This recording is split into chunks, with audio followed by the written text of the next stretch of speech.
So got that going for me. Let's see here.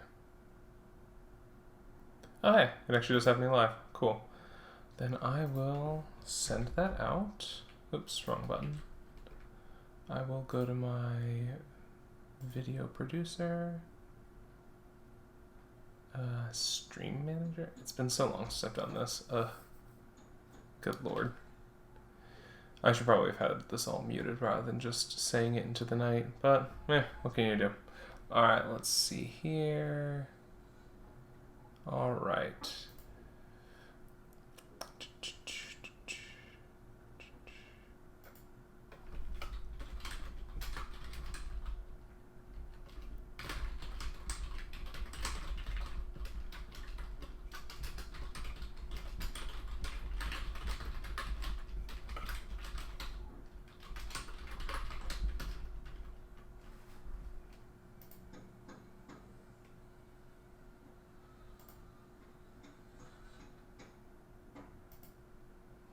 Alright, I'll kick back for a little bit.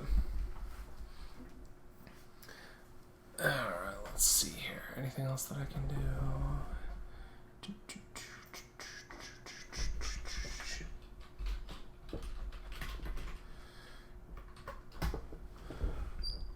Alright.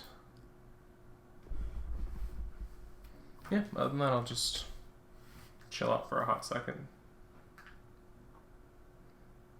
See if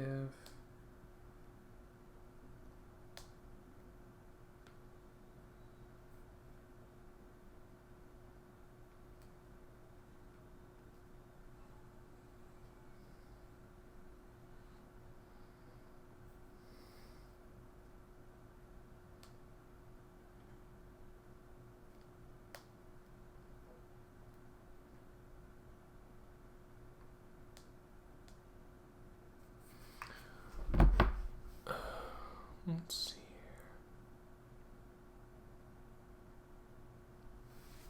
here. Meh, whatever.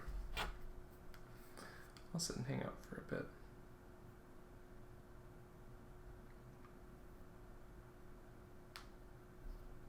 Oh. Alright, well, some people are here rather than just me. So I'll probably get this started. This isn't going to be like a very formal stream because by the very nature of it, it's mostly just me hanging out and trying to fill these shelves with, to wit, these games and some of those. So, you know. My plan is to try and get as many of these on the shelf as possible sometime this evening, just because, honestly, it's really junking up the office space, I think is probably the nicest way to say this. But if you've got questions about some of the games, I'll talk a little bit about them as I, grab some.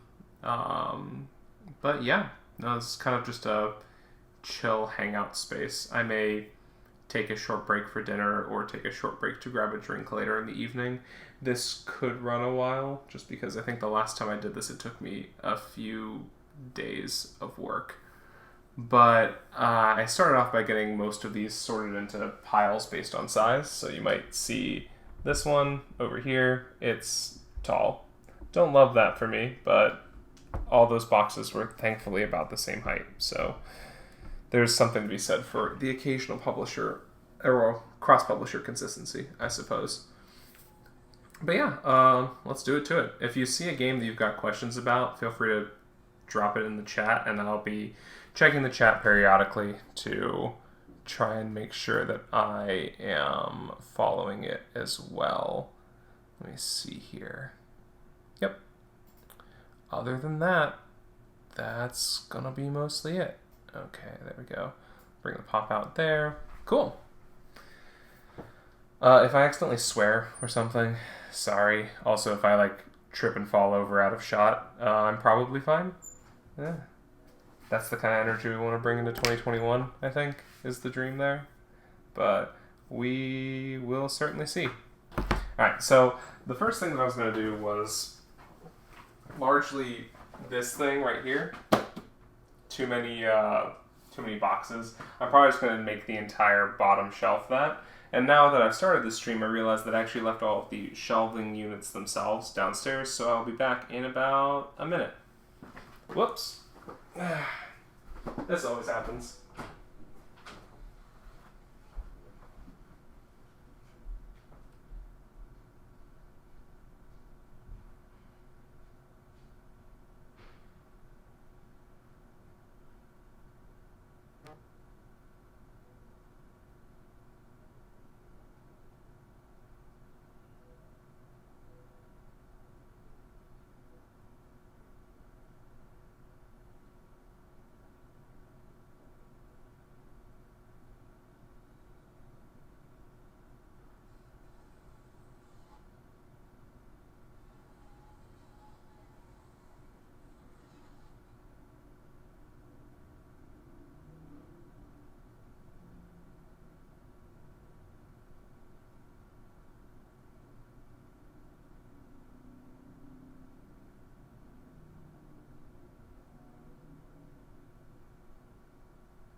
The other thing that I forgot, unfortunately, is that, oh man,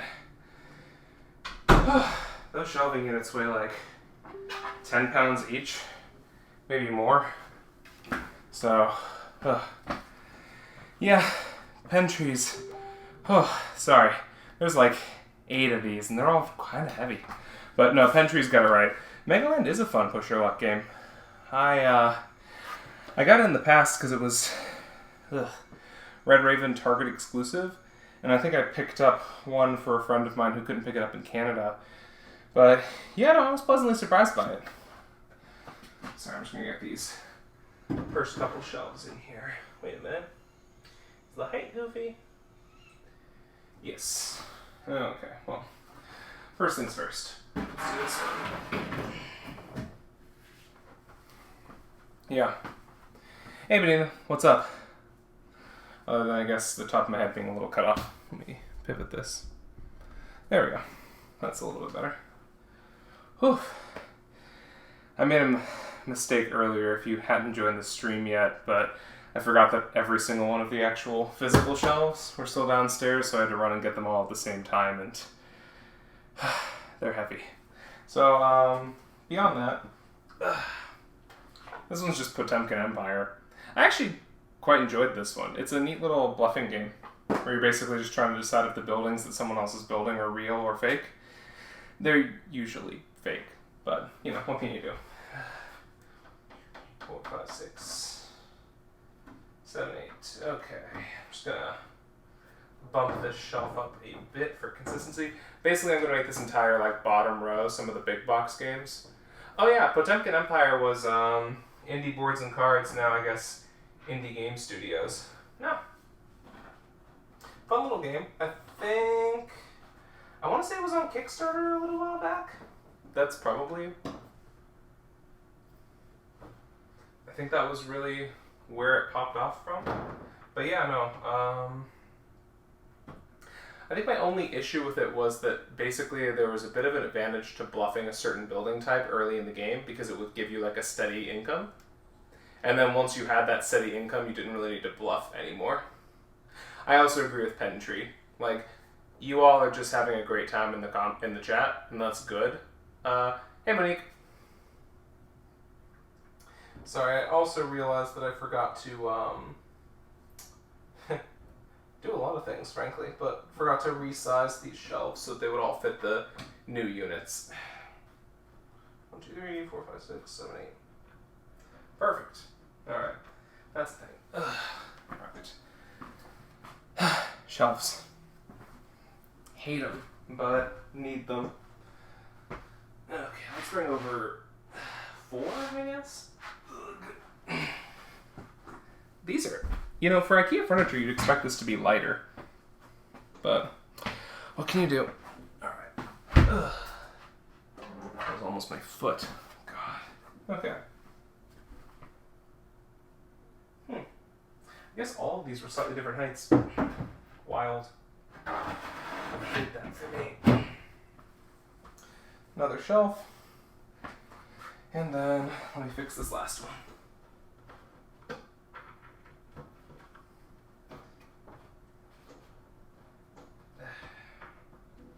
Now, Monique and Benita, you both are popular streamers, so let me know. I'm supposed to have my back to the camera and be mumbling into a corner for the entire stream, right? That's good stream etiquette?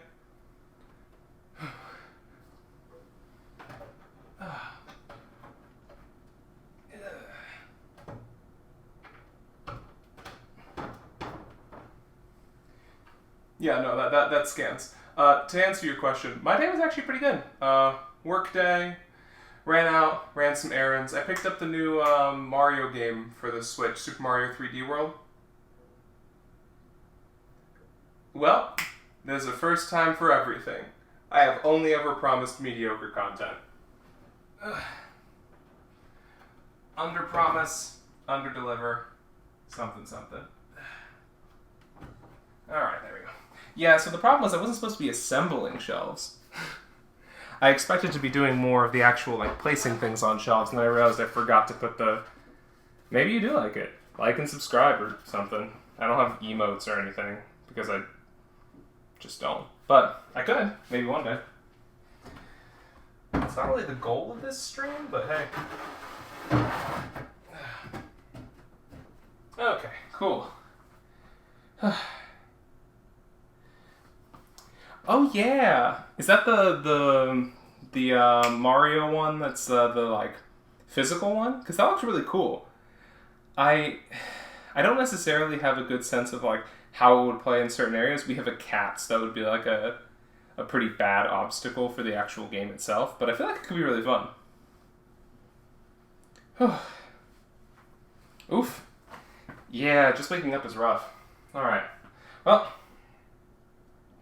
For lack of anything better to do with these, let's just kind of start from the top. So, exoplanets. This one I backed on Kickstarter. I think it was mostly because I think Nolan Nasser did the art, and I just like Nolan's art. So, they don't always have to be good excuses, I found.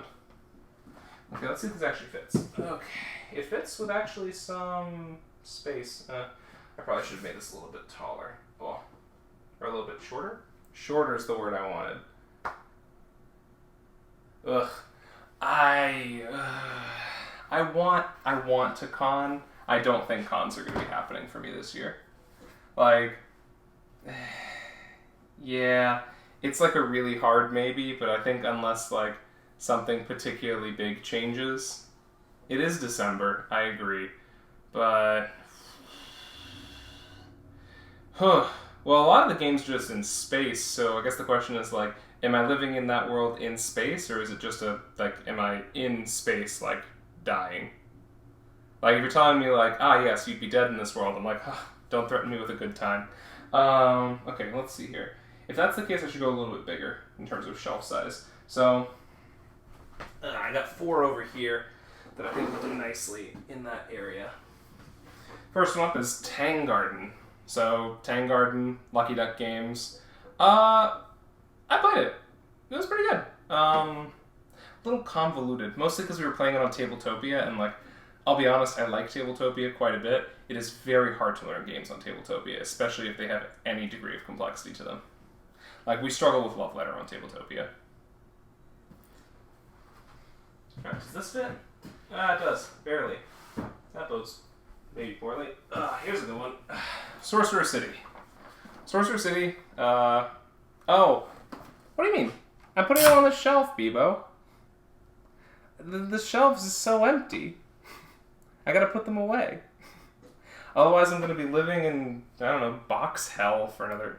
Ugh, stop rushing me. I'm on my time. It's the weekend. No, I'm introducing each game and I'm telling you a story about the music that it speaks to me. But, yeah, no. Scott Caputo, tile laying, real time, very fun. No, I'm just actually. I was gonna do sort of a this, and then that, and then probably this. I think is a good storage thing that we got going. I was probably just gonna leave it like that. Actually, I think that's probably fine. Is that good for you? Like, is that good for the whole stream? Is the whole stream like down for that storage mechanic? I think it's better, honestly. It's aesthetic. Well, like a twirl, like a full twirl. Or Ross, were you saying I should spin the games around? No, I hear you. So, are you saying like a full pivot? Like this? Is this doing it for you, Ross? Okay, you're right. This is better. I apologize. That's an improvement. Yeah, no, that's better. I wasn't into it, and now that you've pointed it out, that is a better configuration of shelving. Ugh. All right, let's pretend a little bit more seriously. First things first. This Sorcerer City thing, as I was spinning it, I noticed that the box lid wasn't on correctly, so I'm just gonna address that.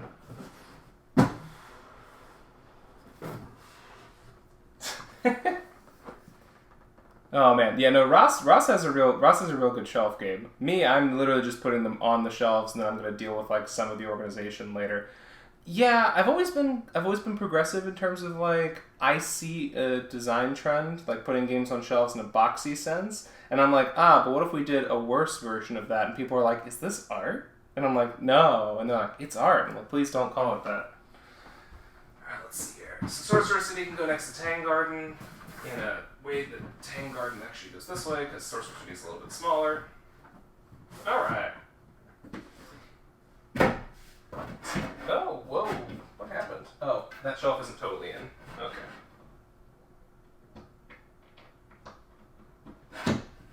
Okay, problem solved. Alright, next game. I haven't actually talked much about Towers of the Sun. Oh. No, I am not. There is no arrangement to them other than what fits because I no longer have the luxury of anything. Like, it's literally just what can I get on the shelf and get away with legally. Nope, even that won't work, because the shelving, there's just too many boxes, man. I'm going to keep them roughly organized by publisher. Like, if it's, like, similar-ish, like, I'll try to keep publishers together so I have a whole Ravensburger stack. But the honest answer is, like, the only reason I'm doing that is because publishers tend to have similarly sized game boxes. I assume because they use the same manufacturing publishers, or manufacturing partners, except for the op, I guess. No disrespect to the op. Hi, if you're out there. But, yeah, no, I have Kingdom Hearts Talisman, Plankton Rising, and they have wildly different box sizes. I don't know why. I'm not here to speculate. Yeah, Towers of the Sun, haven't talked a lot about because it hasn't hit Kickstarter yet. It's coming from Quality Beast at some point. It's interesting. Very cute, too. Just look at the art. Look at it. Look at it. There you go.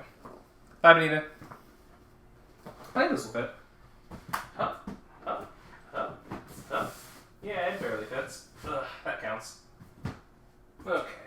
Last for the big game. Well, last for the secret big games is Sabotage, one of the Fowers ones. I played an early prototype of it. Ooh, have fun watching WandaVision. It's good. I watch all the WandaVision ones at midnight, and oof. Sabotage, pretty fun. Like I said, based on box size, this is going to be where it goes. So, makes a Beastie Boys reference. Okay, I'm going to slide all these down this way. And that sector is done. Okay, cool. So, these next two stacks is what? For Sabotage? Yeah, no. I think, Ryan Goldsberry is the artist. I was gonna say, Fowers and Beck, I guess Fowers and the Jeffs are really branching out. Like Intrepid, one of the games they put on Kickstarter at a point in time in the past. My sense of time is really messed up. I am only vaguely aware that it's Friday.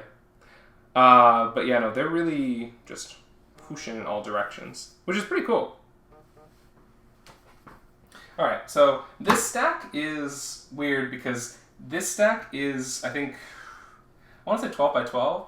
This stack might be like 13 by 13 or something. There's definitely a difference in box sizes between the games up here and how much they wobble in a threatening way, and then these games. So these games are going on the stack next. Captain Sonar, you probably played a team-based game.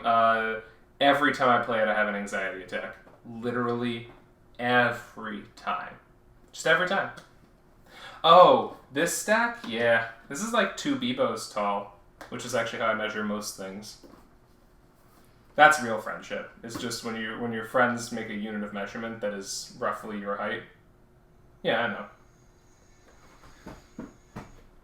Because like I think a Bebo is roughly equivalent to a meter.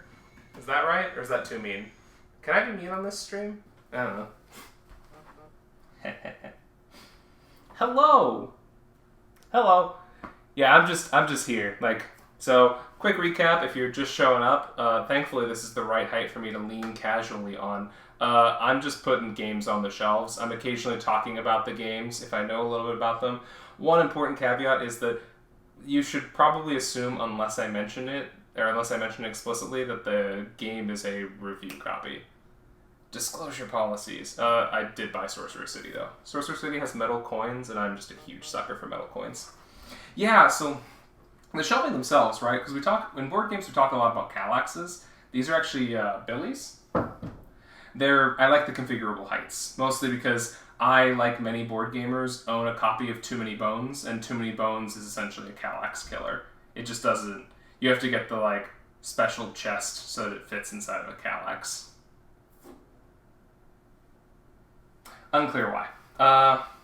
Killing Code Venice Vendetta. So I don't actually know a ton about this one. I do kind of want to play it though.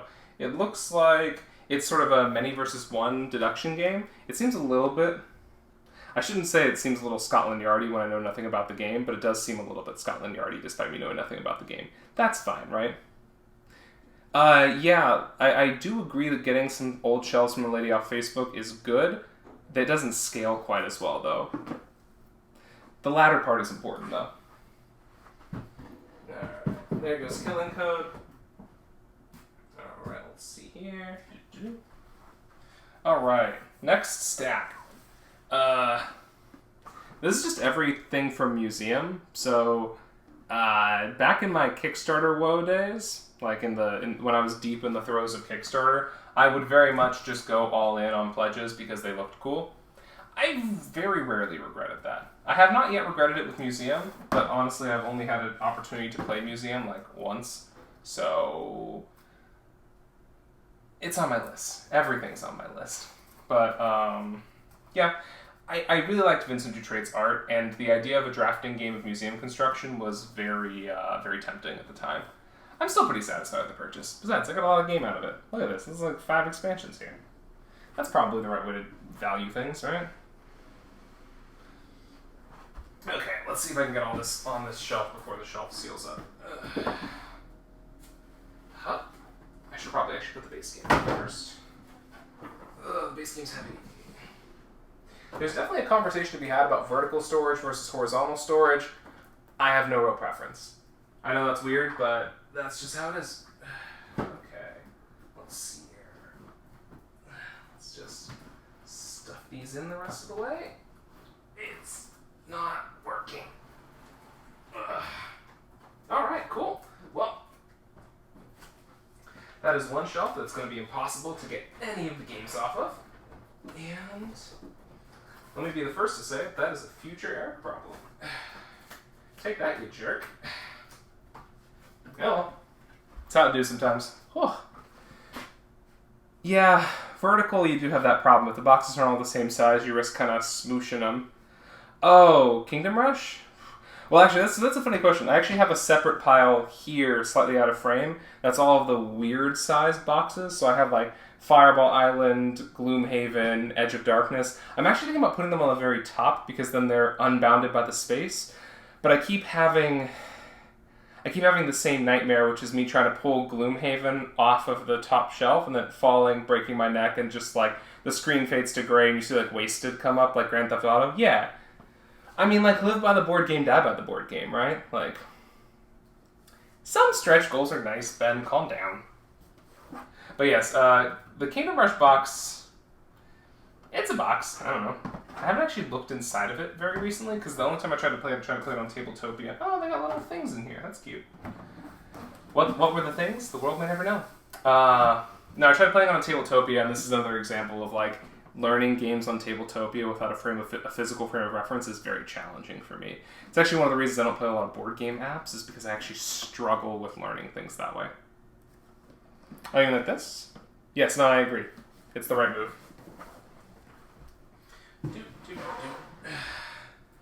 You'll also note that a bunch of these larger games have a little bit of space up here, so he puts the hand into the shelf, he takes the hand out of the shelf. Amazing.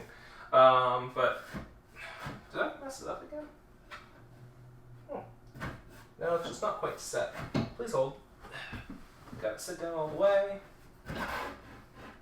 Gotta push that shelf the rest of the hand.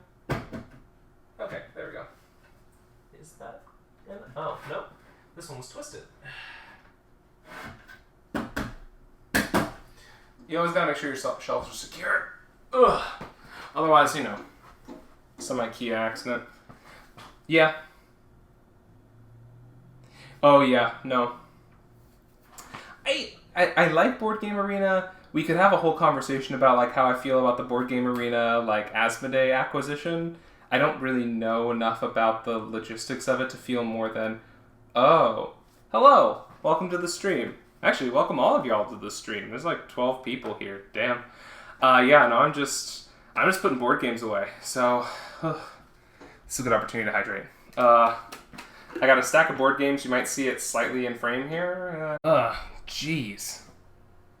Okay, sorry about that. It looks like my computer decided to simultaneously crash and start updating, which, rude, churlish, hateful, I don't know what to tell you. You can all hear me now, right?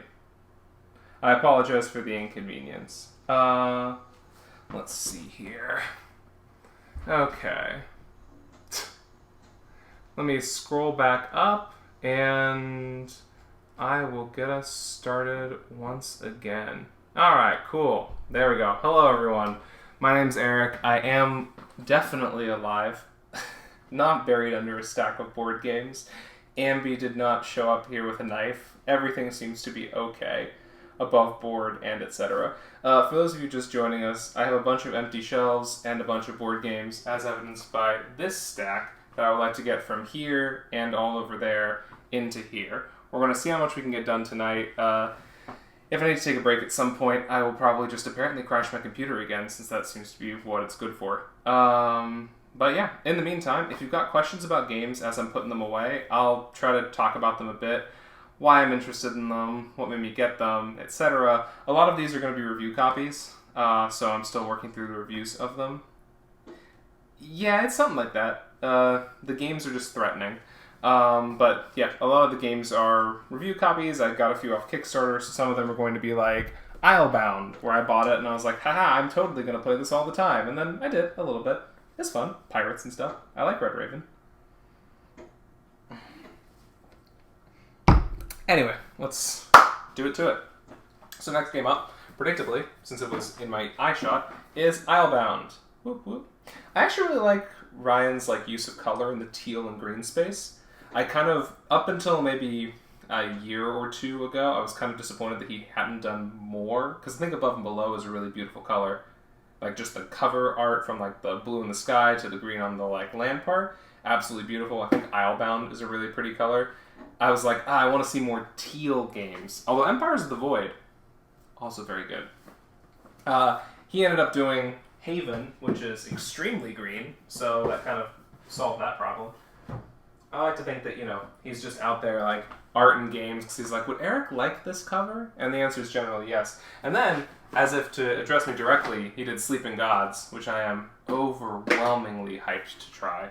I've not gotten a chance to bust it out yet, because it arrived Sorry, it's heavy. It arrived a few days before I moved, so it has spent a non-trivial part of its lifespan in a box, and it now still is. Boxes and boxes. So I'm going to put Sleeping Gods right next to Islebound. As I told Bebo earlier in the stream, thank you. I like to see that generally people are just, bending their entire professional careers to my whims. But as I told Bebo earlier in the stream, I mostly try to keep publisher games together just to make my own life easier. It doesn't really have a whatever. Sleeping Gods Tides of Ruin doesn't really have a label on the side, so I can't really do anything about that. But it is what it is. Tajuto? Tahuto? I don't know. I'm terrible at pronunciations. I'm also kind of bad at reading now. It's just been a while. There are a couple Super Meeple titles. This one's mostly about pagoda construction. It's pretty fun. I think it plays a little bit more compellingly at higher player counts. And yes, Evan, to your point, you should study the Sonic movie to figure out what makes me happy. The answer is nothing. It's 2021. But, you do what you can. It's appreciated. Alright, let's see here. Colors of Paris, another Super Meeple title. I tried it. It's pretty fun. It's, I don't remember a ton about it off the top of my head, because I think the last time I played it was maybe over a year ago. But I do remember enjoying it. Sad. Looks like, this one's got the one where it only has the, horizontals. Curse you, vertical storage. Oh well. You do what you can. So Zoned Out. Love the color scheme. I did try to play this remotely, so I tried to play it over a top-down camera, and we got confused. So it didn't end up panning out. But again, you do what you can. I think I got room for 2 more games on this shelf, probably. So we'll see what we can do. Meeple Land. So Meeple Land, new from Blue Orange. I haven't had a chance to try it yet, but I do love theme park themes. So I think Fun Fair is on its way. Should be arriving in the near future. I'm really looking forward to that one as well. Okay, so unfortunately, it looks like there's not quite enough room on this shelf for one more game. So this is part of the reason the games are organized by size, is that now I can go over to the pile where I've got, I want to say Athenium, Mystic Library, and slide that in the extra space. It'll work. Okay, so what else we got here? Alright. So, unfortunately, due to a minor oversight, I don't actually read Korean, but I did see this. This is one of the Happy Baobab games that I was pretty excited about at Gen Con last year, and I believe this one is about gathering fish. It is a family-weight dexterity game, which unfortunately means I've had no ability to play it during the pandemic, since I've mostly been playing games by myself or remotely, but it is one of my favorite types of games. So, there's that. Let me shift this so I'm actually looking at y'all rather than the chat screen. Multi-monitor setup. Okay. Let's shift this like this. Last one up in the bigger game stack is a game that's very clearly on brand for me, Dominations, the 80 to 120 minute game. You all know that I love heavy games. Solo gaming. Ugh. So whenever I'm solo gaming, I'm usually playing Sprawlopolis. Honestly. Generally, what I will do is either Sprawlopolis, or I will try to do a solo mode of a game that I need to review. A lot more often than not, frankly, what I will do is I will play a multiple instance game, like a multiple player game of a game against myself. So I'll play 3-player Dominion, but I'm every player. That's generally how I get most of my solo gaming done, rather than playing a specific solo mode of a game. Although I was playing Zentiles. So Zentiles is on Kickstarter right now from Chaga Chaga Games. That's pretty cute. It's fairly meditative. So it's mostly about inventorying your emotional indexing over the course of a day. When did you feel happy? When did you feel sad? Etc. It's cool. Alright. This stack intimidates me, so I'm going to cut it down to size a bit, so that way I don't die. Alright, lift with your hips, not with your back. if this kills me, I guess... No, I'm good. And down. Okay, woof. Don't do that at home. Or at all, really. It's just, like, needlessly unsafe. Okay, so... Next up, I mentioned it a little bit earlier in the stream. We got Exoplanets. I haven't played it yet. I backed on Kickstarter maybe a few years ago. I'm slow to get to certain things. Oh, yeah, So the problem is the big stack's not really the issue here. The issue is all the little stacks. That's kind of what's throwing me off. Let's see here. Right? Sorry. Yeah. Yeah, it's just box Jenga, where if you lose, you die. It's the dream. Let's see here.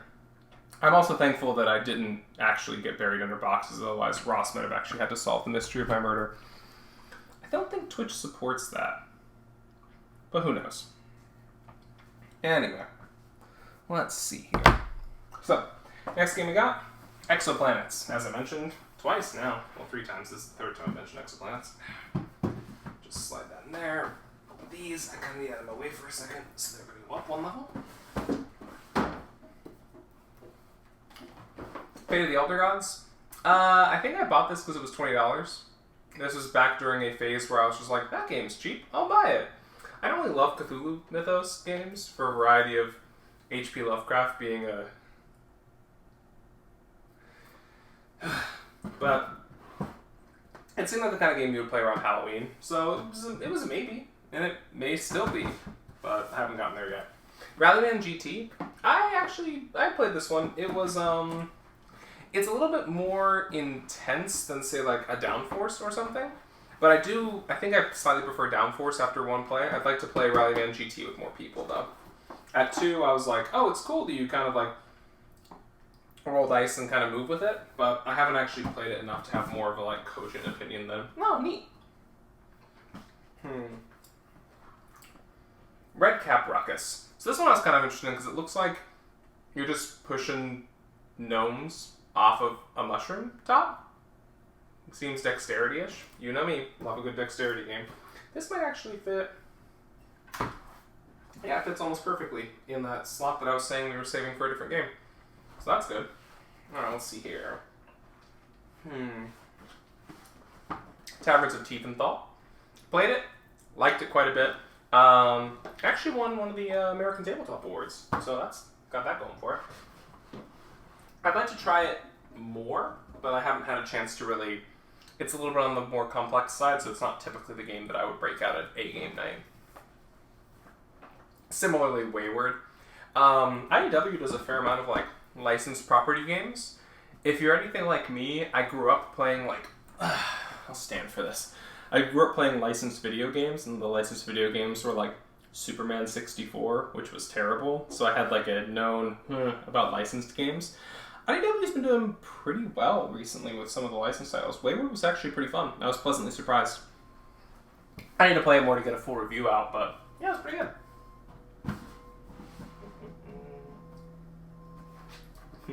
Culminats is a fun one. My sister, bless her, typically tries to get me a board game for certain holidays. She's since moved on to clothes, which I appreciate. But she typically gets me games that she doesn't see me reviewing, which I appreciate. There's always the awkward thing if someone gets you a game that you reviewed, you're like, no, I've played it. I haven't tried Culminats yet, but looking forward to it. Alright, I think I might be able to get 2 more games in. Tribes, I'm actually going to pause for a second because I'm going to move it around so that I can sit next to the other Cosmos titles. Unfortunately, that means I'm going to have to move Valley of the King's Premium with one hand along with Saloon Tycoon, and these are 3 of the heaviest games that I have. Shifted, and cool. And no one had to die. Hip hip hooray. This was actually a funny one because the only reason I haven't reviewed it is because I have struggled with how the formatting of my review is going to work, but this is the Legend of Korra Pro Bending Arena. Actually one of my favorite deck builders. I think it's great. Like, Jesse and Sen did incredible work on it. It's a very fun licensed game. I'm actually going to move it higher so it's not necessarily on the bottom shelf.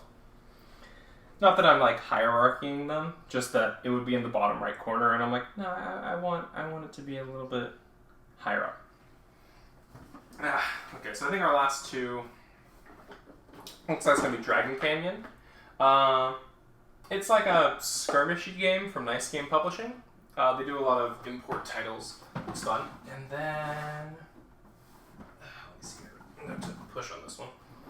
Last one up is Machikoro Legacy. It is both Machikoro and a Legacy game. It actually got me interested in Machikoro, because I was like, well, if I'm going to try Machikoro Legacy, I should probably try Machikoro. And I played Machikoro. It's fun.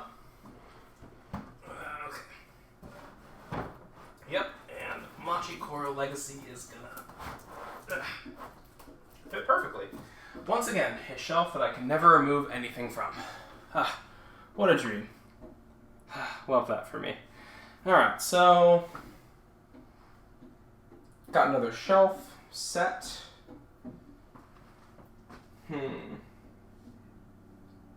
Let's see here. I think I need to check to see if it'll actually fit. Nope, everything needs to go up too.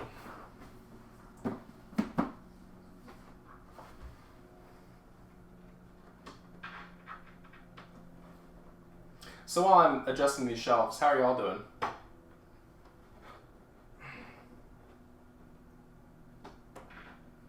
If you're... Okay, let me see here. This shelf is too high. There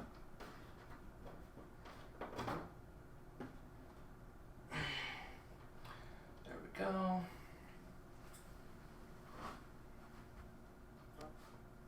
These shelves are in the perfect location. Cool. Only two more.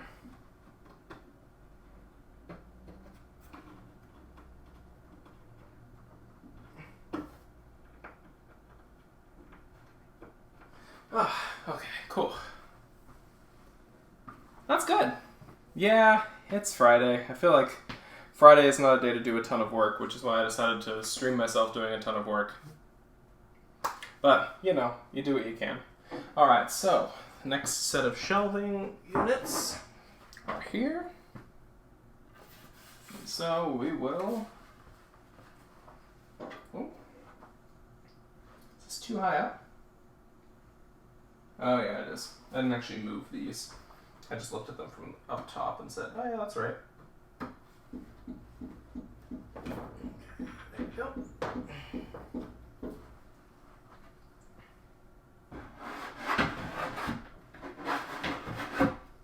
The one nice thing is if I ever do decide to... Oh, hey, congrats on your Kickstarter finishing. I know there was some good buzz around it, which is good. For those of you who aren't aware, Evan's Kickstarter, Bunny Party in Maple Valley, just finished up. Very cute game. It's around here somewhere. It's in a box. Boxes. There's still a few games that are downstairs that are games that I've already reviewed. Yeah. Okay. What was I doing? Oh yeah, I was moving shelves. Okay, let's see here. Shift this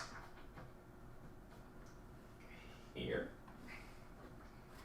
Gosh, I'm gonna have to get a hammer, I think. Exactly what you want for a Twitch stream. Someone hammering in a shelf. Yikes. There we go. It's in. Kind of.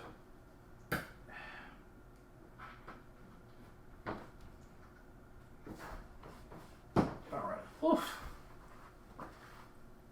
Yeah, it really is.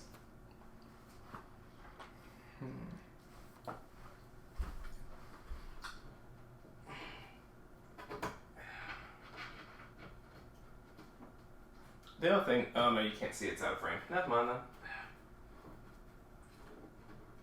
I got some like playmat storage things and I attached them to the shelves. So they're those like plastic hanging drawers. And so they should let me like put a couple playmats on each level of the shelf. Just because, I don't know about y'all, but I have enough playmats at this point that I have no idea where to store any of them. Okay. the shelf.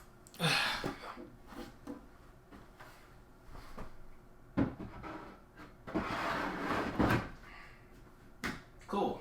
Okay, cool. Am I a tattoo person? Not personally. I think the easiest way to say it is I get upset by putting stickers on my laptop because I'm like, but what if I change my mind and then I can't rebuy the sticker? Which I think should give you a rough sense of how I am with the idea of a tattoo. It's a lot of commitment. Alright, so, back to Cora. Cora can now fit perfectly here. Which ironically means I might actually skip line a little bit and see if I can put the next game on this shelf. Because I think, I could be wrong, I am back. Was I ever really gone? I was gone. My computer crashed and then it tried to update the system twice and that was very frustrating. So I do have the Cora expansion of Mon's Invasion and I think it fits almost perfectly at the same height. So you can't see it, but now you can. Look at that. They're friends. But I try to keep games together where I can, but I think we all have at least one game where the publisher made the game box and the expansion box, but the expansion box doesn't fit in the game box and it's a different size than the game box. So that's been frustrating. Okay, so what else we got? Saloon Tycoon. I actually have already reviewed Saloon Tycoon. I just have the Ranch expansion floating around here somewhere. So Saloon Tycoon moves back up to the unreviewed pile by virtue of having an expansion that I still need to review. You'll note later in the production that that's an inconsistent policy. There are definitely games up here like, what's a game that I specifically don't have the Unearth. The expansion is up here, but the base game is downstairs. Doesn't make any sense, but it is what it is. Discover Lands Unknown. This one. So everyone has told me that they have not enjoyed it, which is annoying, because I would like to play it and figure that out for myself. And I probably still will. It's just there's never been quite the right time to break it out. But I am excited. I will probably just play this cooperatively, though. I like the concept of just like every box is unique. I think that's a really neat thing. I am perhaps a little bit sad that it seems like the concept did not play out at a industry-wide level enough that we're going to see many more of them. But what can you do? Right? It seems like a neat concept. Valley of the Kings from AEG, Homestead IDW. Oops. I'm a little tired. So this one's actually going to go on ice for a hot second because I have more AEG games in the stack, and I would like to... There you go. As long as someone enjoyed it. People always give me unsolicited opinions about the game, and then I'm like, but then if you don't like it, I still want to think about it. Ugh. Anyway. Yeah, I'm going to put Valley of the Kings on ice for a hot second, so I can come back. Mm-hmm. Oh yeah, Keyforge is pretty successful from what I've heard. I don't know enough about this stuff. Industry trends are a little bit outside of my wheelhouse. My wheelhouse is mostly game. Do I like game? And even that's tricky. So we got a triple threat here. 3 Cosmos titles. They are all the same size because it's the publisher and they all use the same manufacturer. Thank God. Tribes Dawn of Humanity. Great lunchtime game, actually. Just build up a little... Wow. Who put all these box lids on backwards? Yeah, see, that's what I hear. I'm still gonna play it. I can't be stopped or reasoned with. My City, I hear it's great. The problem is my Legacy group will feel personally betrayed if I play a Legacy game without them, but I can't play a Legacy game with them because one of them went to Michigan for the pandemic, so... And then Roll for Adventure. I haven't tried, but it looks cute, so... Cosmos tends to be pretty solid. I will say I've had a chance to sneak a peek at some of the releases they're planning for this year, and they're going to have a good year, without getting too much into details. Alright. I put them in reverse alphabetical order. That's the worst. Alright, there we go. Cool. He solved it, kind of. That's nice. We like that. All right. Unfair. Yeah, I like Cosmos a lot, actually. You could... Ben, I can't do that to my Legacy group. Ben has suggested that I could just play through my city a second time and never tell my Legacy group. There's a reason I don't play social deduction games, and it's because I'm not great at lying. But yes, if doing Sudoku in pen is a bold strategy. Unfair? Quite like it, but I do always play with the nice variant. So I previewed it before the Kickstarter, and I haven't had a chance to break out the new one yet, but I am going to try that probably and do a comparison between that and Funfair, because I know Funfair is also floating around somewhere. One that I'm fairly excited about is Dream Crush. So Dream Crush is a callback to the Heartthrob days of yore. So I probably need to play with Crystal, honestly. I know very little about it. Oh! Thanks for hanging out, Evan. But, yeah. So Dream Crush, Mondo, it just looks fun. And yeah, exactly. You get it. So unfortunately, they seem to have also done the thing where they are like, Eric, please don't store your games vertically. Store them horizontally. We make do. Alright, so I got a few WizKid titles as well, so that's going to be... Oh, we're talking about Dream Crush? Oh. Yeah, see, that's why I don't play with the mean ones. The meanness of that game is very frustrating for me. I actually quite enjoy the game without the mean stuff. The mean stuff is just me, punching down for an entire game. Nah, I'd rather just play a game where I'm I built a theme park, which I believe is why Funfair is for me. Etten, it looks like it's a 2-player team-based game where you, attack and defend and that whole sort of thing. Oh, yeah. No, that's also right. The unfair cards can be a little bit tough. Yeah, Dream Crush is a game about finding your heartthrob. It's a callback to, I think, Heartthrob and other games of long since past. I'm setting Etten here for now, both because I know that if Bebo is still there somewhere, she will get upset by my avant-garde placement, but also I have another WizKids game in the pile and I want to keep the publishers together. Alright, so here's another example of Eric can't read Korean. I believe this game is called Firefly Dance, though. So this one's actually really cute. If I zoom in a little bit on the back, you got a magic wand, and I believe you are trying to touch the firefly who will glow that color with your magic wand. Haven't played it. Very cute. Okay. Well, there probably is something I could do if I really tried to get the games sorted by color, but who has time for that? Nyctophobia. So, played Nyctophobia at Gen Con a while back.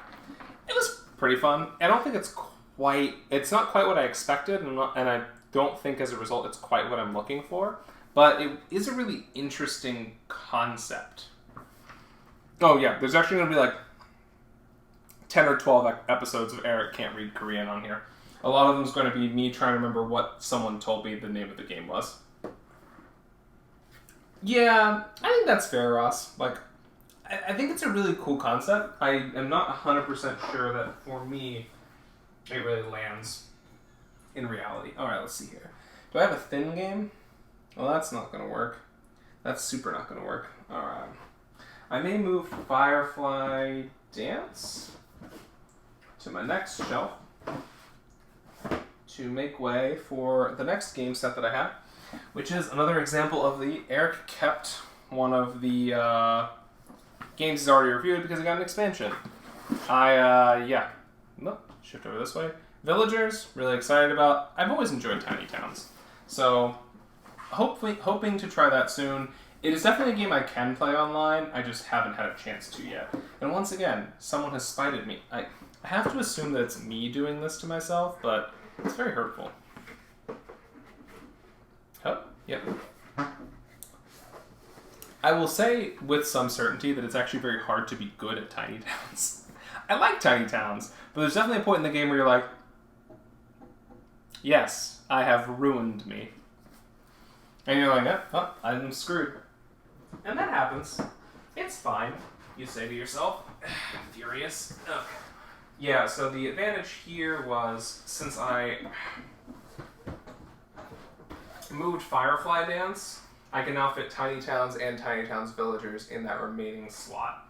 This also means that Firefly Dance needs to move forward a bit more, because somewhere I set down Valley of the Kings.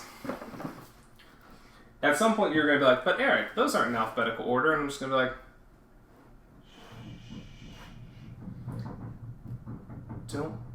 Don't worry about it. Odd. Sounds like my... Oh, yeah. Huh. Sorry, my housemates are also moving in, so I heard like a rumbling below, and I was like, is somebody here? Is somebody here in the house? And this was going to evolve rapidly into a horror stream. But no, I just checked outside. Their car's here. Oh, yeah, the planning part is hard. Yeah, I mean, you gotta keep your luck, like, pretty... It has to land perfectly. You just have to make sure that you're in a situation where if it lands perfectly, you can take advantage of it, right? Alright, so I'm gonna shift some games around because I have my final AEG title that I want to put on the shelf, Mariposas. So, in keeping with the deference of Eric, those aren't in alphabetical order, I'm gonna commit a quick shelving crime. I'm just gonna floop Nyctophobia right off the wall here. I'm gonna slide Mariposas in, because that's how I'm living my life. And Nyctophobia has not moved. Okay, cool. No one saw that. It was done correctly the entire time.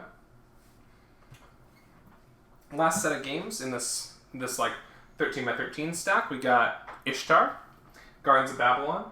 Actually just got this from Yellow. I've been looking to play it for a little while. Oh yeah, it's if I can get all these games on the shelf, it's gonna be great. If I can't get them all on the shelf, well, so let's see here. What else do we got? All right, this should be moved. As promised. Oh man, just made myself a little lightheaded. This is why you gotta win some water. Oh, that's easy. I already have a plan for dealing with the double height shelves, and I have more shelving units. If you look right here, you can see the little like studs. Alright, have fun lurking. I will probably be here for a hot minute or two. It's going to be a little while. But we're making progress together, because the real dream is friendship, probably. Anyway, before that happens, got my other WizKids title, Gates of Mara. So if you recall, I have Etten, I have Gates of Mara, we make the games are now best friends, and they get to live together in their new home. We've done it. Another crisis averted thanks to the power of friendship. Another crisis averted by me being annoyed that I can't... I'm just trying to store them vertically. Anyway, I'm going to shift these one more because... For those of you keeping score at home, even if you're not, I got Tammany Hall a while back, and Tammany Hall's Pandasaurus, so I'm going to put it with Nyctophobia. They are also friends. Whoop. In another good example of the expansion being here but the base game not, we've got Spirit Island, Jagged Earth. Somewhere around here is the extra boards that I ordered as promos, but for now, Spirit Island will go here. Oh wow, these are really far out. Let me just push a few more of these in. There we go. Mostly fine. Yep. Cool. Alright. So that covers most of our, like, big box titles. Big squares. Yeah, exactly. You gotta have the adjustable shelves. I learned that the hard way. Kallaxes are good. Adjustable shelves are the real MVP. Okay. Ugh. Deep breaths. In, out. So, what's up next? I suppose we should finish out the games that are roughly this size. So we got 2 of the Libelud games. Libelud? Seasons. I always kind of like Seasons. Like, every time I play Seasons, I'm like, yeah! And then it's like, one round too long for me. I think my main gripe is that they made Fire yellow and Wind red, or Air red in Seasons, and I've never really forgiven the game for that. It's a weird thing to be petty about, but it is a thing that I'm choosing to be petty about, if that makes sense. And then Dice Forge. I actually like Dice Forge. So, you're right. The art is lovely. The decision to make fire yellow, not red, is confounding. I can't deal with it. I can't abide it. I don't want to live in a world where the color scheme of games is slightly off of my expectations. You know? Okay, well, I got no idea what's going to fit in this tiny gap. But that seems like a future Eric problem. Maybe... There's got to be something. We'll figure it out. Oh, I know exactly what will fit there. I got 2 extra sets. I got some downforce expansions that I think I can probably leverage to fit almost perfect. I can fit one of them in there. Meh. Alright. I gotta grab more shelves. I'll be back in a hot second.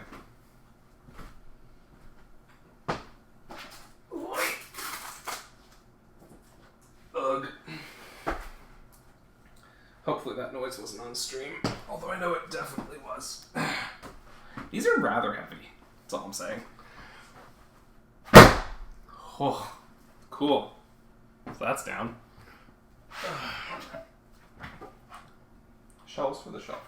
Okay.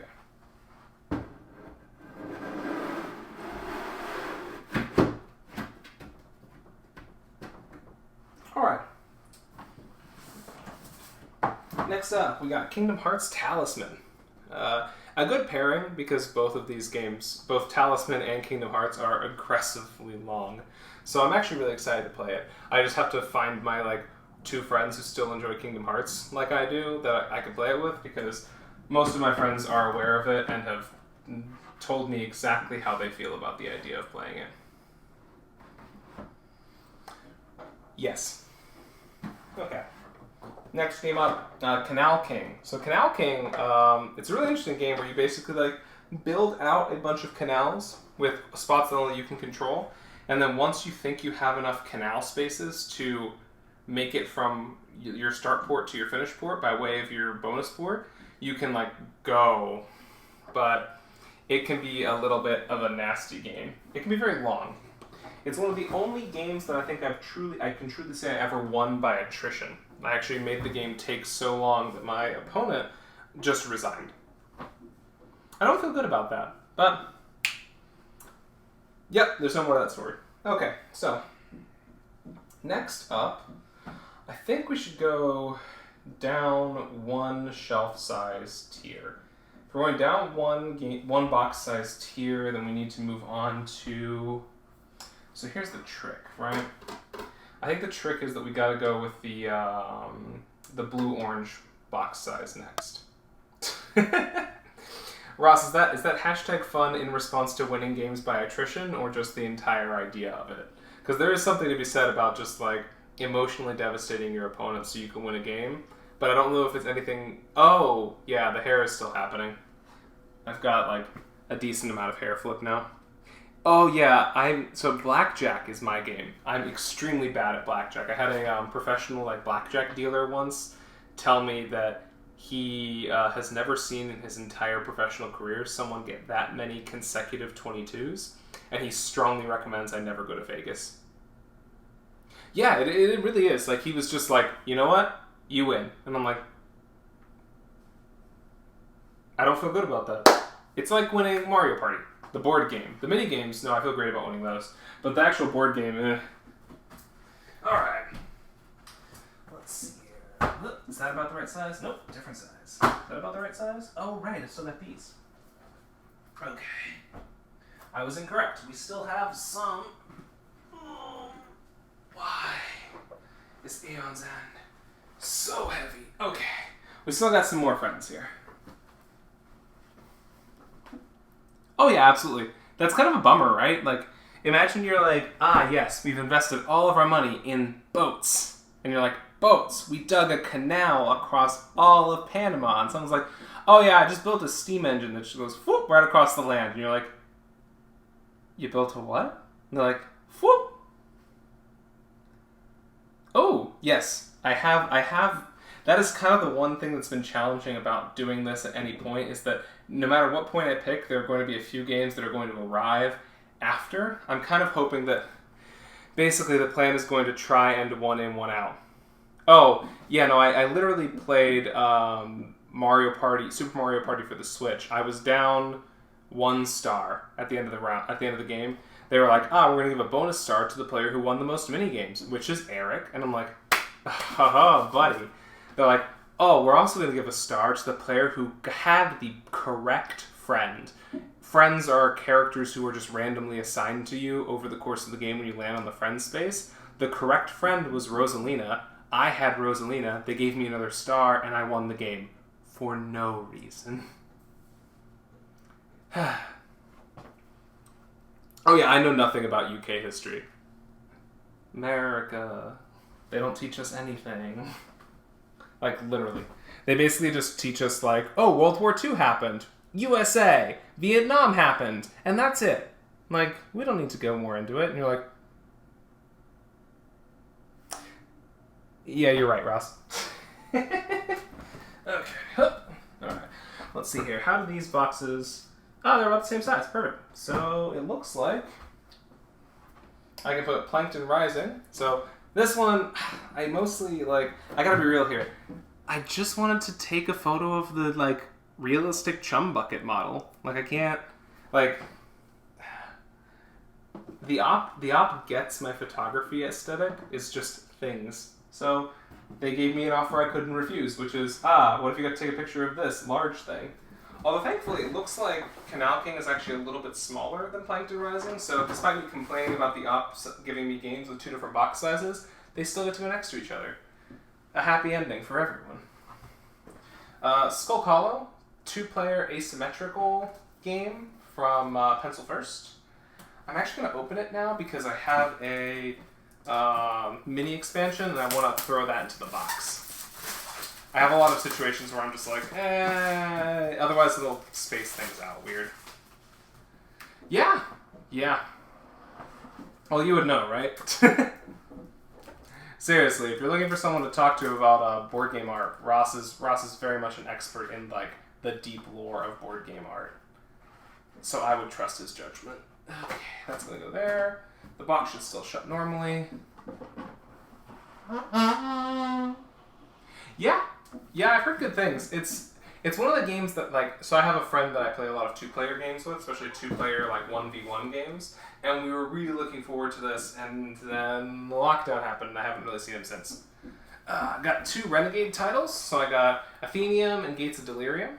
I'm actually really stoked about Athenium in particular, because I know that Banana Chan did a lot of the book titles, and so that I'm very excited about. Alright, so, got one of the downforce maps. That is going to slide right in there, because it can fit perfectly. The question is, can I push these boxes enough that the second downforce map fits too? The answer is, maybe. Come on. We can do it. Everyone's watching, don't let me down. Alright. He's done it. It's not great, but it is done. Okay, nope, it's only partially done. This is the problem with wanting your games to be flush, really. Is inevitably you hit a... Yep. Alright, well, that'll work. Haha. And they said it couldn't be done. Oh, yeah. Oh, yeah, that was probably me opening Skull Hollow. Let's see here. That'll actually work nicely, I think. So, another really fun Renegade title, Bargain Quest. So I played it somewhere around here. I have my original copy floating, with the original Kickstarter one that has a nice little sleeve on it. They made a bigger version of the box for... for people like me who just want larger boxes, I think. Yeah, so Jonathan Ying and his sister Victoria, Jonathan did the design, Victoria did the art. It is really a delightful little game. I like how many, yes, it is. It's maybe I don't know, it's probably, actually, there's a good answer for this. It's the size of one of the expansion boxes. The expansion boxes are over there. We might get to it later. Yeah, it's nothing like Adventure Mart. So, I can't... Oh man, it's been so long since I've played this. It's got some similarities in terms of like how you're thinking about it, but I believe Adventure Mart is a little bit more deck buildy, right? So yeah, like that's basically the only similarity. It's selling goods in a shop, and I really like the art in both games. Yeah, yeah. I do love the idea of more like I would say that it has about as much in common with Adventure Mart as it does with like Passeraya Supermarket Manager. They're both shop management games. Although Passeraya has more in common with Adventure Mart because they're both deck builders. I'm gonna swap Gates of Delirium out with Bargain Quest, so that way they're in alphabetical order. He's done it again. The Dream, the Vision, and I think just enough room for frowns. Aeon's End is rather heavy, just like not in terms of like cognitive load, it's just a physically heavy box.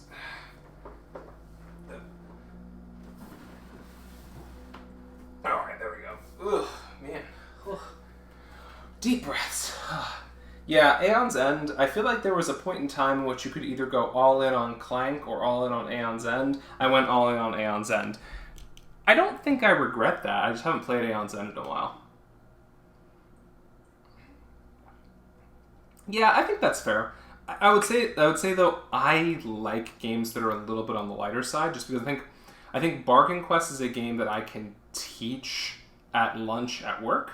Adventure Mart is a game that I would want to play at I would want to bring to like a convention with my like gaming friends. I think that's an important distinction. Oh. Whew.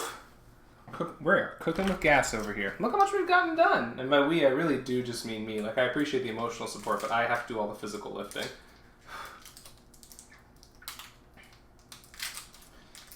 Sorry, I'm just having a little ginger snack. Alright. Okay. So, the most obvious next step seems to be the pile of games that is right here. I'm going to evaluate just to make sure that's the case. I think it is, although I've got the whole like root vast situation over there in the corner, and I think at some point there is going to be like, I think probably this shelf is going to be somewhere in the root vast. How many more piles? Well, so the problem is the piles aren't all the same height. I was meandering around and I moved a bunch of piles. The nice thing is, the piles all get smaller from here. They are both shorter piles, and the games themselves are physically smaller. So I think we're actually going to hit this like nice smooth gradient where we could slowly be like more games per shelf. Like our games per shelf quotient is going to start increasing. Although we're doing pretty well at like the 1, 2, 3, 4, 5, 6, 7, 8, 9, 10, 11, 12. Like 12 games on a shelf is good. The small box collection has some incredible stuff in there. Like, I mean, first off, Durian, the game that you will hate as soon as we can get to a convention again. Would you like to know why you're going to hate it? Because I'm playing it. Do you know why I'm excited about it? Because of this. The component they should never let me have. A tiny bell. Durian. God, I love Oink games. You ever just feel seen by a board game publisher? That's really how I feel about Oink. Like, I feel like Oink is just like, yeah, we get this guy. Oh, it absolutely is worth it just for that. Oh, yeah. Hey, welcome back. How was your lurk? Well, Oh, yeah, no. Well, at one point, one of my old housemates, bless her, brought a durian home because she like saw it at a market and was like, oh, durian. And she's like, it smells terrible. And so she like brought it home and just like left it in the kitchen unwrapped. And so I remember walking into the house and exclaiming, why does the whole house smell like a butt? Which I don't think is what durians smell like, but it was just a very rank odor. Oh, well, thanks for checking in. Have fun lurking again.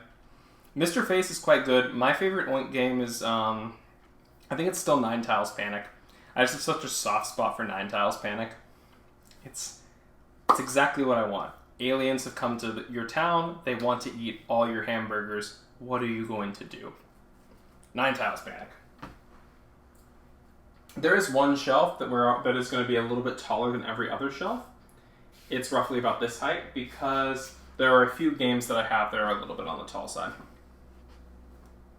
Oh. So wait, does that mean we could have, and is there a parallel universe, Ross, where we could have had like Bobby Durian rather than Bobby Squash? I haven't actually eaten a Big Mac. I found out the other day that I've only ever had a fast food hamburger from In-N-Out. Oh. Aunt Durian. That's just like, that's Bobby Squash's, mother's sister? Like, we're getting a visit from... Oh, Aunt is an Anthony. I thought it was Aunt is an aunt. And I was like, that's good. Okay. Now that I'm over here, I have a little bit more perspective, which is the dream. And I think this is the next stack to go. Up. Yeah. There's always more stack. Thankfully, they can go here now. Hello! To be fair, I feel like if you had to pick a fruit to be the, like, sassy ant, a durian is not a bad choice. Because it's like, you know, like, it's like a tough exterior, but a lot of people really like it. That's fair. Okay. So the key question here is Monster Dentist a bigger game box than Megaland? Yes, it is. So this one will go next. Welcome to episode 3 of Eric Doesn't Read Korean, but thankfully, it says Monster Dentist on this side.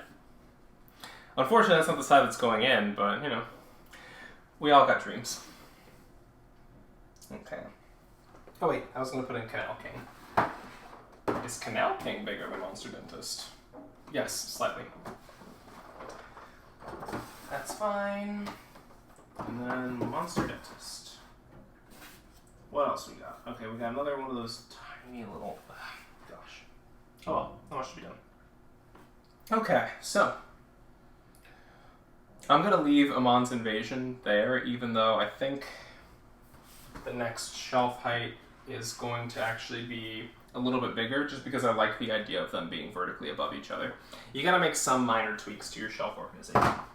But here we've got 5 different blue-orange games. They are all the same size.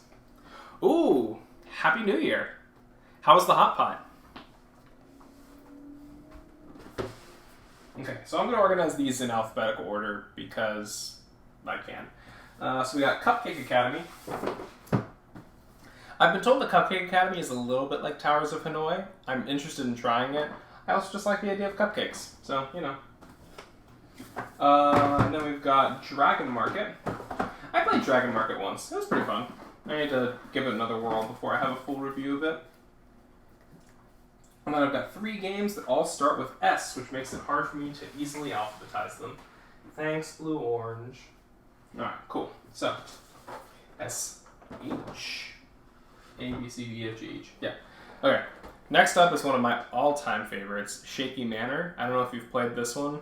It is the ultimate 4 a.m. convention game. You are just trying to shake the box to get stuff from one room into another room. It is deeply cursed. But if it's 4 o'clock in the morning and you have no idea what's going on, it's an incredible game. Yeah, Shaky Manor. I think it's called Panic Mansion elsewhere. I actually kind of like the name Panic Mansion a little bit better, although Shaky Manor is... Alright, yeah, no, if you're looking at it, right? So you see how this is not box, this is plastic? It's because there's actually stuff inside of it. Too many dexterity games. Actually, that's not true. Not enough dexterity games. The answer is never enough dexterity games. Alright, let's see. Shaky Manor. Alright, Starlink is an incredibly cute one. It's like it's a party game where basically, this is going to embarrass me. Hold on.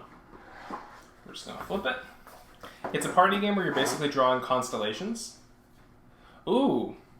How many games do I know of that use the box in a cool way? Monster Dentist does. Monster Dentist, you actually set up the box is your dentist chamber, and you have little monster faces that you put your dental mirror inside of the mouth of to look at its teeth. How's that for a weird game box usage? Yeah, I also have Slide Quest actually right here. But what else? What else uses the box in a fun way?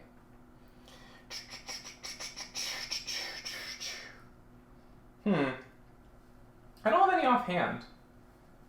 But I'm surprised there aren't any Oink games that use the box, actually.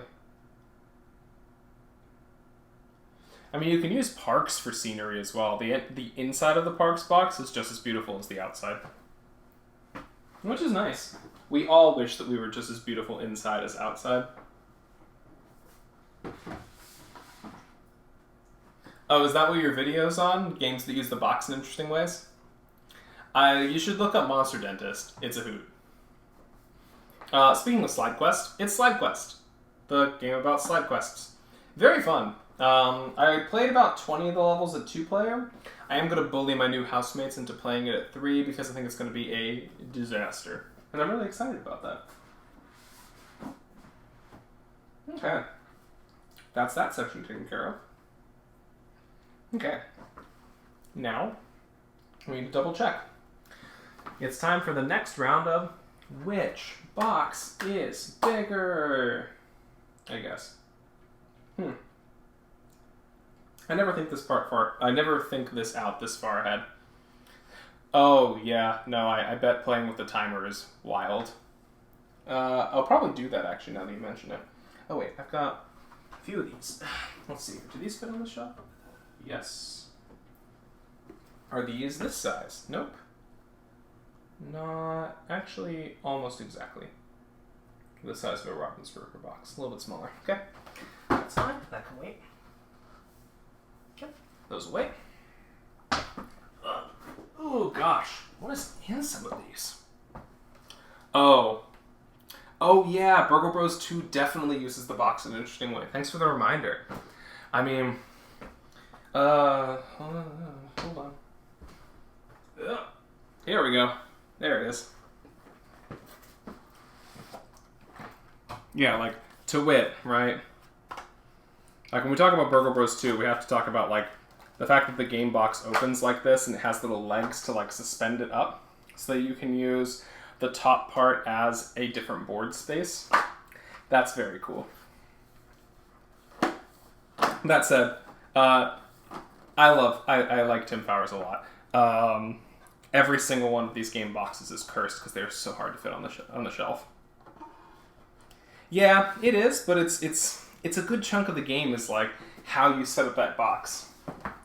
I don't know. I agree though. I do get you. Okay, time for our next phase.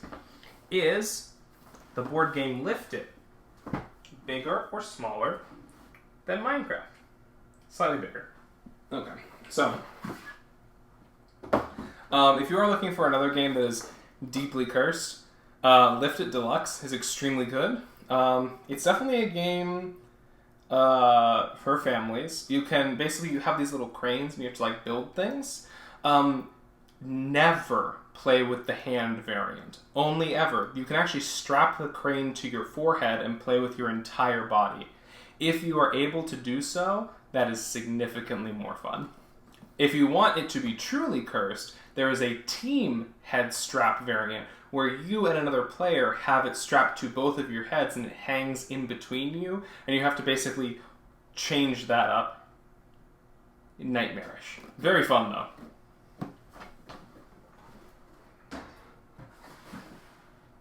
Oh, this is actually bigger than all of the Blue-Orange games. Blue-Orange. It may not be a bad idea to actually shift... I'll think about it later. I may swap the position of Cora to the end, so that way it can be a little bit on the smaller side, but I don't think it's going to matter that much. Okay, there we go. Untold, though, I believe is about the same size. Yep. Untold Adventures Await uses Rory's Story Cubes. I haven't actually played it, but very excited. Oh yeah. Oh no. Yeah, if you're playing with the head only variant, you are going to bonk somebody else at like high speeds. It's not good if you're not wearing like a helmet, but also just don't move that fast, you know? Like there's a trade-off there. Okay. Now what's up? I think we gotta move on to the Ravensburger pile. Yeah, I think that's the next step. Everything else is a little bit bigger. I think, other than maybe, is the Great Dinosaur Rush bigger than a Ravensburger game? Nope, it's smaller. Oh well, it's actually smaller than Popper's Ladder as well. It's actually the same size as Card City. Okay, then Ravensburger stack it is. Alright, I'm gonna move these down a bit, because they're not quite the same size. So, with the Ravensburger stack, there's just a bunch of Ravensburger games that are all roughly the same size. And so we can kind of make some quick conclusions based off of that. So we got Minecraft Builders and Biomes. I'll be honest with you, I was a little bit concerned about Minecraft Builders and Biomes. I thought it's possible that it could be good. I just didn't think that it was going to be. Oh yeah. Thanks so much. I'll post a photo online of the finished result. Last one though, My Funny Dinos. It is a dinosaur bone assembly game, which actually I have two of because I have the Great Dinosaur Rush around summer from Happy Baobab. It is so the game's box is in Korean, but they actually thankfully gave me a paste up, I guess. They like sent the box with a different box cover pasted on. Really appreciated. Very helpful. Alright, that goes there. Actually, yeah, it's about the same size. That's fine. Okay, let's see here. Yeah, Magic Fold is the right size. Mind Deeper is a little bit smaller, actually. Okay, so when we talk about Ravensburger titles, we gotta do this in alphabetical order. First one in alphabetical order is Back to the Future, Dice Through Time. I love Back to the Future. It's one of my all-time favorite movies. So I'm just very excited to have this game. This is the long and short of it. Let's see here. What else do we got? Princess, Jungle, Marvel, HIJK? Yeah. So next up is the Disney Jungle Cruise adventure game. I didn't love it.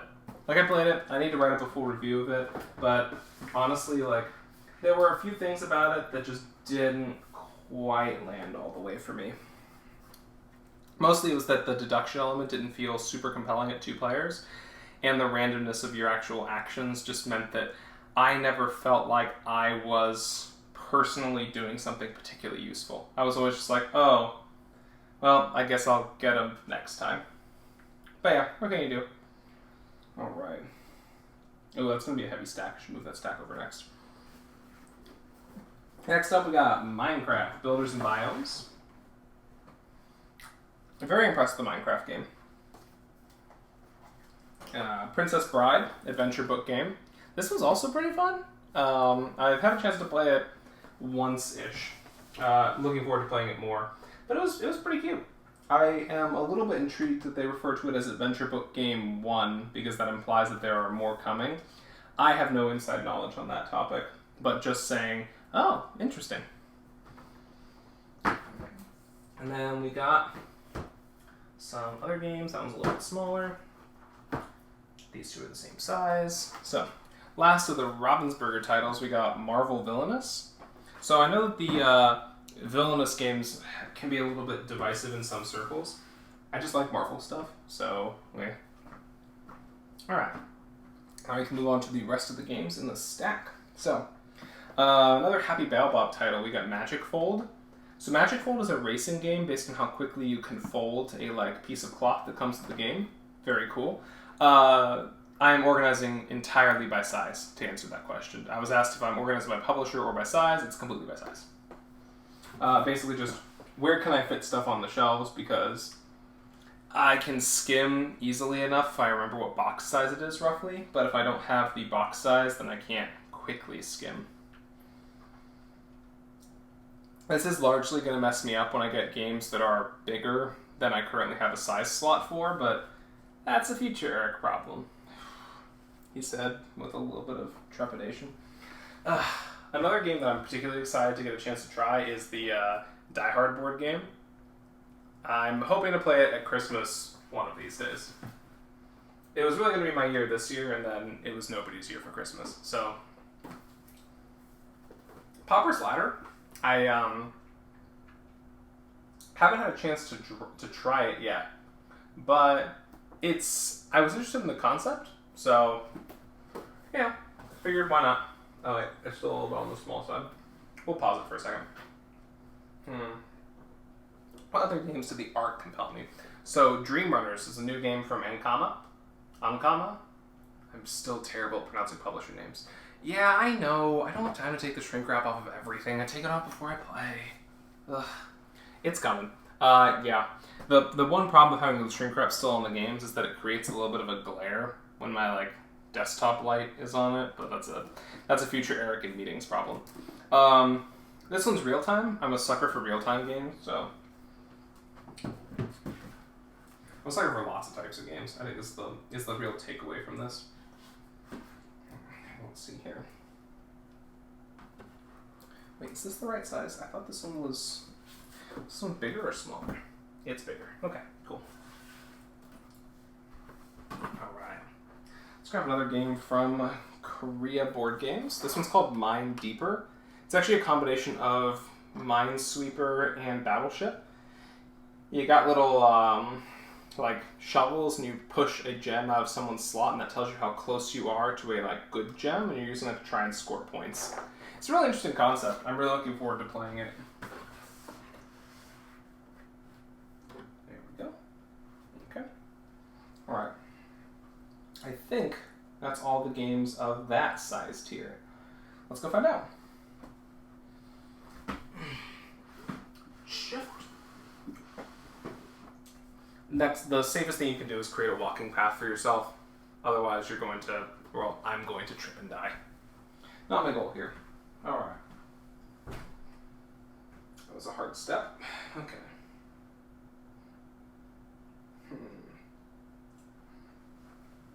Let's grab this. And then we're going to try and grab these. Alright. Lift with your hips. Okay. Cool. Oh my. This is a little bit taller than my head. Hate that for me. We're just going to pivot gently and sit down gently. Real quick squat. Okay, no one died. Whew. A little touch and go there. Anyway, if you're still here, still joining us, we're maybe, I'd say a little bit under halfway done with shelf stuff. So we're just kind of throwing more up there. All right, this one is not, yeah. Oh yeah, this one isn't that size. It's actually this size. Okay, good to know. Also not the right size. Not the right size. Huh, surprisingly not the right size. Okay, well, I guess there are wider games still. Oh, it's actually, yeah, these are the same size. Okay, well, good to know. We'll deal with this later. Okay. Cool. So now it is time for our age-old question. Is X larger than Megaland? Nope, Megaland is bigger. So, now we go back to thank you. Yeah, it's definitely a workout. It's just oh yeah, the thing I was carrying earlier. It's fine. The actual box, the crates of games were like 30 or 40 games per box, and that was very heavy. But they're all here now, I said, unconvinced. Alright, let's see here. So we got Kodama Forest.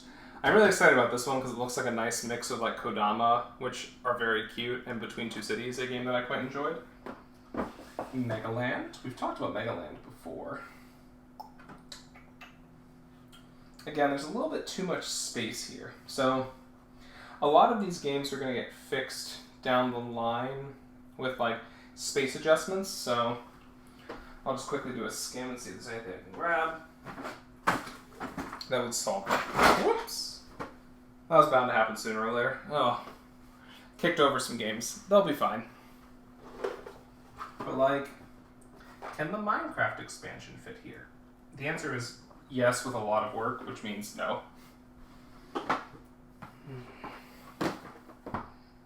Okay. Got a few more titles before we can move on to the next big stack, the vast stack. Oh. Nope. Sad. Okay. Let's see here. There's got to be a game that's thinner than this. Nope. Oh well. We'll deal with it later. So, let's tuck some more games in.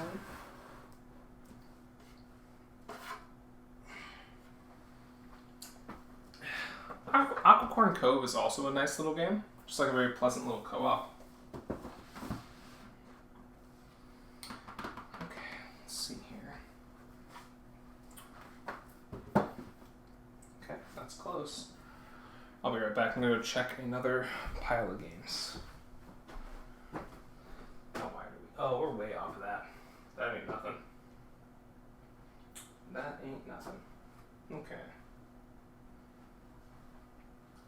Oh, that's Flapjack Flip Out. Okay, that makes sense. Alright. Cool. Waddle. Alright, cool. Let's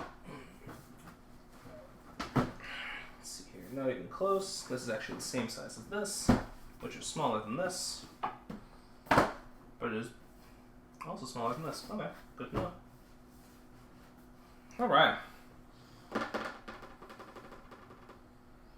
I'm doing a quick survey to make sure I haven't missed anything. Oh, it's perfectly safe, he said, tripping over a pile of games that's rapidly underfoot. If you hear any loud yelps, I'm probably, we're now at the point where there are not enough games left on the floor to cause me serious injury. So that's the real dream. Is that, in that sense, I'm fine. In the imminent danger sense, I'm fine. Okay, let's see here. This is a stack of small box games. You'll love to see you. Oh, that definitely fell over, but I caught it. I know it happened off screen, so you're just going to have to trust me that it happened, and it was extremely cool. Feel free to applaud in the chat if that's your sort of thing. Oh, okay. Drop that. Move this somewhere. All right, let's see here. This and this. And that. And this. Sorry, I just want to get a few more. That's about the same width. This is at least. This one is probably closer to this in width. Yep. Okay, cool. Yeah, that's good. Yeah, any single Lacerda game. As you know, I'm a big Lacerda fan, having played almost some of his rulebooks. But, you know, short games. Let's see here. Alright, I think we are ready for the next big phase. So the next big phase is going to be, I think this entire shelf is just going to be like vast and root. So I'm just going to get to that. No better way to get started. Alright. So, root, you know it, you might love it. If you haven't heard of it, well, it won an American Tabletop Award, so it's got that going for it. He said, shamelessly plugging his own thing. It's my stream, that's probably fine. Root, Riverfolk expansion. I actually don't have the Underworld expansion for Root. It's, you know, just hasn't happened yet. It's on my list. Okay. Alright, first things first. I'm going to move all the vast stuff up here. I have a vast amount of vast. Let's see here. So, the original Crystal Caverns I got back when it was on Kickstarter for the first time because I was deeply allured by the idea of playing the cave. Still am, frankly. So we got Vast. We got Fearsome Foes. We got the Minis expansion. We got Mysterious Manor. We got Haunted Hallways. And the best part is we still got room for some more stuff. Oh, whoops. Now the shelf is secure. The shelf was not previously secure. It's fixed now. Don't worry about it. Okay. So, we could put a number of things there. I'm actually going to put Winner Winner Chicken Dinner by 25th Century here, because it's about the same. Oh, it's actually a little bit taller. Whoops. Shook. That happens sometimes. We can only measure so many games. Alright. Since it's a little bit taller, the question is, what else is the same size as it? Oh, whoops. These games are actually bigger. These games are not. These games are the same size. Oops. Alright, well, I goofed us a little bit. So I'm going to move all of the root and vast stuff here, and we will deal with that in a hot second. It actually needs to go... Yeah, exactly. You can play as the cave. That's the best part about vast. No, what needs to go next is we have a bunch of Pandasaurus square boxes. I apologize for the oversight. Okay, so we got these. You'll notice they're not all Pandasaurus, but they're mostly Pandasaurus. So we've got in alphabetical order Duelosaur Island. You know, it's cool. I like dinosaurs. Quan Chan Mori makes great art. So, Willie, do you enjoy Cave Story? Because Cave Story you famously cannot play as the cave, and I remember being a little disappointed about that. I was like, but I wanted to be the cave. Alright, what else we got here? We got Machikoro and the Harbor and Millionaire's Row expansions from the 5th Anniversary Collection. I hate the noise it just made. It made that noise that a box makes when you turn it vertically and you can hear all the pieces sliding out of whatever hole they were in. And you're like, next time I open this box, I'm going to regret it. Sorry, Willie. I knew you would hate Cave Story for it, but I can't suffer alone. Next in the M's from Pandasaurus, we got Mental Blocks. Mental Blocks is actually pretty fun. I'm not a big Hidden Trader kind of guy, but I actually enjoy the team-based mode where you're just trying to build the darn thing.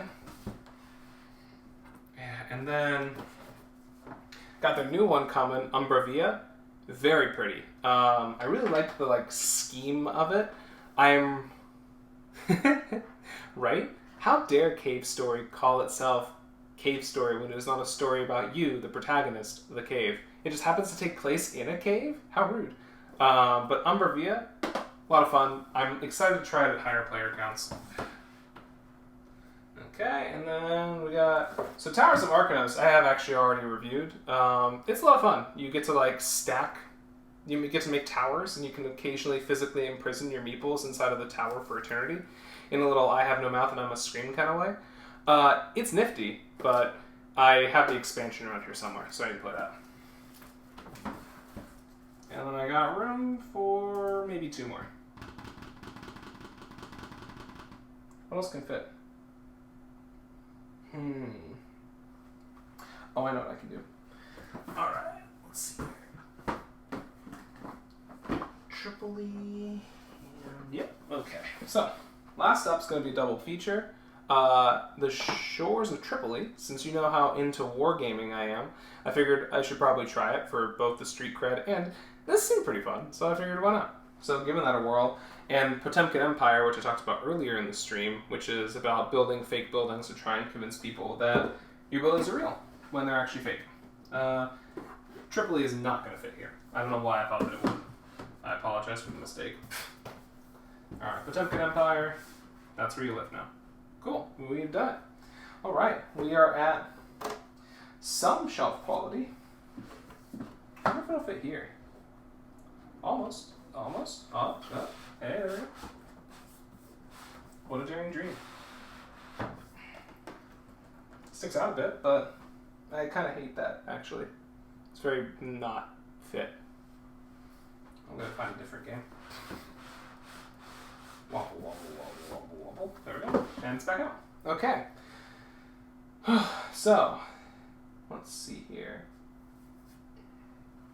Now, we're going to need to do a quick shift, a tone shift in what we've been doing because up until now, I've mostly been dealing with large box games, but because I'd like this shelf to be fairly large, that means this shelf here has to be pretty small. Although I could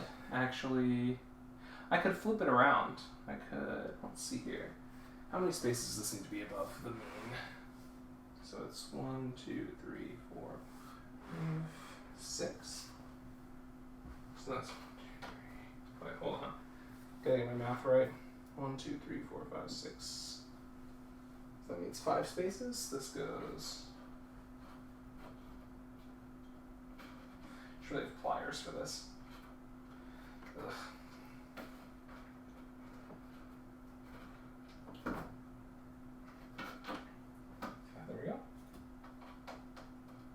Okay, so push that back in up by 2. This one goes up by 2. Am I missing? Nope. Okay, we're still mad about Cave Story. That's fine. If you're just joining us, I'm just putting games on the shelf. You know, that's a thing that you can watch on Twitch. Me reorganizing my home. But with, you know, viewers like you. Hup. Okay, and hup. Alright, there we go. Alright, cool. So now that shelf should maintain its height. The problem with these shelves are that the shelves themselves are adjustable, and that's great, but it also, if you need to adjust them, it just takes a little bit more time. Alright, cool. Now we won't be interrupted.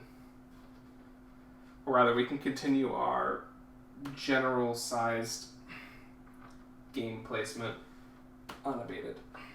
There's probably going to be a shelf further up that's just like the incoming reviews, or I may move one of these shelves to be an incoming review shelf, just because I feel like we're gonna rapidly hit a point of whoops.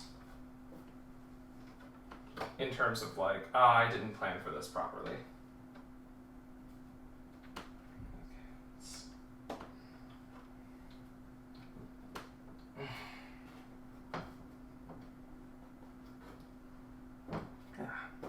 Okay. There we go. All right. We are now better off. Unfortunately, I put a bunch of games on top of the shelves. Okay. Up. Oops. Step on the game. Oh, those are the games that fell over. Okay, cool. These can go in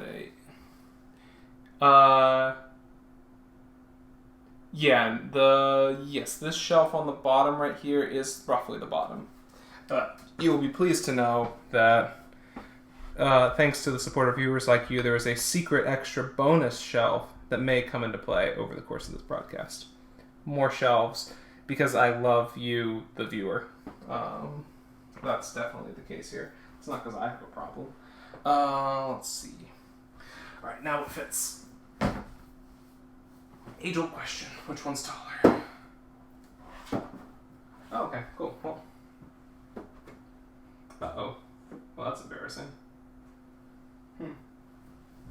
Okay, well, I guess that's... I could, but then I have to move everything up again. Frustrating. Oh, goofed a slight shelf placement. That's okay.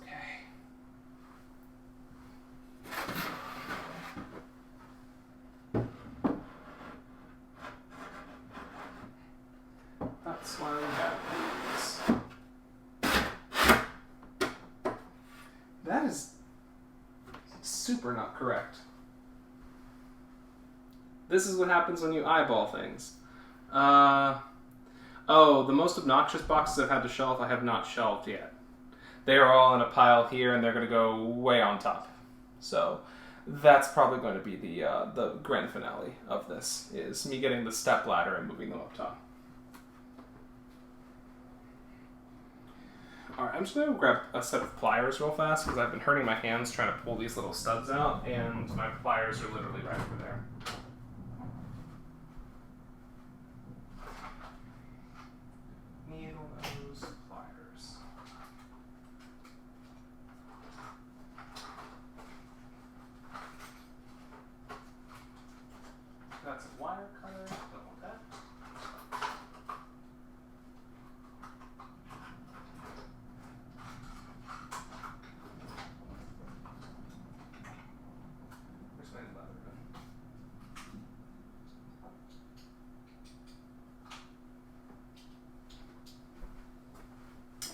Anyway, pliers obtained.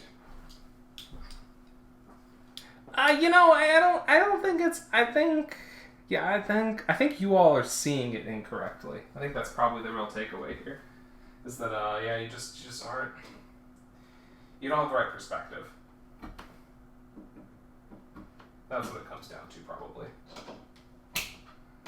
What I also need is a rubber mallet.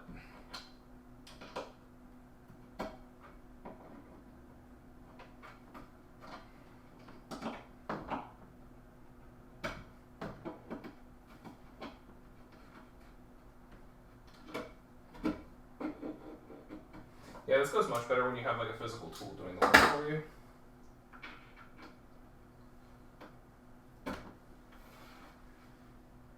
Yeah, that's basically it is that, essentially. That makes the right, that's because my Tokyo Highway copy is downstairs.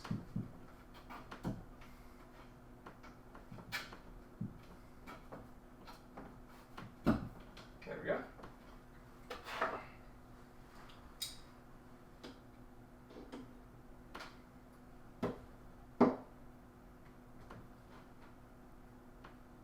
It seems like it's going to go poorly at some point.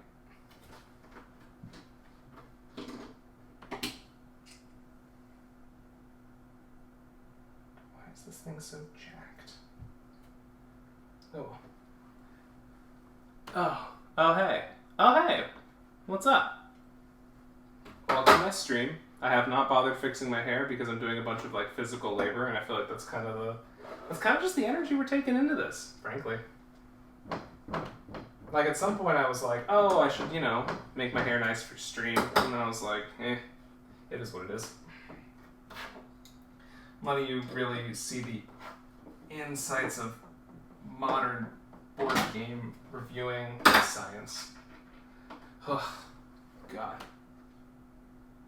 Yeah, I think that's fair.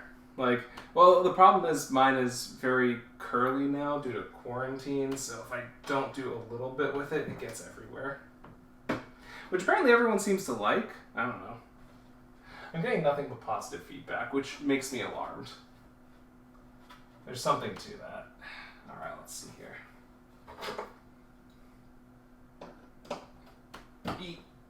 Actually, it's more of a yoink now that I think about it. Gotta get my yoinks and my yeets.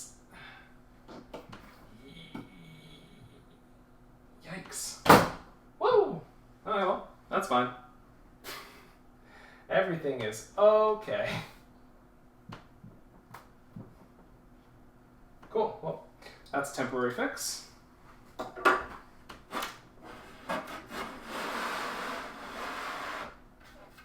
Gonna move this Leatherman tool before I cut myself. Now we're gonna shift this like that. Check it from below. All the screw points are in, and then I'm gonna move these down one. Because some clown who shall remain nameless put these one too high. There we go. Unclowned. Alright. Another shelf.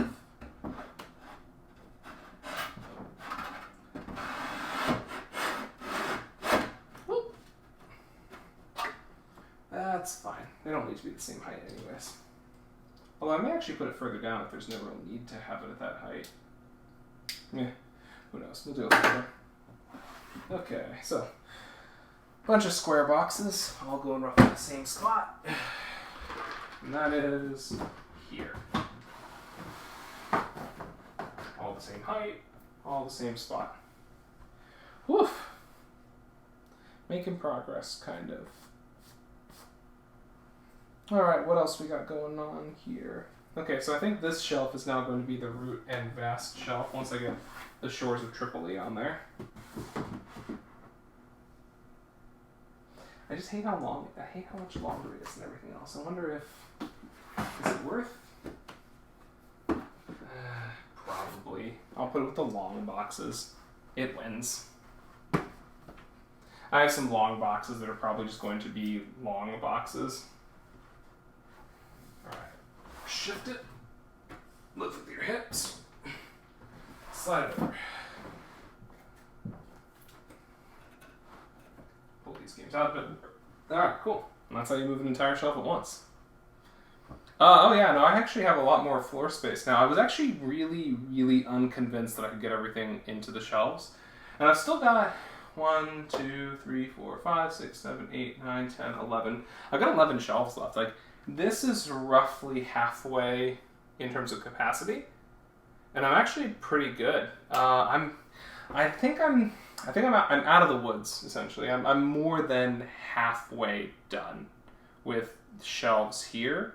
So that means that the shelving up here may actually be a little bit emptier, and I may use this to do my like incoming games that haven't been sorted somewhere yet. Whew. All right. Most important step: hydrate. If you've got water at home or some other beverage, do that.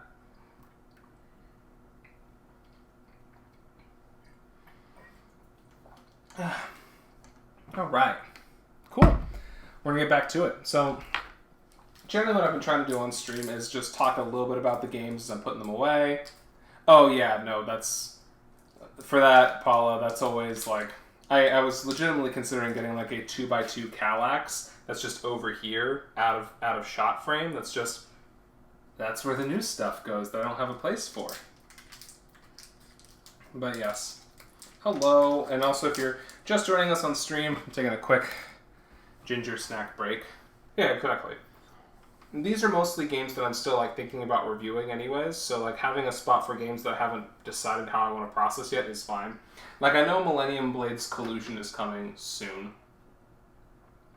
Mm-hmm.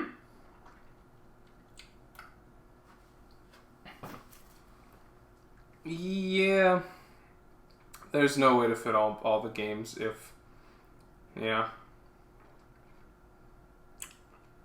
I don't know, the vast collection being vast joke was gently made, but it's still good. It like you gotta remember, right? We're on stream, so you gotta keep them coming back around in case new people are here and they haven't heard that joke before. So I'm all for it. Besides, in real life, I repeat every good story that I've ever told every so often. Just keeps things fresh, you know? Oh man, I'm so sick of crouching. Just like as a concept. Ugh. All right. Oh, this one's taller. What I really should have done is, I should have done a game where every time I under or overestimate a box, I donate like $1 to charity or something. I may still, frankly. Just put me down for 10. I'm good for it. All right. Look, messed up that whole shelf organization scheme. What a shame. If that's too small, then so is this. Uh-oh. Uh-oh. Doesn't quite fit. Okay, well, that's fine. I wonder if... Nope. Okay. Well. That's probably okay. Fast will continue on to the next shelf. Actually, I wonder... Is my unmatched box about the same height? Yeah, okay, I can do that.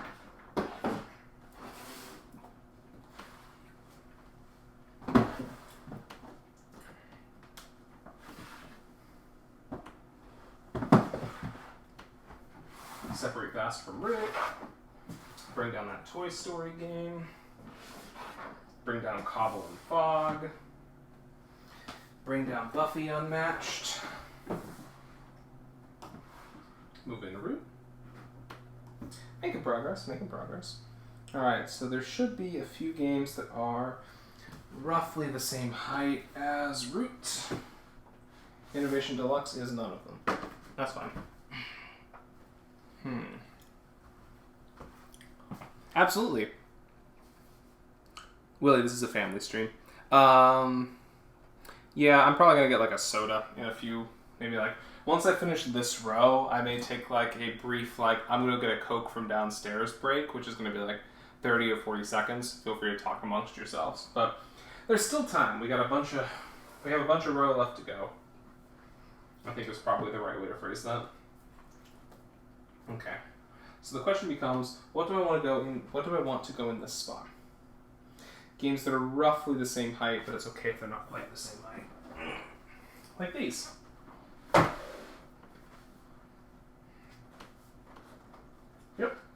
That'll work. I think even it might work explicitly.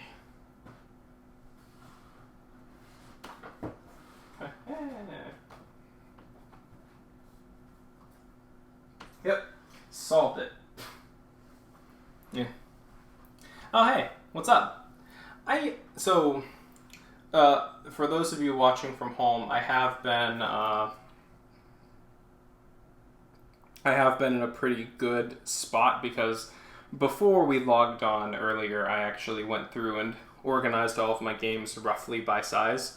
And so that gave me a good spot to be like, okay, I can just start moving things directly to shelves. The rest of my games are not organized by size, so it will take longer, but there are fewer of them. I think is probably the right way to think about it.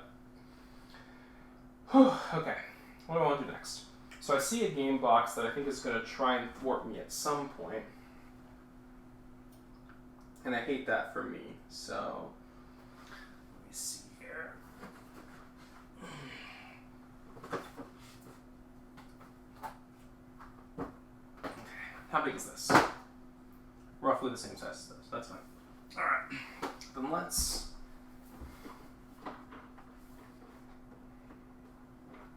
Now we'll deal with this later. Yeah, thank you.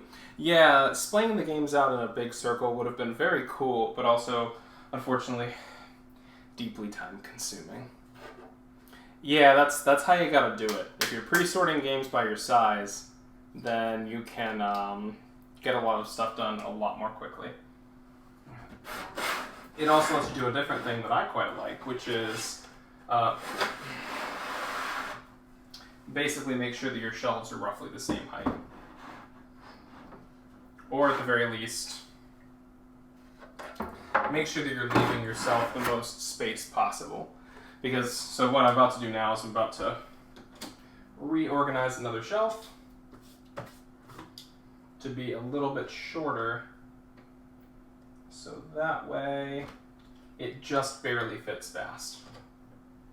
That gives me more real estate later, and I can use that to my advantage. Okay. Pivot. Alright. 2 down.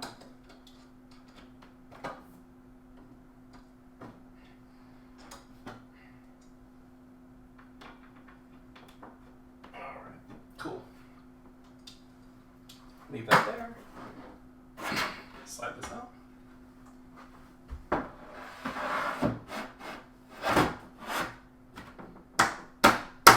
There we go. So you can see this shelf now barely accommodates vast, and that's good.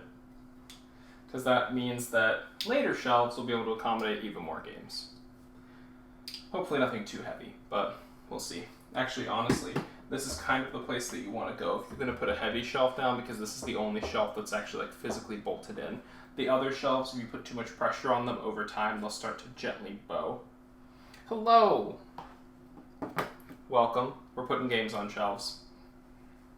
Yeah, if y'all have any questions about games, the process of putting games on shelves, or just about what I'm doing, feel free to ask in the chat. We can ask me anything as well. I really have nothing to do but this all night, so we'll see how much we can get through. All right. Okay, so.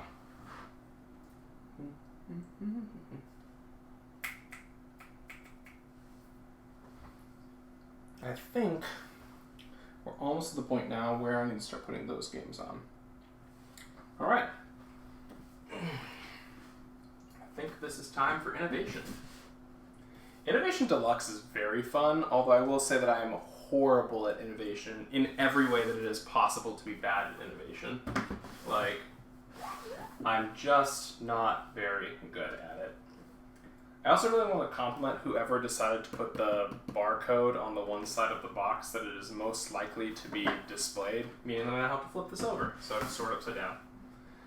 Annoying. Okay. 2 games that I'm not going to just put on the shelf without mentioning. First up is Parks from Keymaster. Still one of the most, the best looking games I have ever played. Bar none, and there are many contenders.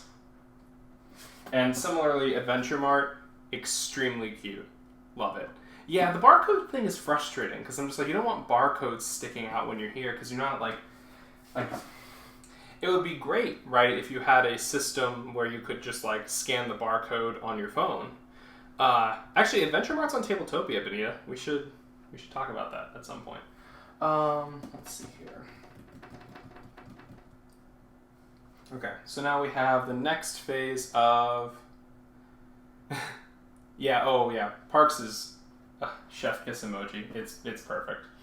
Alright, let's see here. I think the next phase is games that are roughly the size of Sentient.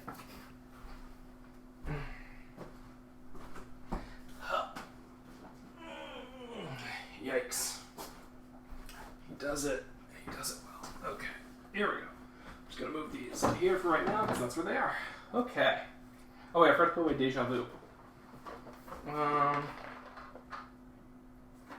Slightly short in viticulture. It's a little bit long.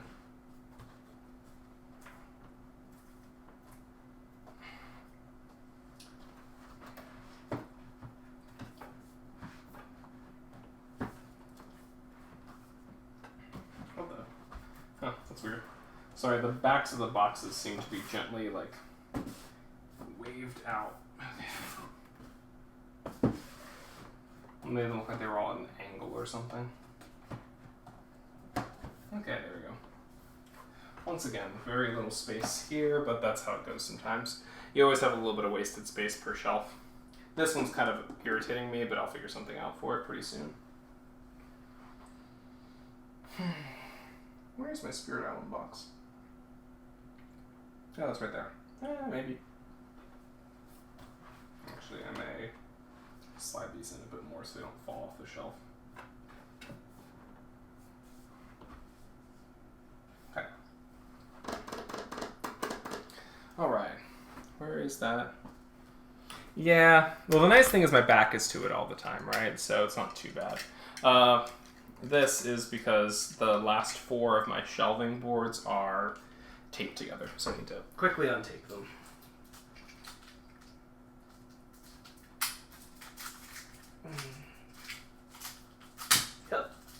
Yep. Alright, one set untaped.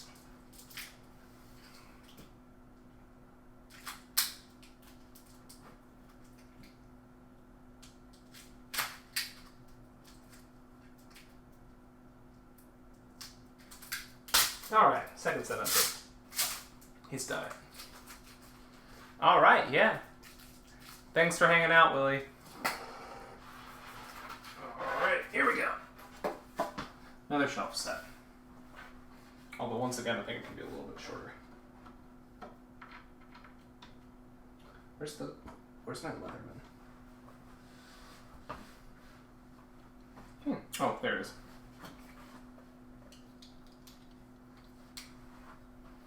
Just to quickly get stuff out.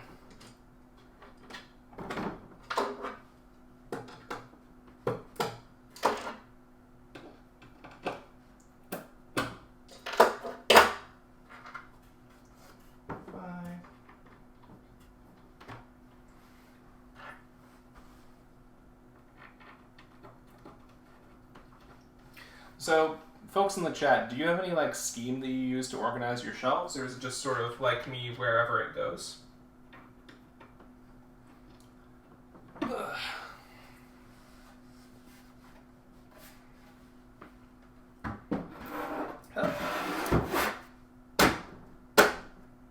Perfect. And the problem solved. Alright, so new question is, what are we putting on that shelf? So I think this is all going to go there. Provided the age-old question of, is Carpe Diem bigger than Cleverland? And it is. Cool. Oh, is it bigger than Groves, though?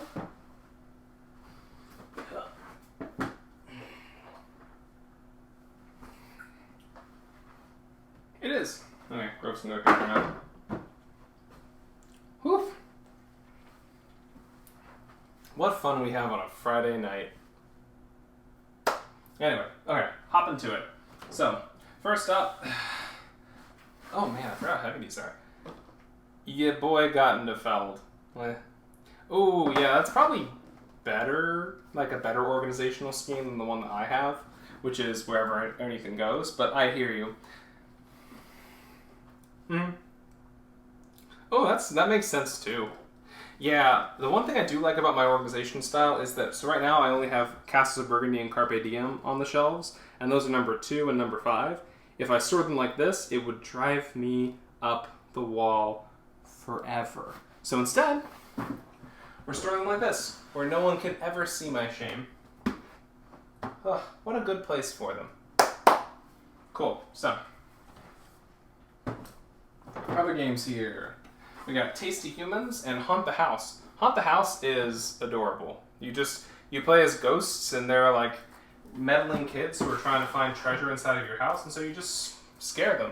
You pop out of somewhere, and you try to freak them out.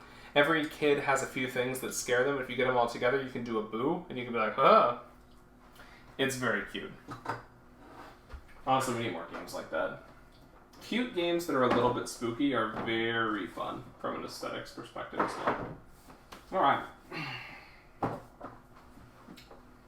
Streets of Steel, very cute. It's like a side-scrolling beat-em-up.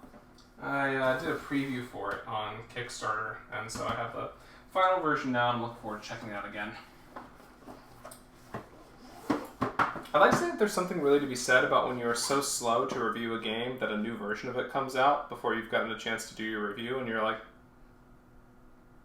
yeah, I'm getting to it. I've played World's Fair before. It's fun. Sentient, interestingly, I actually don't care for as much. It's interesting. It's just so much math. Like, I'm just like, oh, there's just a lot of, like, it's addition and it's subtraction and math. Yeah, the only distinction between the two games, as far as I'm aware, is the cover change, and they added some people of color to the the Vaunted Citizens. I know it's not called Vaunted Citizens, but it has been several years since I've played. So in the meantime, we're calling them the Vaunted Citizens. I mean, like, just because I don't love Sentient doesn't mean you won't love Sentient. It's got really cool dice, and it's got some fun, like, movement mechanics. It's just, every so often, I'm just like, math. Yeah. I think my favorite of the Alex Covering Games series still remains Prowler's Passage. Prowler's Passage was a lot of fun. Just, like, competing thieves, stealing stuff, and being like, oh, I'm a thief. Yeah, I know. Nobody's perfect, Benita. Yeah, that's the problem, is I'm very rarely in the mood for Sentient. Nothing wrong with Sentient. It's 100% something wrong with me. Like... Yeah, I bought it at Gen Con a few years ago. Okay. Now, we go around again and we see what am I still missing. So the number of piles has decreased significantly, which you love to see it. And now we have to think about the type and rank of piles. So for instance, there's another round of games, which are still in those long boxes, but the long boxes aren't quite as long. So we got some stuff here. So that's fine. We'll put those there for now. We also have small squares. Small squares is a really fun game type category because there's a bunch of small squares. Lift your hips. Oh, haha, he's alive. Oh man, that would have been terrible. I would have fallen backwards. Oh, deep breath. Anyway, I think that's a legitimate problem to have with the game. Yeah, no, if I fell backwards, it was going to be very bad, because I think the game I would have fallen on was The Climbers, and that game is heavy.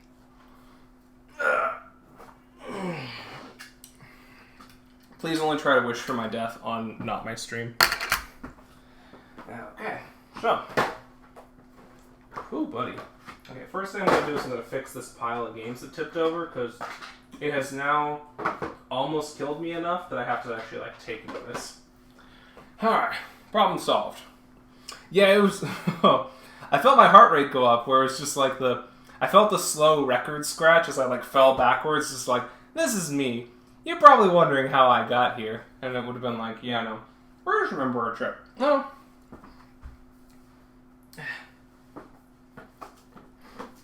I got you, friend.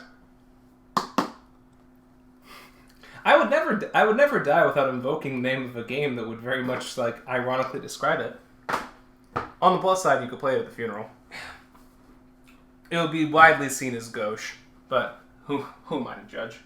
Okay, so small squares or long games? Which one's bigger? It looks like the small squares have it. I'm going to double check with another small square just in case. Yep, small squares have it. Okay. Cool. Well, the small squares it is. So there's a bunch of small squares, so I'm going to go through them real quick, and then I'm going to do a double check around to make sure there are no games that still have the same size profile.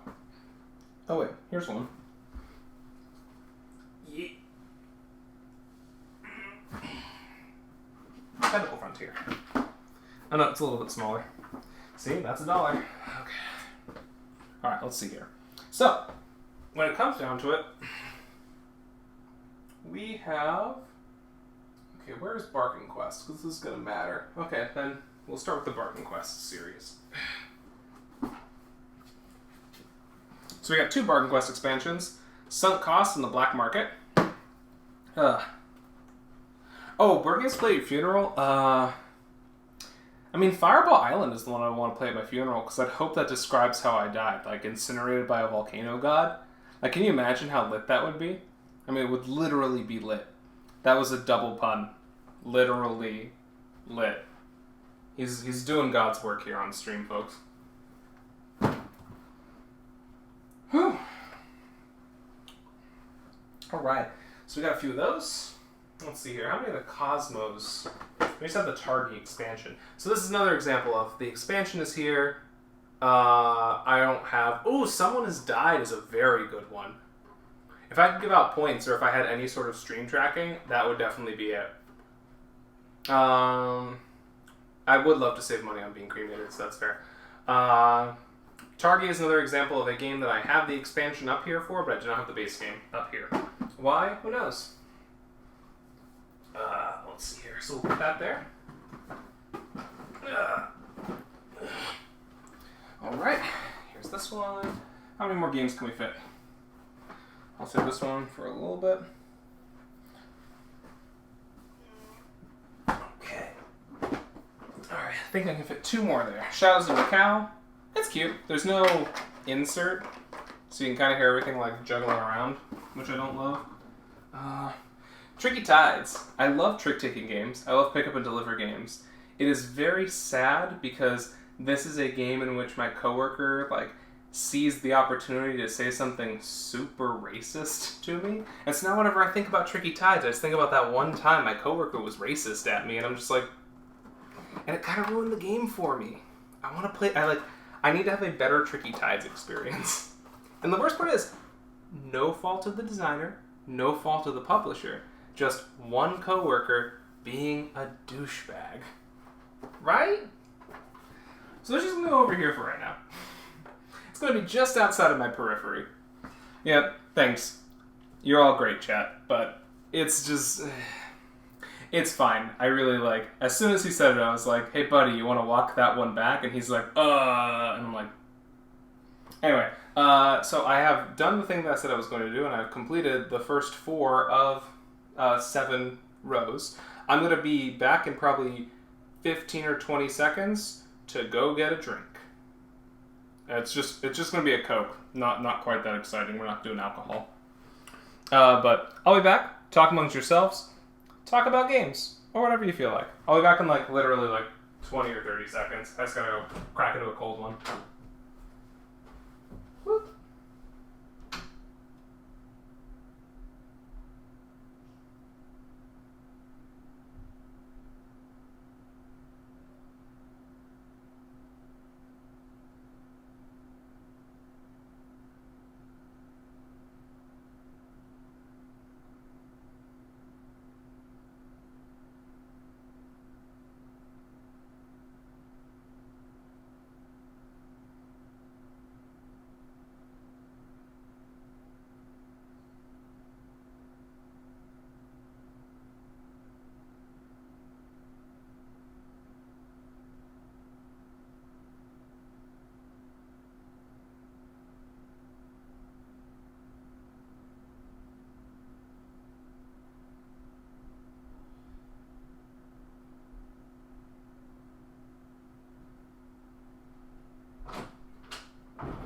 Alright, like I said, no time at all. Ish. Whew. Oh yeah. I appreciate how many people... Oh yeah, I wasn't expecting to make this like a couple hundred micro reviews, but I figured if y'all are going through the trouble of watching me put games away, the least I can do is tell you about them, right? I'm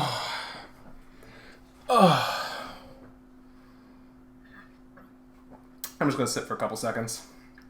I've been standing for a while. Ironically, I have one of those standing chair mats, and I decided not to put it over here for no discernible reason.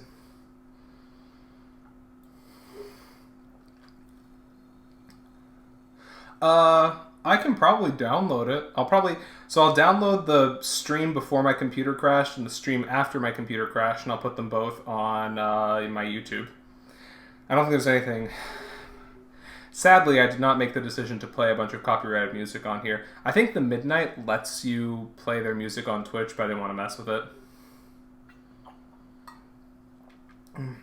I'm glad that I can make your dishwashing experience a little bit more salient, emotionally good.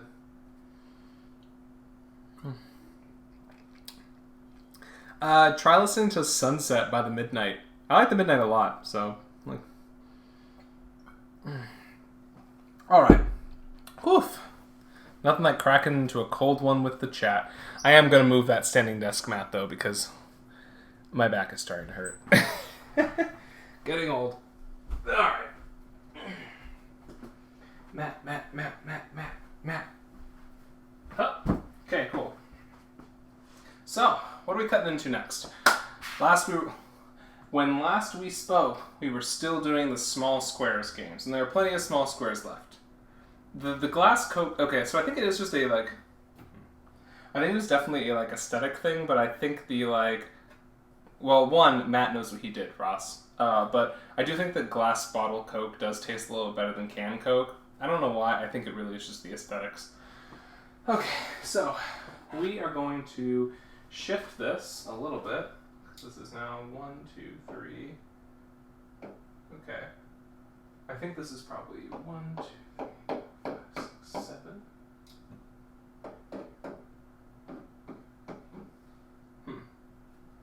It's definitely, yeah, so we'll try this. 1, 2, 3, 4, 5, 6, 7, 8. I think that works.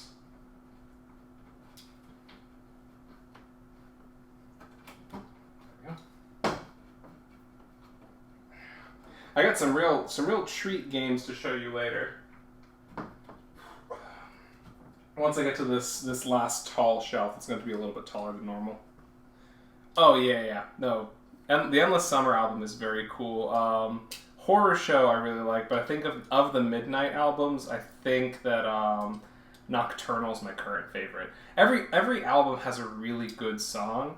Nocturnal has no misses, so I'm just kind of like, you know, we all have to be a sucker for something. Alright, use the Leatherman and the Yoink. I'm definitely tearing these holes out, which I feel kind of bad about. 1, 2, 6, 7, 8.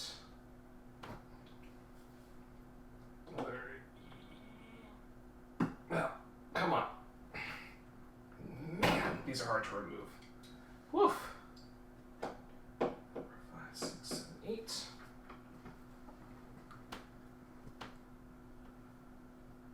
Oh, hey, Kimberly. Oh, hey, Joe. Wow, it really is a party. God.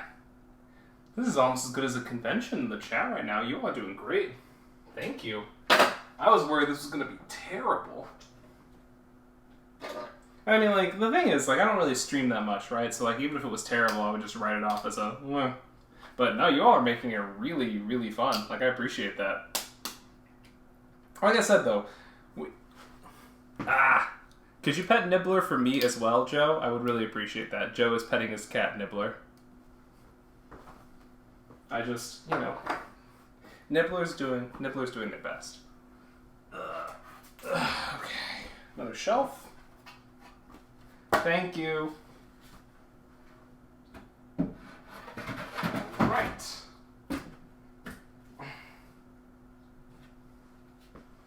Oh, actually, oh, that's sad. I could have.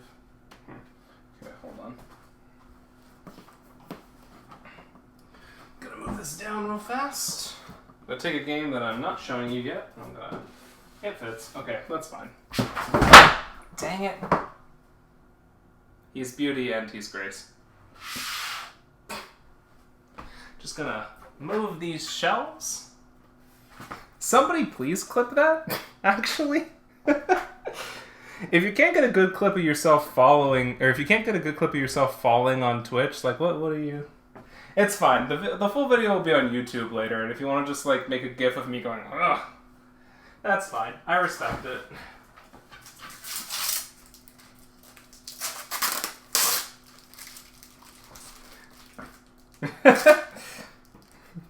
Turns out this was actually a snuff stream the whole time. He said, dying horribly. Alright, I got a bunch of garbage around here somewhere. There it is. Found it. My trash can is currently covered with board games. Who'd have thought? Okay, let's see here.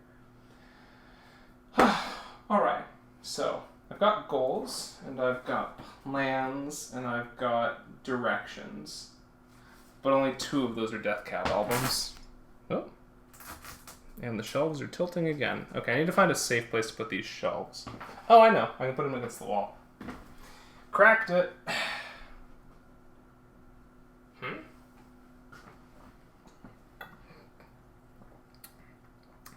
Rude. I'll watch it later. I'm probably going to get some, like, FCC violation for, like, drinking a Coke on Twitch with the label visible. This is not a formal endorsement by the Coca-Cola company. I just enjoy it. Let's see here. Alright, what other size boxes we got? So we got the small squares still. Alright, let's go for some restoration titles. It has been a while since I played Indulgence, but I mostly got it for my friend because one of my friends is a huge fan of the Borgias. Like just like a very knowledgeable Borgias person. Everyone's got a hobby. And then Dinosaur Tea Party. Yep, let me get back into frame. That's Kimberly notes that my hair is approaching Dev Patel and Copperfield, which I have stated numerous times is my life goal here, and she's correct. Dinosaur Tea Party, very fun, but you have to fully commit to doing like posh accents the entire game. It's like if you play Flamme Rouge, you have to commit to doing outrageous accents while you're biking. Otherwise, I'll be honest, the game's only so-so. I think a wise friend once told me that Flamme Rouge very accurately depicts what a biking game should be, and if you don't enjoy biking games, then you probably won't like it. What can you do? So Seastead, haven't played Flotilla, but Seastead looks fun. It's got some really cool pieces. I just haven't had a chance to play it yet. It's on my list. And thankfully, my list is a bunch of small box games. Piece of Pie.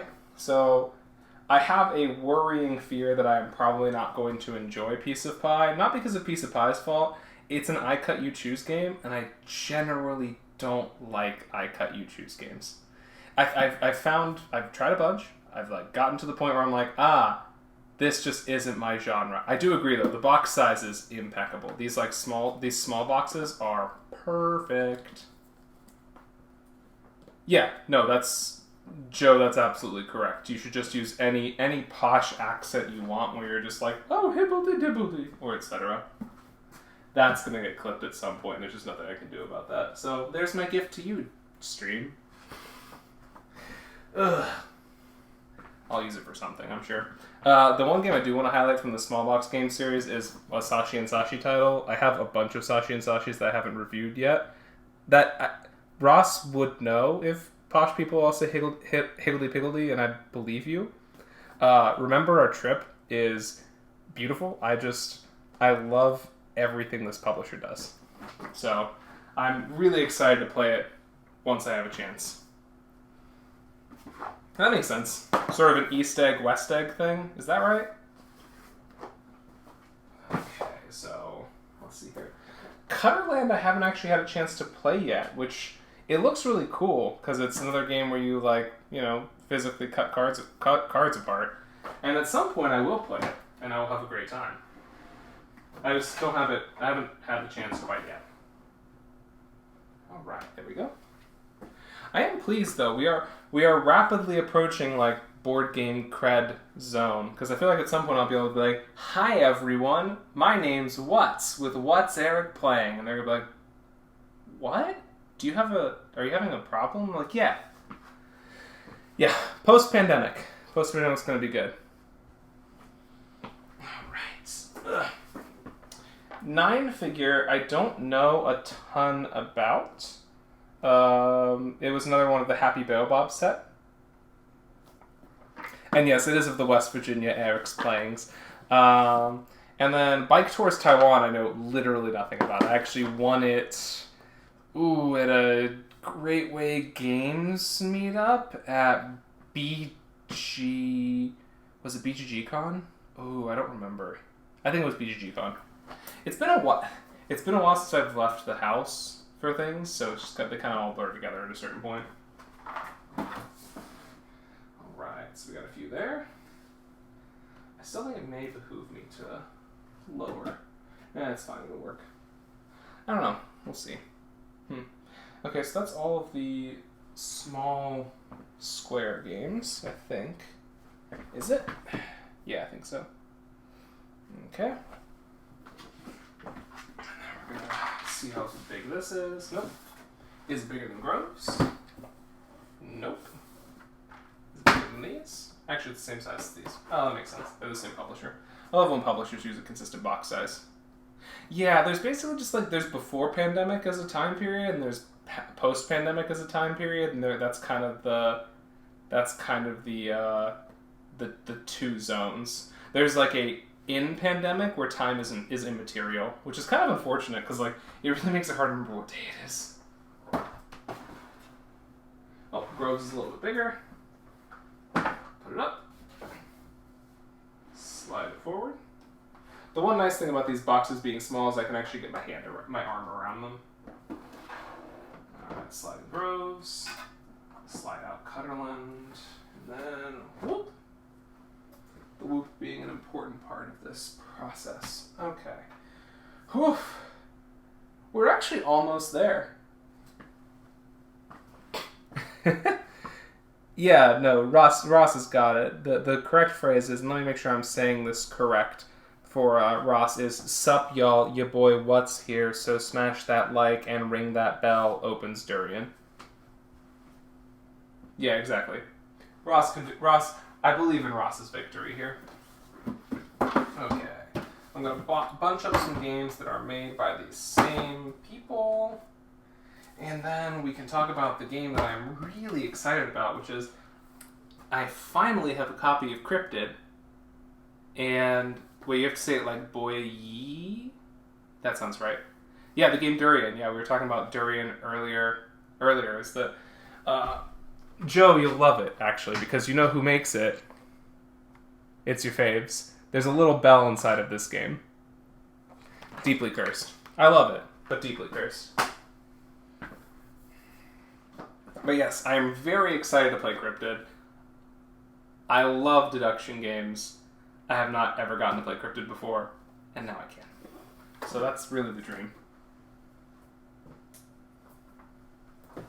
Yeah, Joe, did you back the Oink Games Kickstarter? They're doing Moon Adventure, which looks like it's cooperative deep sea adventure.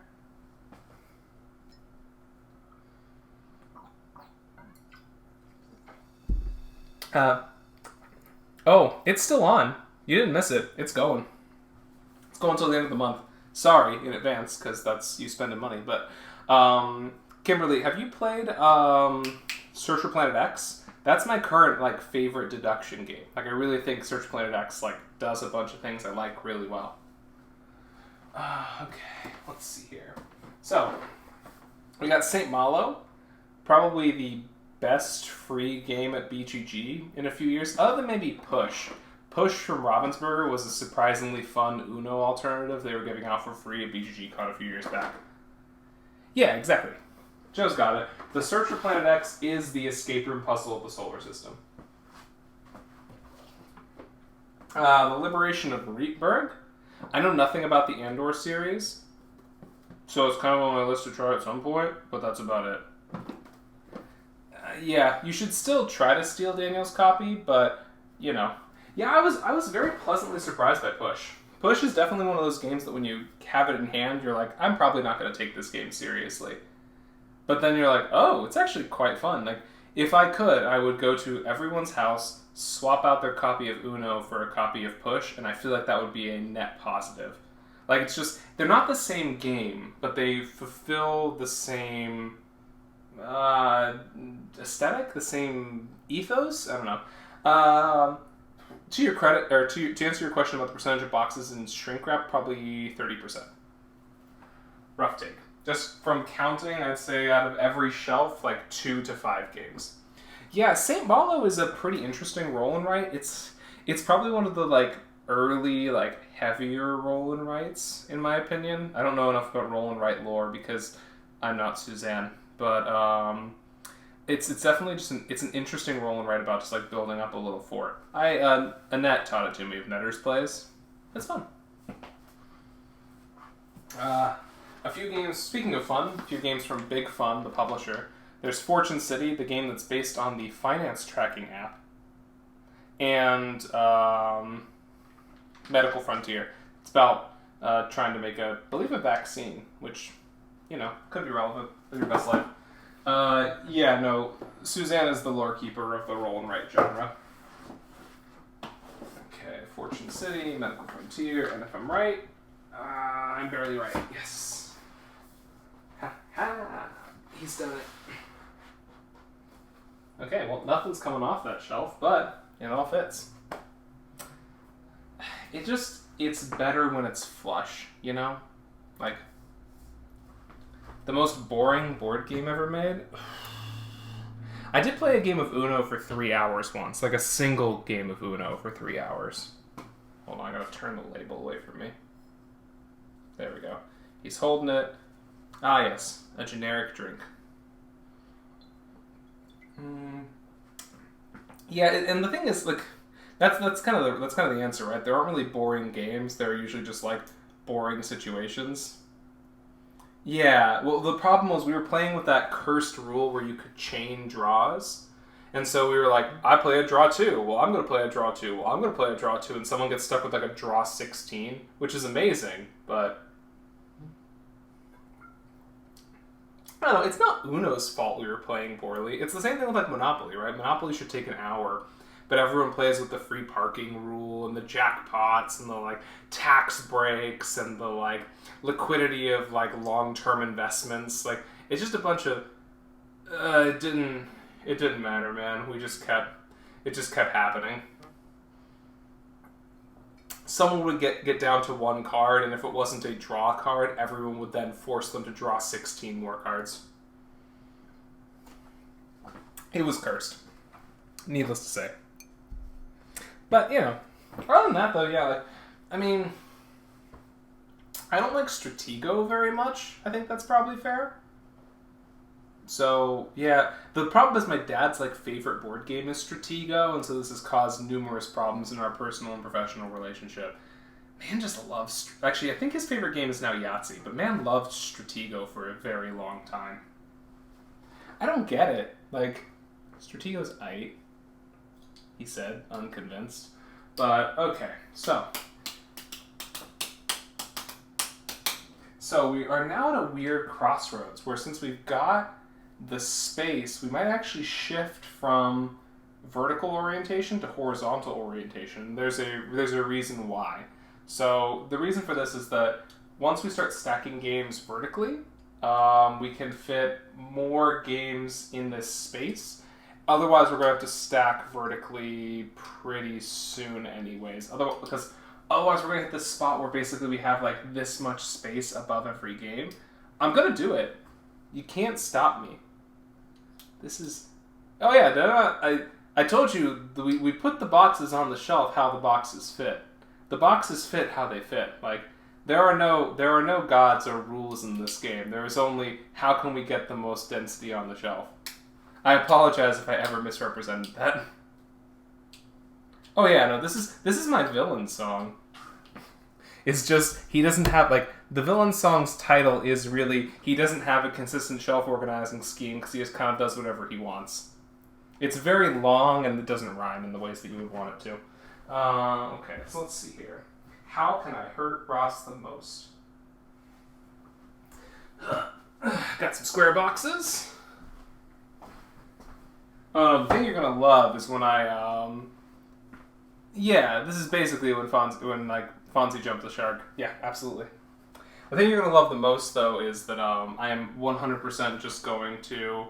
Now, it's closer to like when they kept making heroes, honestly. Like, after, like, I am now the writer that got brought in during the writer's strike and was like, what if we, I don't know, like, they both can make the disease, but only one of them can cure it? That makes sense.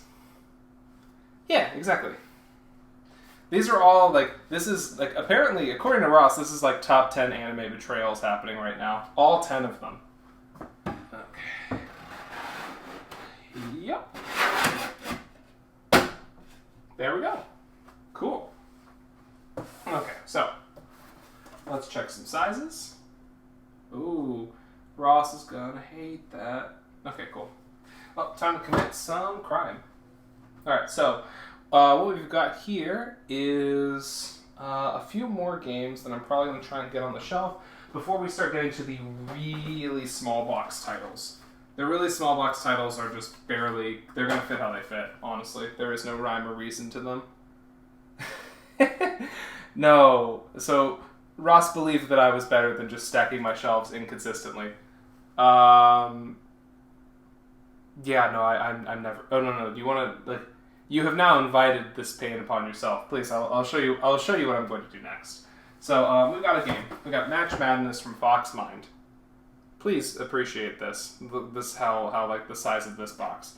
It's cute. It's fast if you like matching. So I'm gonna put that there. I'm gonna let it hang off the edge a little bit so it looks good.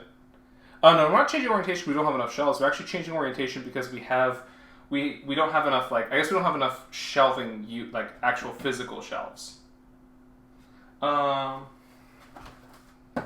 So this is a game I can finally talk about. The Pusheen Perfect Pick game, which I am very excited about. It comes with a little Pusheen figure. How could you not love it? I can change the height of the shelves, yes, but I have, in order for me to accommodate small box games being placed horizontally, I would need to have more actual physical shelves than I have. Not shelving units, like physical multiple shelves on there. I'm not going to order more shelves, so this means I can just hurt Ross directly. Yeah, no, it's... Hold on, I'll show you the back. So, yeah, you basically choose essentials, and you want to, like, create, apparently, meowgical moments, and you want to collect stars as you take snapshots of your fun. Yeah, this is a legacy game. It's a legacy game, and you just found out that you had been putting all your upgrades on me, and now I'm going to start placing the games horizontally. That's true. Okay, so... Let's see here. Alright, cool. Time to hurt Ross. So, Here, Ross, this one's for you. So this is a game called Subterra. You'll notice Subterra is long, but Match Madness is not.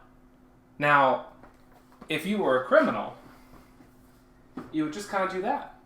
And you'd be like, it doesn't matter how long the game is. The game still fits on shelf now. Oh, it's too late. It's done. There's no going back. I like this one the best. Sorry. I normally put all my games so that they're facing up, but this guy is just too great. I just love him too much. He has earned his position as the facing out side.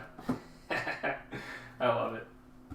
And then Zombie Teens Evolution. So I'm really excited for this one because I'll be honest with you, I've played a lot of games from Scorpion Masque, and I have not yet played a game that I was like, oh, this isn't really for me. So I have to assume that based on that, this is also going to be super fun, and I'm just very hyped for it. So we can all be hyped for that. Okay, let's see here. So the important thing is when you're stacking your games horizontally, if you're betraying Ross's faith in you, you want to make sure that your horizontal stacks are roughly consistent. And so that means if you've got space in the middle here, you want them all to be aligned on the right here, and they peel away from the left side of the shelf. And on the left, you want to be aligned, again, towards the middle. So that makes your life a little bit easier when you're trying to pull games off the shelf. Okay, so this is a pack of things that goes in Subterra that I don't super need, so it's going to go behind. Whoop. Just going to tilt it right like that. Perfect. Oh, the life advice was basically just organizing your shelves so that you have, you always want your flat side to face other games. And yes, the more prudent advice is trust nobody.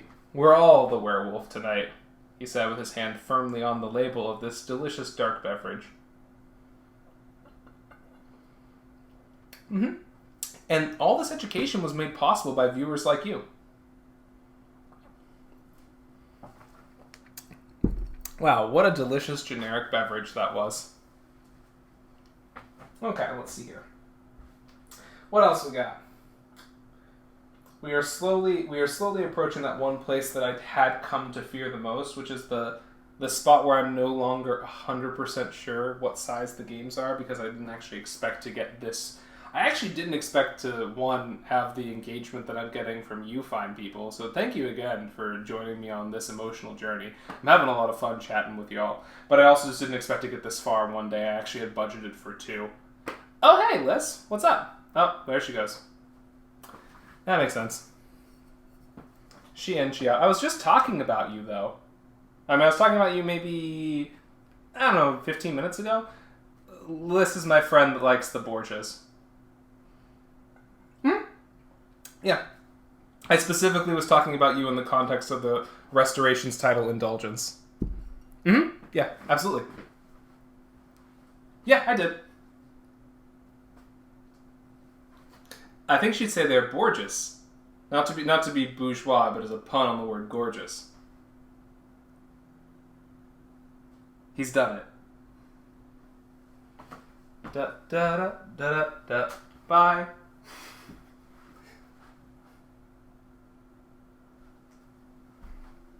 She's just very knowledgeable. I don't actually know if she likes the Borgias.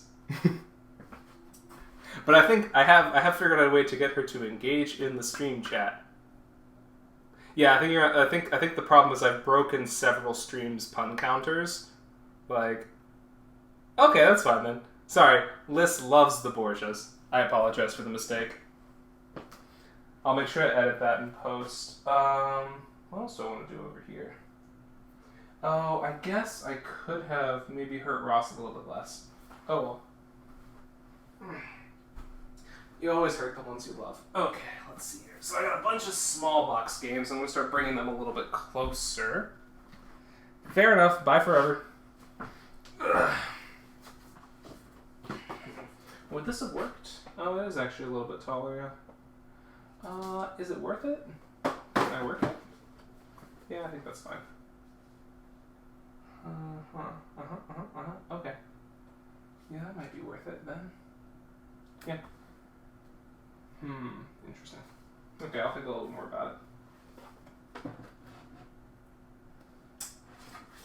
So I enjoy the, I enjoy Funkoverse a fair bit because it's just, I like the Funko figurines a lot, but I couldn't not get this guy. This guy got me through a lot of early quarantine. Funkoverse Kool-Aid Man. What a guy. What a treat. So I may actually put him like this for now. I haven't decided yet. I haven't committed to that orientation. I think though, if I remove, so these are flush is the problem.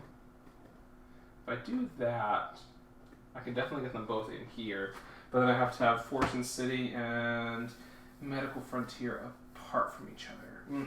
I'll think about it in a second. No! Don't hurt the Kool-Aid Man like that.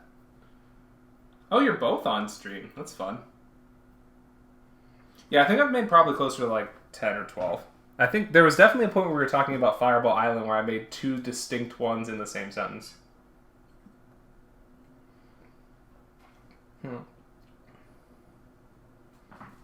Yeah. No. I'm keeping track. I'm not keeping physical track, but I'm just letting you know that there is a counter happening. Okay. So now we've got the problem of it is now challenging to get... Oh, never mind. If these are like this, that's actually much better. I was going to store them like this, and I didn't think that was good at all, but this is actually very good, so I'm actually just going to keep them horizontal. That means they can go much later. That's fine. Is there a better... Nope, that's a terrible view. Okay, cool. Unearth, The Lost Tribe. Unearth is a very pretty game, especially if you enjoy Monument Valley. It has a lot of similarities there. Yes, absolutely. Our friend in the chat is correct. I could not pass up both Razzing the Borgias and Liz in the same heartbeat. Okay, what else we got here? So now the problem is we've hit a point where the games are not all quite the same size. I liked Unearth, the base game, a lot when I was getting into gaming. So probably first-ish, first-ish Gen Con, I was really excited about it. I do love Shipwreck Arcana. Shipwreck Arcana is a perennial, just chef kiss. Love that game. But I haven't played Unearth a lot recently. I think it just ends up being... I think it goes back to the thing that you were talking about earlier, Ross, where you're it's not quite enough game for me. I think Unearth has that problem a little bit for me. I want it to be a little bit more than what it is because I like so much of what it's doing artistically and stylistically. I love the dice. I love the colors. It just ends up being fairly set collecting. Yeah, Benita is right. Unearth is a dice placement game. Okay, let's see here. Ooh, that shouldn't be bending like that. Okay. Alright. Big step. Yeah, so now the problem is I have to figure out what everything is horizontally. And that's not how I usually think about games, so it's going to take me a little bit longer to process it. Grumble. Okay, so this happens occasionally with with a raffle that I do. Someone will win the raffle, and they'll be like, "Oh, I don't want this game," and you're like, "It's a raffle. Take it. Get rid of it." Don't be like that. If you win it in the play to win, grumble. Just take the game. Alright. So, now we're going to be a little bit more aggressive about what size games go where. So I'm going to have to start looking at a little bit more intense measures of what my games are. Whoop. Haha, caught it. Okay. So I think this is not quite the right size. This is not quite the right size. But I think my next widest game is almost certainly going to be the Minecraft Builders and Biomes Farmers Market expansion. So, it's fun. I haven't played this one yet, but I have quite enjoyed the base game.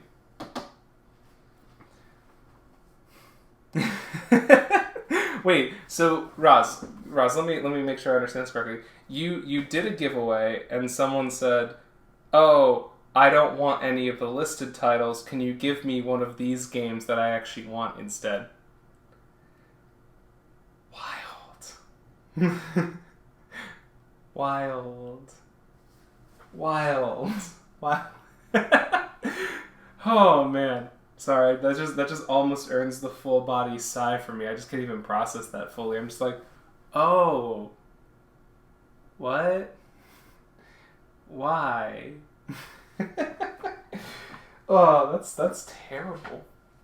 Sorry for you, man. Like oof. That is something else. This is actually one of the reasons I don't love doing giveaways. Like, I find that this is tough to say from like the influencing side, but like a lot of times giveaways are more trouble than they're worth. Like in terms of just like, I like doing giveaways in the sense that giving back to the community is a really fun part of being involved in the community, but I find often that like I put a lot of energy into giveaways that I don't feel like I get to see the full fruits of beyond just someone won a game. Like, I have to go to the post office. Yeah, I actually really like doing my yearly charity raffle, because the charity raffle is super fun, because everyone's there, we're all playing board games, and like, every so often, like, someone will win a raffle prize, and people will start clapping, and you'll be like, why are you clapping? And they're like, they think about it for a second, and they realize there's no reason for them to be clapping, because they're not really happy for the person that won, because they wanted it to be them, and then the clapping starts. You know?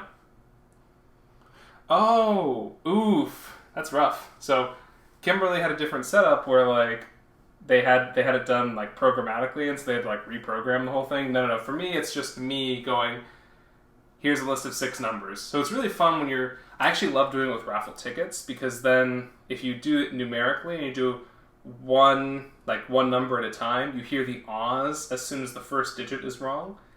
That's great. Just a blast. Well, like, the thing I always tell people is, like, clapping for someone else winning a raffle is like clapping at the end of a Super Smash Brothers game. Like, you know, you see the other characters going like, but they look kind of annoyed. They're like someone's making them clap, and you're like, yeah, that's roughly what's happening here. I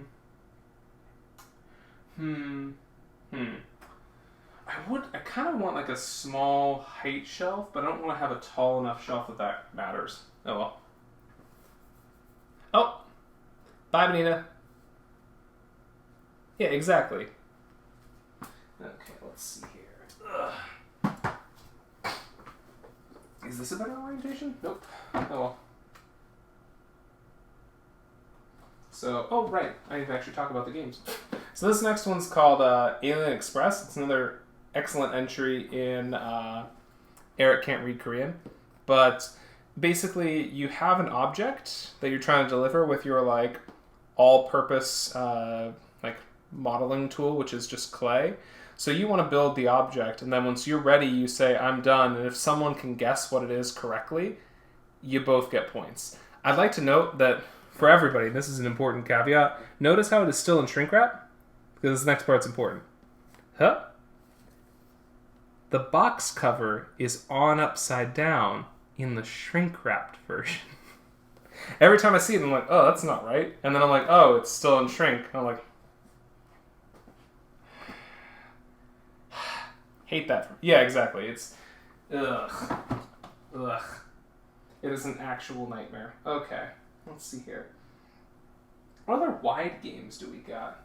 Well, I mean, I don't necessarily, they don't all have to go like that, right? Like, we can do it other ways. Ugh. I kind of want to start doing weird, like, multi-configurations, just to, again, annoy everyone else on stream. Let's see here. Does that fit? Almost, actually, so maybe I should do that. Yeah, I'll do it on another spot. That. Yeah. Cool. Noted. Okay. What other big flat games do we have? Wide and flat. Oh yeah, no, I'm a little type A about it.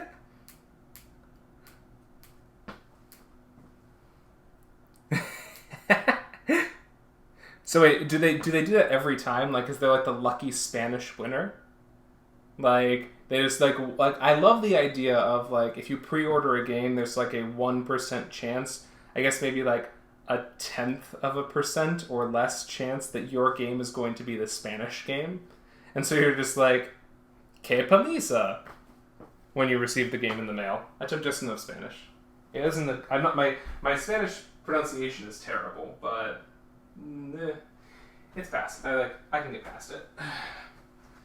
Okay, let's see here. These are probably my next widest boxes.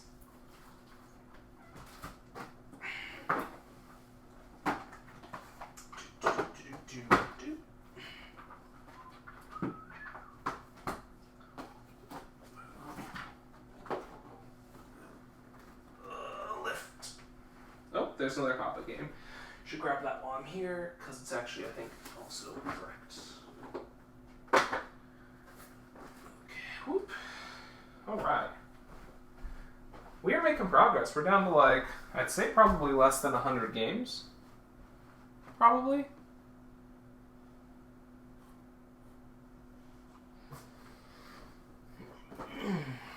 Okay.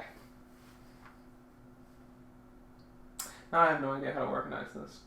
This is where it comes down to always the problem, because I'm just like, there's definitely a good scheme, but I will be damned if I know what it is. Because once you drink deep from the well of, I guess I should go horizontal, it just stops mattering a little bit. We're in the ruin, maybe? Yeah, In the Ruin will work.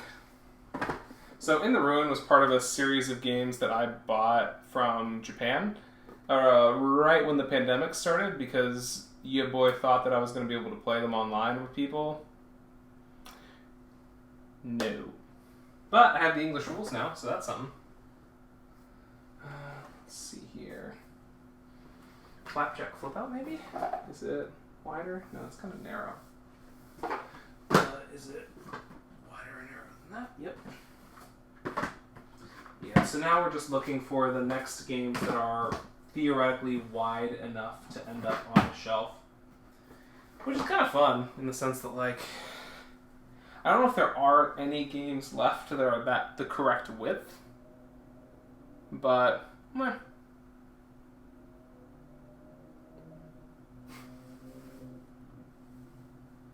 I don't know, I think if I become a ghost, I'm probably going to do the whole, like, wailing and, like, banging some pots and pans together for the first, like, few decades, probably. I feel like that's part of the pizzazz of it. If you're not, like, really going to commit, what's the point, right?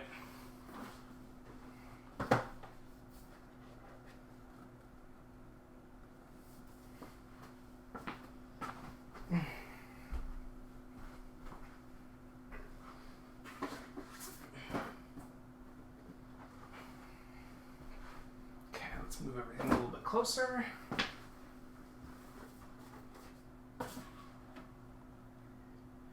Alright, I guess that's going to be a little more unmatched there.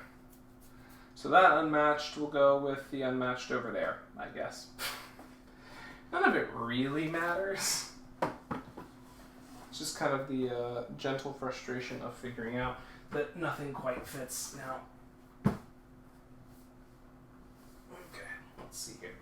So now we've got some wide games again.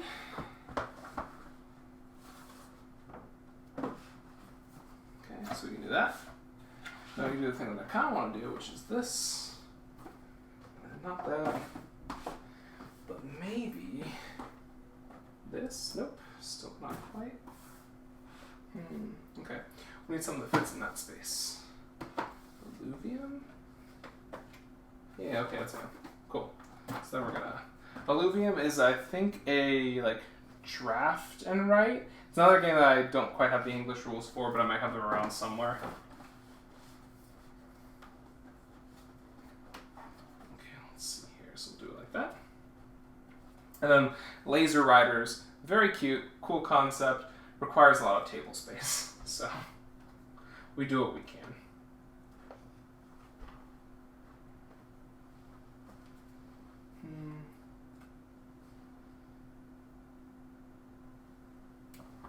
Yeah, that's basically that's kind of the problem, is that we're kind of just like whoop pushing everything in.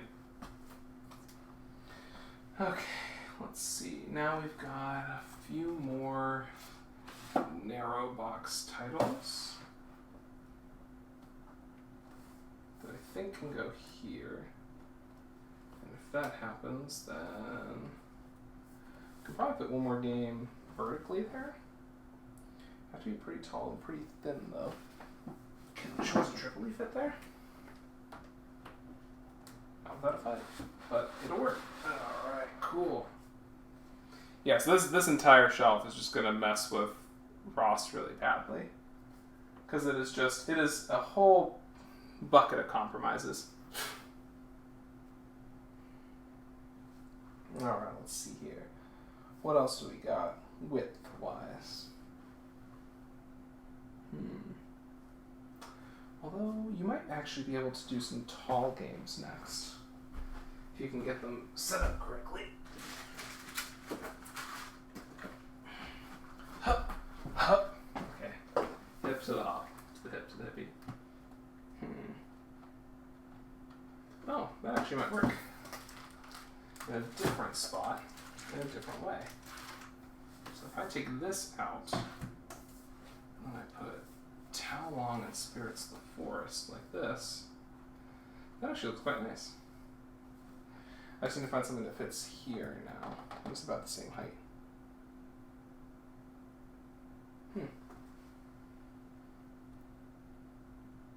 Oh yeah, no, a bucket of compromises is my entire like autobiography.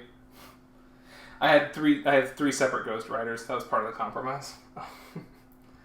Just, it happens.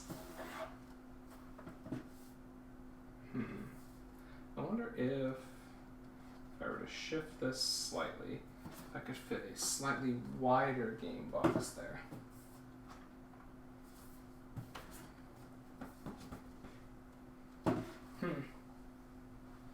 Like I said, so much of this is now just like, I don't know, whatever fits. I'm not too bothered. Huh. This is shorter, but wider. This is some extra components for Spirits of the Forest, so it's just gonna go whoop behind. Because I have the extra shelf height, the shelf space. I kind of wonder if this is the spot that I should put all of those, like, very small box games. Is that terrible? It's a little terrible, right? We'll see what we can fit. At a certain level, it really is just like, how many games can you fit onto the game shelf?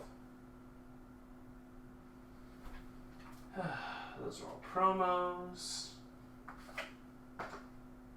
This is a game. This is a game. This is a game. Alright, let's see if we can get all these in there. Kind of like that idea. Alright, so these rapid fire. This is a game I got from Japan called Everyone Wants to Live in the Corner. I don't know anything about it. Just kind of how it goes. Oh, hey, Annette. Welcome to the stream. Putting games onto the shelf. This should fit with the right amount of effort. Yep. Just gotta align that vertically. We got two more Oink games. Rights, which you might know as Startups, which I'm still going to review anyways, even though it's basically the same game. We got Durian, which I've talked a little bit about, has a cute bell in it. Those are both going into this little pile here. I think, though, yeah, they're not quite going yet. So this is actually funny that Annette logged on, because this is a game that Annette taught me called Curse You Robin Hood, which is pretty fun. Haven't played it in a long time, but it still ends up on my shelf of games I haven't reviewed yet. So it'll go there. Motley West is a Mandu Games title that I know basically nothing about, so I'm a little interested. Hey, Amby. Thanks for joining. Mostly just getting the final pieces. Actually, I'm getting a large chunk of these pieces in place, so This, I don't remember what game this is. I think it's called Galaxy Wrestling Federation. I know basically nothing about it. I think I bought it. I can never remember. So we'll slide that there. And then we will place Wrights and Durian on the next two spots, just to upset Ross's precious sense of cohesion. Oh wait, got another one. To be fair to me, this was never going to fit anywhere. This is a game called Tauntaun. So Tauntaun is actually based on another... Hey Mitch, thanks for joining. Yeah, 5% of my games are vast. This game, Tauntaun, is based off of another game that I enjoy called Oboro Ninja Star Trek. So it's a Japanese dojin game about trying to basically take enough tricks that you don't go over a set limit of like score per cards. Tauntaun is based off of that, so I'm excited to try it. Thankfully, it fits quite nicely right here above, but this is again when we talk about compromises, is that it was never going to fit anywhere else. Like, it was always going to be kind of crummy. Let's see here. What other games do I got that can fit in that small space?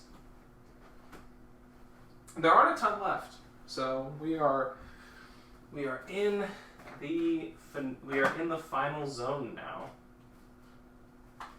Oh, that might work. Maybe. We'll see. Huh? Maybe? Nope. It's a little bit too tall. Okay, that's fine. Let's see. This one. It's the correct width. Okay. This is a game called... so this is a dojin game called Pass from the Night to the Day. It's about taking a walk at the end of the night before the sun rises. Your boy did not bother getting the English rules again, so I don't know how to play it. Anyway, it's going on the shelf. I will maybe... What else can I do here? There's definitely a few more things that I could potentially add if I know what I'm looking for. I arranged my shelves by what fits. So it's definitely an emotional journey. I got a Keyforge deck here. That'll work. Keyforge. And yeah, I think that's probably all we're going to be able to fit right there. There's a chance we could do something else with the Oink games, which makes me kind of want to... They're not quite wide enough for this job, so I'm going to kind of pop them out. Lay down that Keyforge deck. Lay down Pass from the Night into the Day. And then to fill up the rest of the space, I got a game called Punderdome. It's a game about making puns. It was good practice.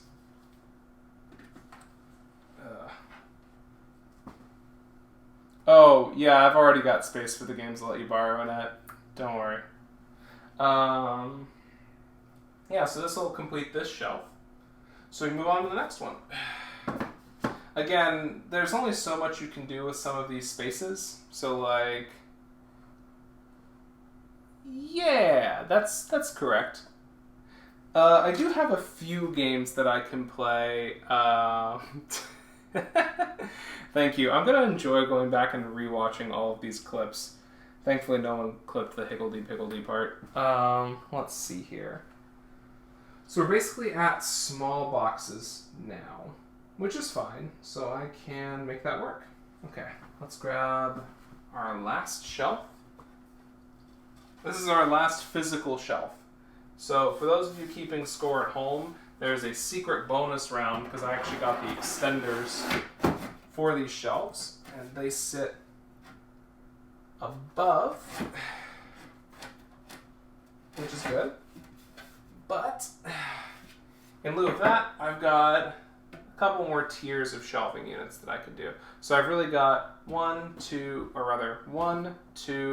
3, 4, 5, 6, 7 more shelves. 7 more shelves, and then 8, 9, 10 across the top. So,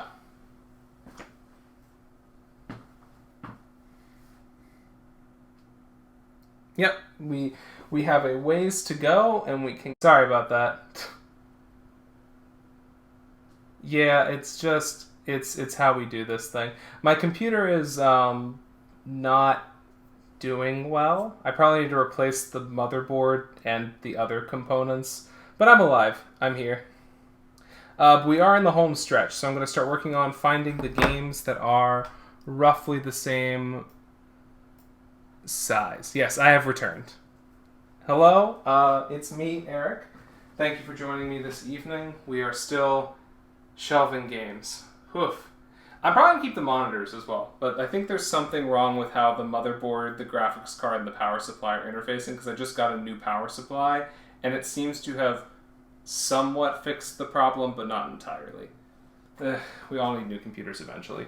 Just sounds like my motherboard can't handle 3 monitors, which is, I guess, a specific problem, but not that big of one. Okay. What else we got? Okay, we got Parks Memories. We got Cat Lady. Got a bunch of small box games.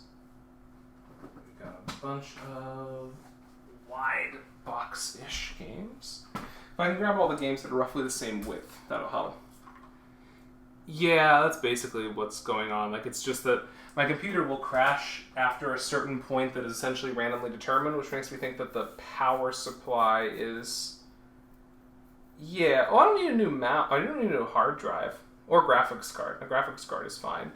I just need a new basically everything else. Because the problem is, as soon as you get a new motherboard, you need new RAM. As soon as you get a new motherboard, you need a new CPU. But I can't currently buy the CPUs that I want, because turns out all of the DIY computer parts have been bought.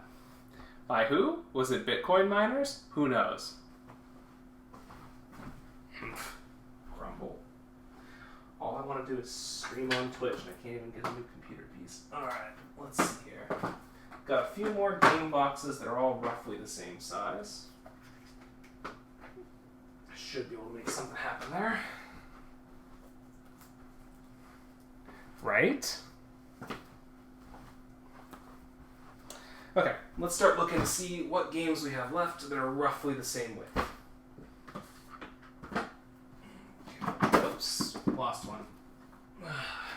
Oof. Reach and wreck. Okay, is it Near and Far Amber Mines or Waldo? No, it's actually both.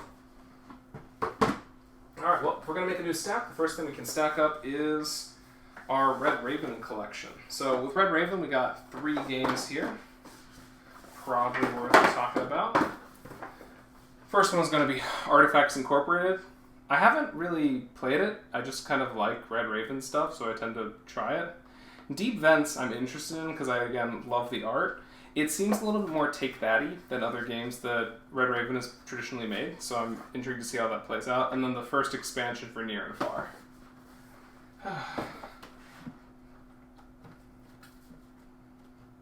Okay. Looks like they can go on top of Station Master, because Station Master's roughly the same width. Again, we want to keep it so that they are roughly flush there. And I think... No, these are a little bit smaller, so we can deal with that in a bit. Alright, what else we got? Let me high step over a couple of these piles. Move some of the small games out and around. Bring the wider games over here. Hup. Oh, that's great. Let's see here. Yeah, so these are all expansions for Subterra, which I haven't played. I basically got all of it because I was going to play with my coworkers, and then it didn't quite happen that way. That's how it goes sometimes. Oh wait. Twitch says it's for adult audiences? I think it's so I could accidentally swear on here. Huh, weird. I don't think this is an adult stream, although I tripped once and almost died, so that could have been a little bit better. Alright, let's see here. Got wide games. Wide games. Okay, I know there's a third one of these. The problem is, where did they all go? So now for everyone's favorite part of the stream, in which I'm looking for a specific game. Okay. Well, whatever. First time I've got investigation. I know there's another one. Maybe if I just like look at it from like a step back. Nope. Weird. That's odd. Oh well, what can you do? Yeah, there's supposed to be 3 expansions to Subterra. I am not aware of where the 3rd one is, which means it's just in another box somewhere. Oh, that's fine. Good for her. I'll find it eventually. In the meantime, we can probably put Flow of History on top here, and that'll roughly cover our bases once I'm sure that the shelf is settled. Cool. So yeah, we're just gonna start making some more stacks like this. Oh no, the late night stream isn't until, I guess, late night. It's only like 7:30. We're making really good time. I really did think this was gonna take like 2 days. But no, it's almost entirely done. So that's fun. Okay. Let's do what we keep doing and just keep moving stuff up when we need it out of the way. Oh man, that's heavy. Okay. Wide box schemes. Alright, so we're just organizing titles. Let's see here. Oh, that's weird. Why is the box not shutting all the way? Oh, it seems like there's something in here that... Oh, okay. The markers slid underneath some of the cards and it was keeping the box open. Yeah, so I was actually trying Deadly Doodles from Steve Jackson Games. It's pretty fun. I don't love the part where it kind of like demands that you look at your opponent's board, just because that kind of snooping always grates on me. But beyond that, it's pretty fun. Let me see here. There was another Haba box. Yeah, I found it. In a Flash Firefighters, very cute. You're just kind of... you could sidetrack me more. Like I said, you can ask me whatever you want. I'll probably answer it. But In a Flash Firefighters and Color It are both Haba titles, yellow box. They're cute. I like In a Flash Firefighters because it's basically just like a real-time tile placement game.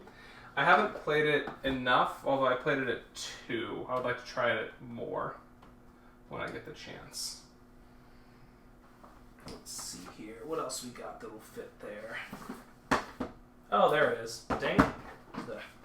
Here's the 3rd Subterra box. I was close.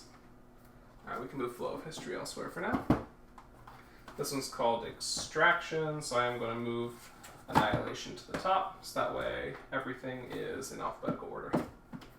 And I'm also going to flip these so that they're all facing the same way, because that's just the type A that I kind of am. Okay, so got our boxes facing the same way. We can probably fit one more box on top, as long as it's thinnish. Alright, cool. This is a game that I was definitely just going to love from the start. It's called Waddle Downtown. Just look how many penguins there are. Which shelf on the left? Like, this one? Or do you mean this one? Where there's just kind of like a bunch of games in the middle. Does it upset you? Does it make you feel a certain way? Oh, actually, that's a good point. I could probably stuff another game right inside of this, like, hand-sized gap. Oh, the far left? Why is that? Oh, is it because there's this tall gap here? Is that what's bothering you? I gotta solve for that. Don't worry. Be patient. We're getting there. Everything's in process, you know? Everything's a process. Okay, Waddle Downtown, as it turns out, fits perfectly on top of this. Again, if you can get tight shelf.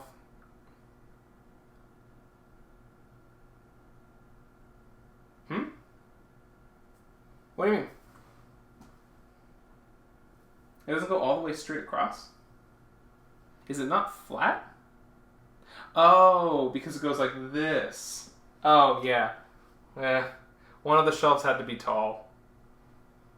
I didn't want I didn't want these shelves to be that tall because it makes it difficult to stack games after a certain point. You just end up at a point where you've got a bunch of small box games, and when you want to pull one out, you have to pull 12 out. I really don't like stacking even this many titles. Is annoying.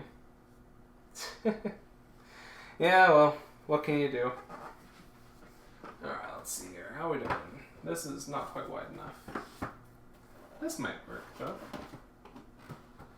Alright, cool. So the next two that I'm going to stack on here is Bringing Back the Flow of History, and I am putting on Fantastic Factories, Manufactions. Fantastic Factories, I love. I think it's just an incredibly good and, like, tight, slightly gateway plus game. Like, I could introduce it to a lot of people. I think they have a really good time with it. I just think that Joseph just did an incredible job with it. It's really good. Yeah, I'm really excited about it. I need to play Manufactions. The problem with any expansion, right? Expansions are really hard to play for review purposes because I tend to play games with a variety of different people, and it's very difficult to say, oh, well, now we're going to play the expansion of it. Yeah, no, that's the right play. There are a few games where I'm very saddened to give the original prototype back. Cascadia was one. Fantastic Factories was definitely another. I was just like, oh, but what if I just stopped reviewing games, ran off into the woods, and they never found me? I could play as much Fantastic Factories as I want. Alas, it wasn't meant to be. But now I actually have the base game, so it's kind of one of those, you know, it all ended happily. Probably, he said, unconvincingly. Alright, let's see here. Gosh, this gap is really bugging me. It's definitely a game that'll fit there. I just need to figure out what it is. Yeah, is it Starving Artists? It actually could be a little bit wider than Starving Artists. I'll keep looking. Wild. Okay, let's see. Now we've got a bunch more small box games. Okay. This whole shelf is just going to be vertical stacks. Kimberly, you gotta find like a priest for your autocorrect, because your autocorrect is woof. It is woof. Goodbye, Ross. Thank you so much for hanging out. I am so sorry for assaulting your visual space with this. I'm going to find a game that slides right in there, though, because I actually need one now that I'm looking at it. It's like a little bit not quite right. Let's see here. I gotta have something. There's gotta be something for that. Ooh, Oaxaca could probably be the game that I need. Is it? It's a little bit long, unfortunately. Okay, well, it's a game that's roughly the width of Oaxaca. Okay, well, I'll find something later. Ooh. Nope, not quite yet. Oh, yeah, Kimberly's autocorrect gaffes are legendary. This is also going to be a really interesting video for someone to watch who doesn't have access to the stream chat, since the stream chat is apparently not preserved when I pull the video. So there's just going to be bits where I'm just talking to nobody. There's probably, like, if I had an actual streaming setup, this is where I would flag, like, certain comments so that they could appear at the bottom. But yes, the only takeaway that you need from that story is that Kimberly has an autocorrect problem. The problem is that her autocorrect deeply hates her. Like, in a surprisingly aggressive way. Okay, these are mostly small box titles now, and I think we can get away with the rest of them.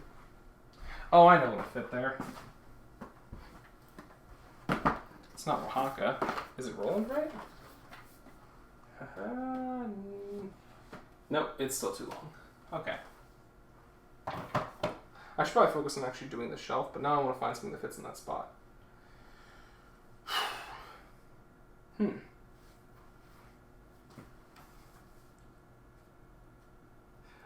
It added a letter and changed a letter, Joe. Is probably the nicest way to say that. Let's see here. You know how edit distances are. Is it Meowie? No, still too. I've now found every game that is like maybe an inch and a half too long for this slide. I know what game I need it to be. I just don't want to go grab that one. So, oh, I know what it is. Here we go. Solving it. He's done it. Cat Cafe fits perfectly. Another crisis averted. Okay. Now back to the thing I was doing earlier.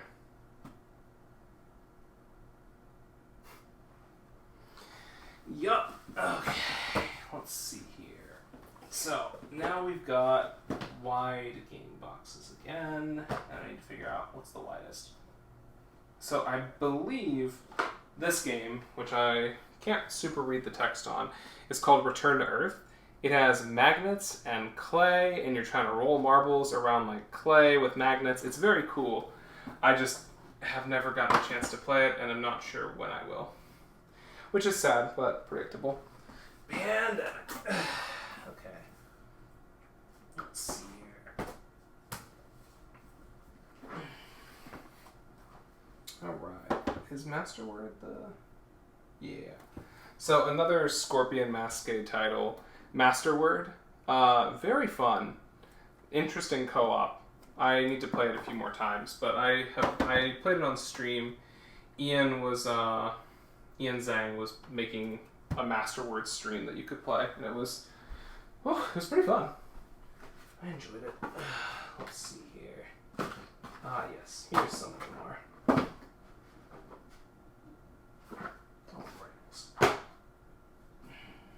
Okay, I think these are the last of the wide games. So, got a few more titles here. Shadows Amsterdam is a pretty fun kind of real-time Codenames. I haven't played it enough, but I played it once or twice and really enjoyed it. I just would like to play it more. Oh, it actually is slightly bigger than Masterword, so it goes... Oh. Yeah, there we go. Okay, cool.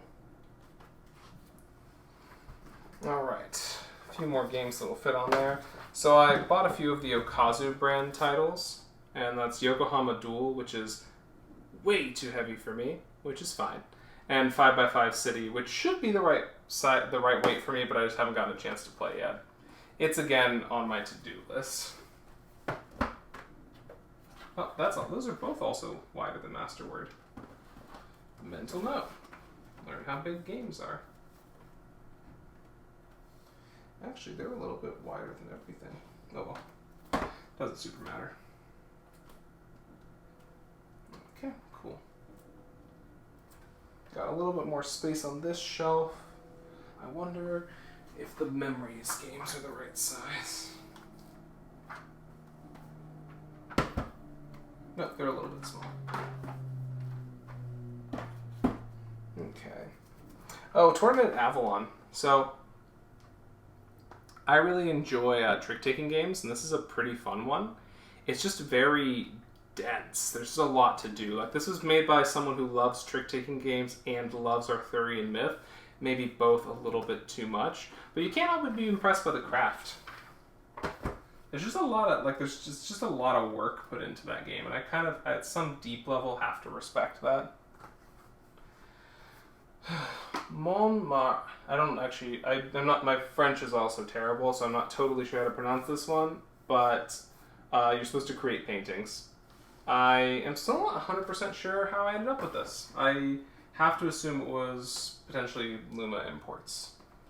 Let's see here. Are there any games wider than this? Because I think this is still not quite the width that I'm looking for. Okay, let's see here. Grifters might be it. Alright. Nope, even that's not quite there. Oh well. Played Grifters. It's pretty fun. I feel like maybe I didn't bat Grifters Nexus. I don't remember. I think I won Grifters at a convention. I do love trick-taking, so you know where to find me. I literally just live here in this room now. Well, not quite. I have a different room that I sleep in, which is the dream. Okay, let's see here. Alright, what else am I missing? I think we're now at the point where I don't have to have stacks anymore. Everything is just kind of its own height. And that's good. So I'm going to move Grifters. I'm going to do Monstrous instead. Monstrous is Good Games Publishing. It's cute. You basically throw monsters onto a play area to do different effects. It's a nice little bit of dexterity, honestly. I think it's definitely cute. Okay. All right. Last up before I clear off that sector is Meowie. Meowie is basically a diving game. I guess almost like fish diving. I know very little about it, but it looked fun, so I'll be excited to try it once I have the chance to do so. And then, let's see here. I think if I do... So I have enough room that I can probably do the Tiny Epic games that I haven't reviewed yet. Somewhere on this shelf, and I'm hoping that I can fit them all in one stack. Okay, let's see. Up. Alright. So we got the Tiny Epics all here. Yeah, that works nicely.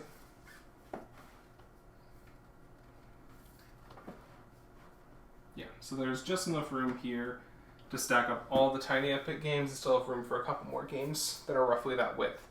Yeah, I haven't actually played any of the recent Tiny Epic games. The most recent I've got is Mechs. And Mechs is fun. It's just a little bit...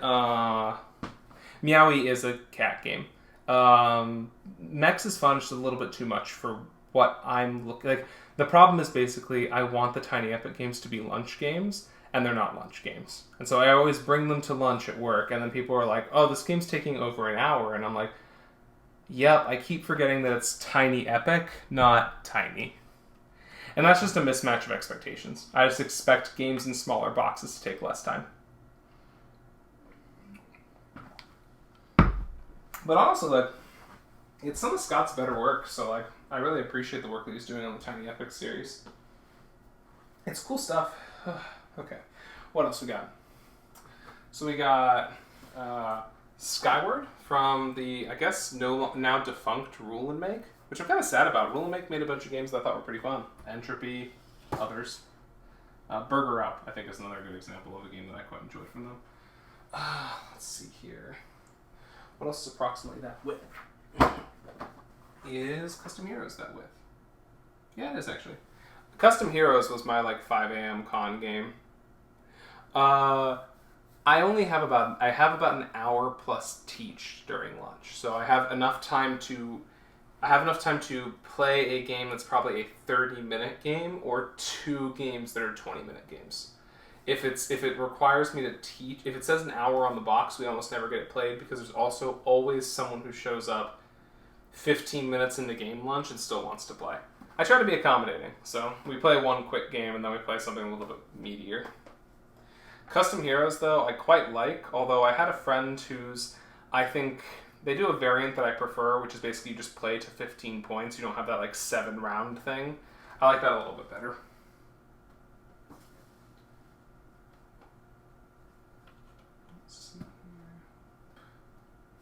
There we go. Alright. What else do we got that's approximately that width? Coldest Night. Actually, Coldest Night is wider, so I will put it on the bottom. So I played Coldest Night. It's not my personal cup of tea. Like, I see what it's trying to do. It's interesting. We just got down to a point where we thought we were doing really well, and we were actually doing extremely poorly.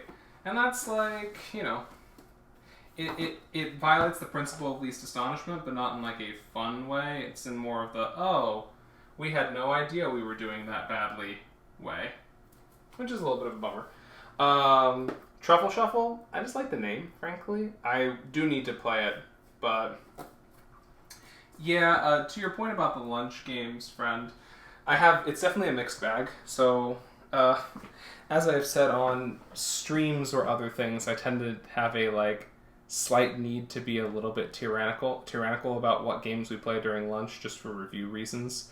And so several folks in our lunch group are sick of lunch games because they are sick of learning new games every week. And I'm like, yeah, that's fair. Oh, no, you're thinking of Chocolatiers. Chocolatiers was the chocolate game that we played. The one that was, I think my review of it that I haven't actually released was, it was like Splendor without the engine building. I think that, yeah, that's the one. Yeah, Chocolatiers, yeah. Didn't love it. Not every game's for me. Alright, I had Cat Lady around here somewhere. And, oh, there it is. It's Below Park's Memories. Are these the same one? No, they're not. Okay. Ugh. Wow, that was a funk. Flips over. Yeah, I didn't love it. Cat Lady. I just like the whole game just speaks to me. So, that's where it goes. On the shelf. Okay, and I think we can fit Grifters in and call that top bit done. Although I think actually Grifters is a little bit bigger than Skyward, so Grifters is actually going to go on bottom, on top of the Coldest Night. Yep, that's correct. Whoop. Perfect. Another game stack complete. Whew. Oof. Sorry to hear that, friend. But yes, Joe, in another lifetime we will be able to play another chocolate game. Although I hear Truffle Shuffle is quite well liked, so who knows? Hopefully we too will like it. Okay, let's see here. I don't think that's going to fit there. The challenge is always finding games that are almost the exact correct width, and it looks like the two games that are the correct width are Panda Craves Danger, a game about pandas putting themselves in terrible situations, and Food Truck Champion. So this one is, I know Nicole Jekic worked on this one as well. Nicole is great, so I'm very excited to get a chance to play this one later on. We will see when that is, though. Alright, so there's those. There's definitely room for a small game right up there. Something that can fit in that little slot. I think is going to be Narabi? Yep. Oh, okay, and then that slides in right there. Aha! That's a perfect fit, actually. Good job. Alright, now we're on to the big shelf. So, the big shelf is the place where I promised at least none of your dreams would come true, because I will show you the worst game in my collection. Prepare yourself. It's not this. Showdown Tactics is actually pretty cool. So I'll tell you about Showdown Tactics really fast. This is Korea board games. Basically, both players have tiles that have little NFC chips in them, I think, that are numbered 1 through 9. You know what number they are. Your opponent does not. You play a tile face down. They play a tile face down. The board tells you which player wins. Your goal is, I think, to win, like, 5 games or something.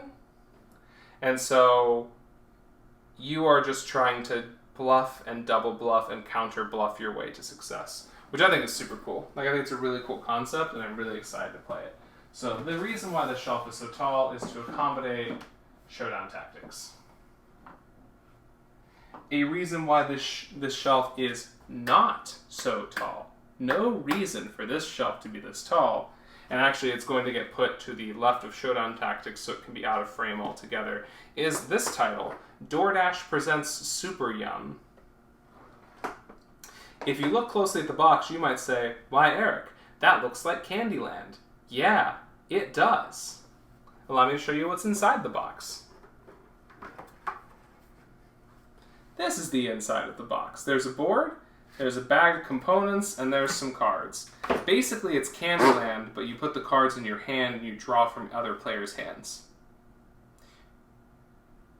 You would think that a company that can afford spending so much of its money on basically disinformation campaigns about workers' rights could afford to make a game that looked better than this. But what do I know? On the plus side, they bought a Super Bowl ad to tell you about that donation they made, so good for them. I don't like DoorDash very much. Oh wow, it doesn't even have the Super Yum on the right side. Ugh. And the other sides are DoorDash ads. Yeah, they made it available to influencers, he said, with a certain tone of voice. And I was like, sure, I have some thoughts on a DoorDash sponsored board game, so I'm going to play it and write it up for my site. You're going to love it. You already basically know what's going to happen, because most of the thing I just said is going into the review.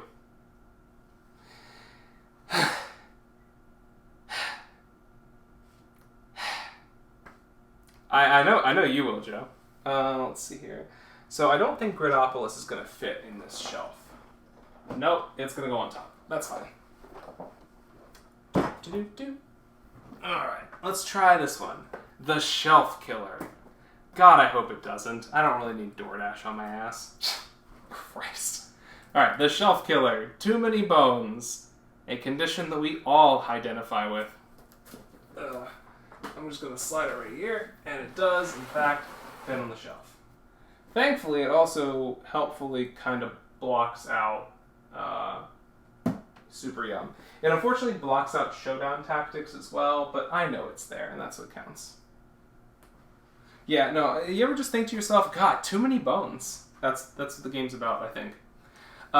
No, Chip Theory has been, like, super nice, and they offered to send it to me, and I really wanted to try it, so here we are. I saved a bunch of my cooperative games for when I was going to move into a housing situation that was more conducive to playing cooperative games, so that's where we're headed. I feel like my board gamer cred is slightly increasing every time I turn and talk to the camera as the shelf increases in fullness. Wait, really? There are that many countries on Earth? Did you get bones removed? Ugh. Now I just have questions.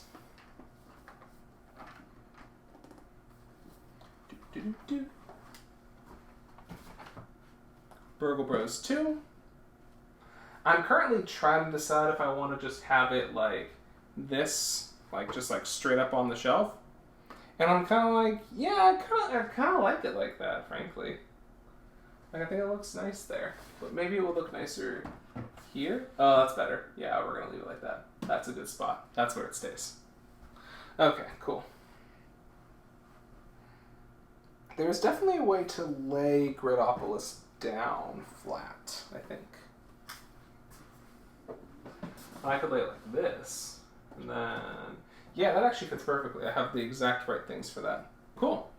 Yeah, so I have a decent ability to size things in 3D space mentally, and that just, I looked at it and I was like, I think if I just whoop, and it popped right in perfectly. So we are also going to have some games that are displayed outwards.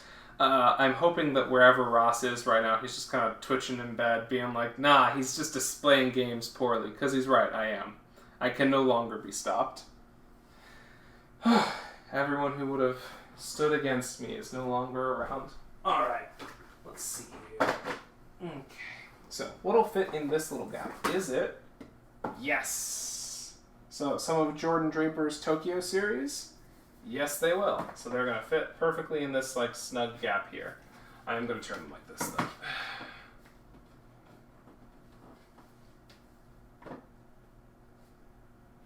Okay, so we got that. We got Gridopolis.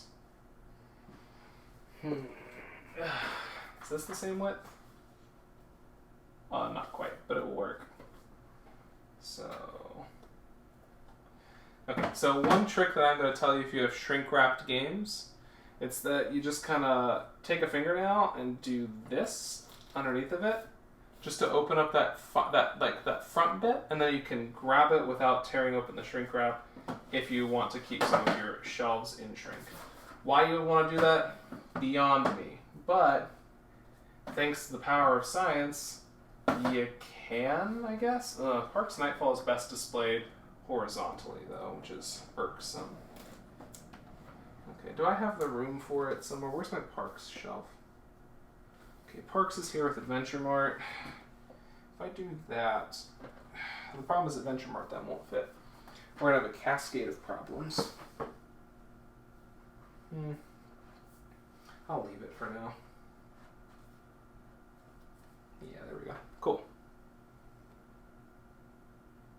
I mean, hey, if you start a board game shelf arrangement review blog, you will have a lot of content creators who you can evaluate. So if that makes you happy,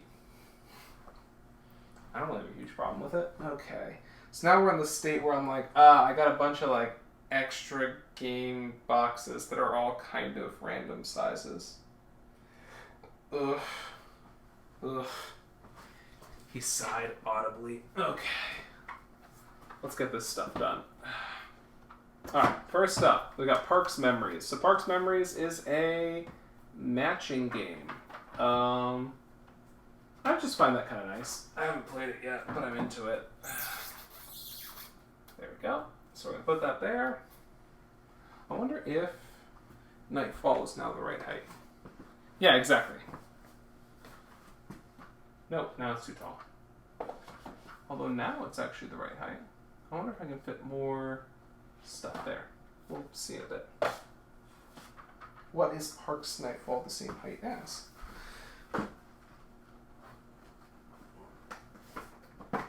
Is it the same height as this?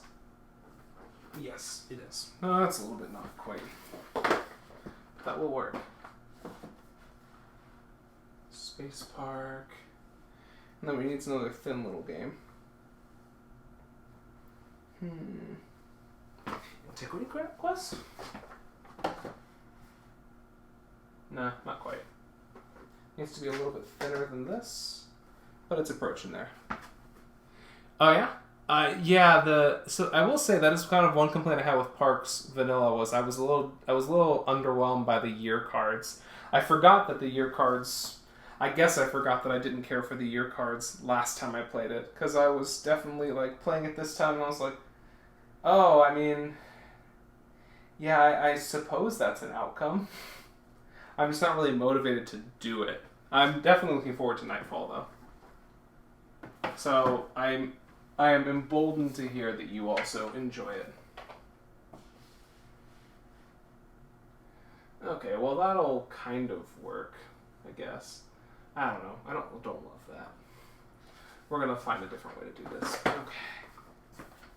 Here. Nope. Nope. Okay, that's fine. If that isn't gonna work, then we will do it like this. Okay. Cool. Well, we are down to maybe 30-ish, 40-ish games left. So this is good progress. Just need to clean up the rest of the garbage that I'm finding around.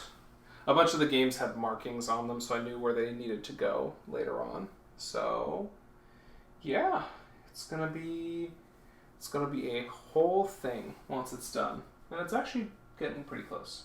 So let's see here. What other games can we put on the shelves that will fit in those spots?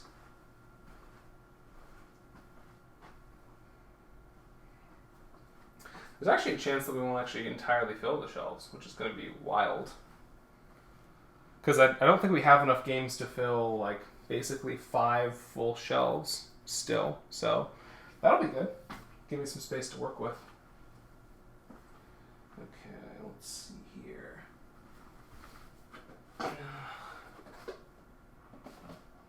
Oh, that's nice. That fits perfectly. So we'll do it like that.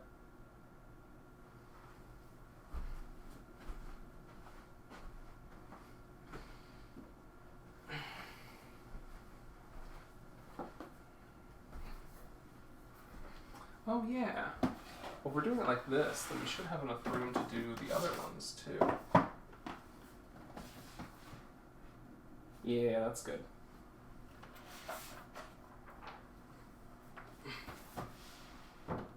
That's better though.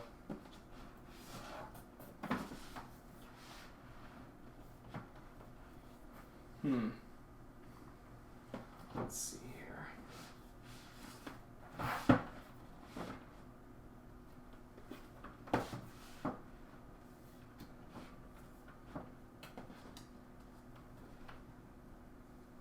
That's precarious, which I don't love.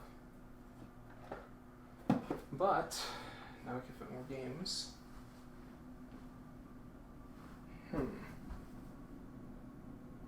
That's the dream. So much board game cred. Although I will say, secret bonus round, Joe, there is actually another shelf up there.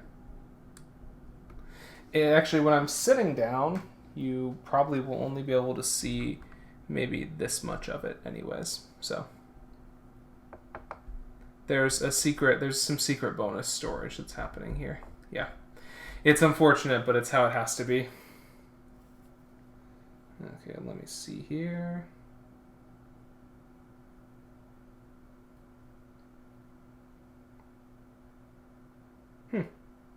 Wild.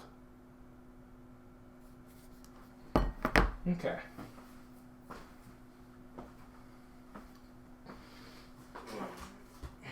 So we got Trickster. Got the same width here, same width here, same width here. That's close enough.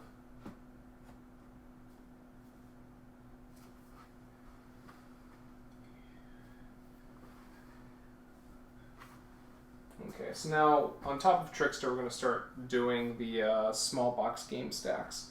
So that's where we can fit a bunch of smaller titles, I suppose. Okay, let's see. Praise metal.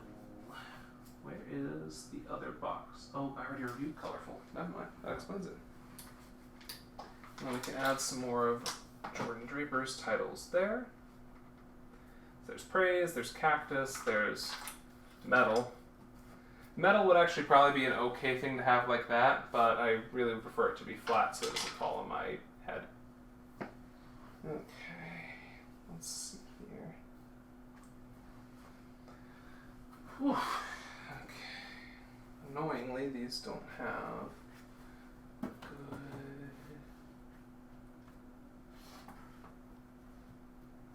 Okay, so we'll put some titles like that so that way they'll fit.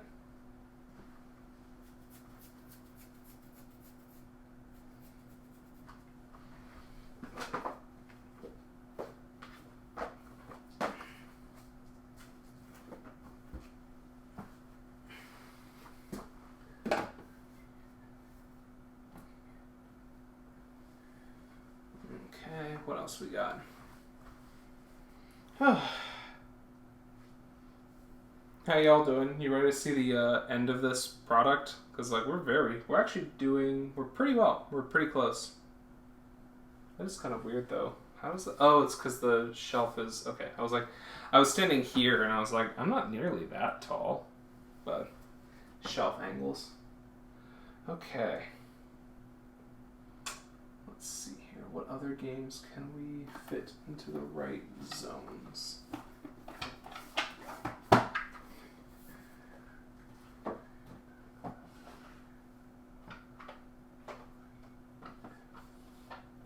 Well, that fits too perfectly not to go there, so that solves one problem. Thank you. I am very close. I mean, it helps that y'all have been here, so I haven't just been doing this in like rough silence. Because I would have done it. I just wouldn't have liked it. Let's see here. What other stuff can I put on shelves? The problem now is really just that everything is kind of workable, and so I'm not 100% sure what I actually have inventory-wise. So I'm actually just going to bring every remaining game over. So that way I can spread them all out on the floor and I have a better sense of what is available to me. Oh, there it is. Evan has since left the stream, but this was his game Bunny Party in Maple Valley. Very cute. This, though, I've already reviewed, so it actually can go elsewhere. Too loud of a blump. What can you do? Alright. This is actually always the hardest part. The hardest part is not the like initial bits with like the big boxes and etc. It's always when you are down to like the last pile or so of games and you're like, I need to figure out where the last things go. Okay, let's see here.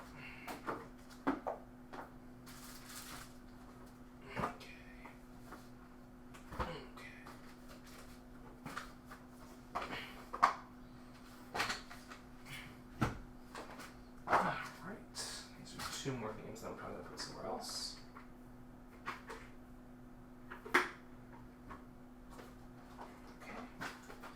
Small box game, small box game, small box game, small box game. Small box game, small box game, small box game. Slightly larger games.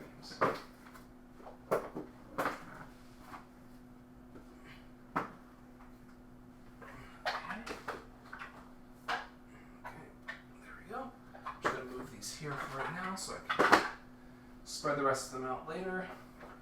And I believe that actually clears out the bulk of my space. So now everything is on the floor. Oh yeah, no, you should, yeah. Kallaxes with those kind of games, nah. You're better off with these, honestly. Like, if I can fit too many bones on a shelf, that's a powerful statement. Although I may slide too many bones. I haven't decided yet. I basically just don't want to... Actually, yeah, I think I know what I want to do. Even though it's not the most like height-friendly thing in my arsenal, here we go. I want to slide showdown tactics out and move too many bones. Because too many bones has the advantage of like length, whereas showdown tactics does not. And now you can't even see Super Yum. I would believe that Joe has had 11 of his bones removed. Like I would buy that. Like that scans to me. I'm just like, oh yeah, that's Joe.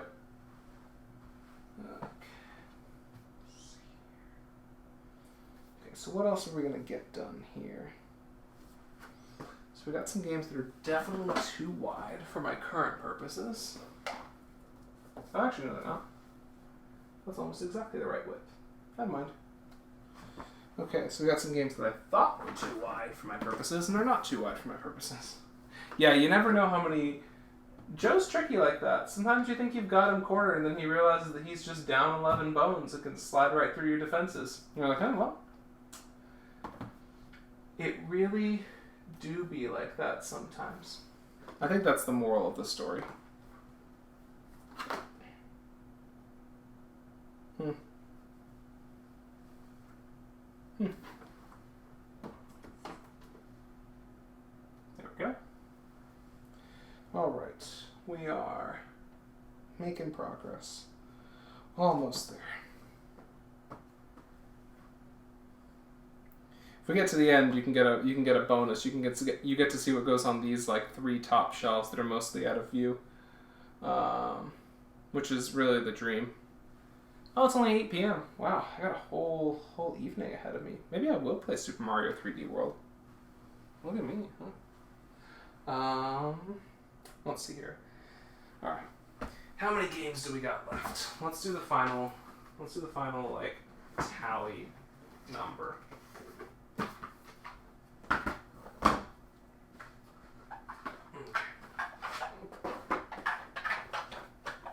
So we got 1, 2, 3, 4, 5, 6, 7, 8, 9, 10, 11, 12, 13, 14, 15, 16, 17, 18, 19, 20, 21, 22, 23, 24. Okay, we got a lot more than 40 games left. I counted to 25 and I wasn't like halfway done. I'm like, oh, oof. Yeah, a lot of these are just going to be... So there's some room here, so I'm going to start sliding small box games in these rows to get them so that they have some coverage there. And that'll probably be what gets us the rest of the way. Fairy season. Alright, that seems to be the right width. Have Pint Heroes, same publisher, slightly different width. Cool. It does help me now having them all spread out because I can see which ones are the widest. And so I believe it's going to come down to... Nope. You were not the widest game. Good Critters might be, though.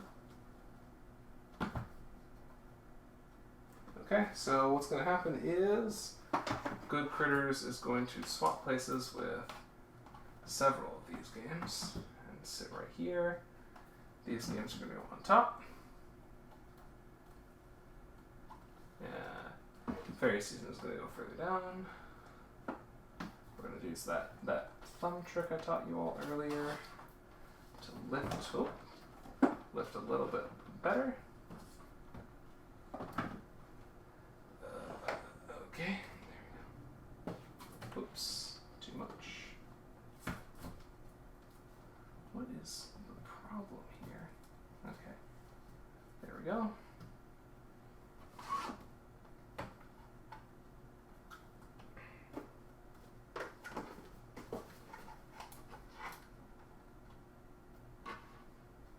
Okay, cool. So that's another stack. And now we just need some thinner games to go there. I mean, that's not a terrible idea. I am probably just going to slide the small box games in as they fit, though. Mostly out of self-spite. Plus, a few of these games aren't going to be in here forever, so once I've got them reviewed, they'll probably either go into raffle storage or they'll get popped out and they'll get replaced with something else. So I don't actually expect this arrangement to last forever. It will cycle gradually, but I will be moving some stuff around. Probably I'll now probably review games in the order of how easy it is to remove one of the games from the shelves, which is its own fun thing. Ish, kind of, maybe. Okay, let's see here. Roughly that width. Okay, is Festival of Thousand Cats roughly that width? Festival of Thousand Cats is almost exactly that width. Perfect. That means Shahrazad is slightly narrower.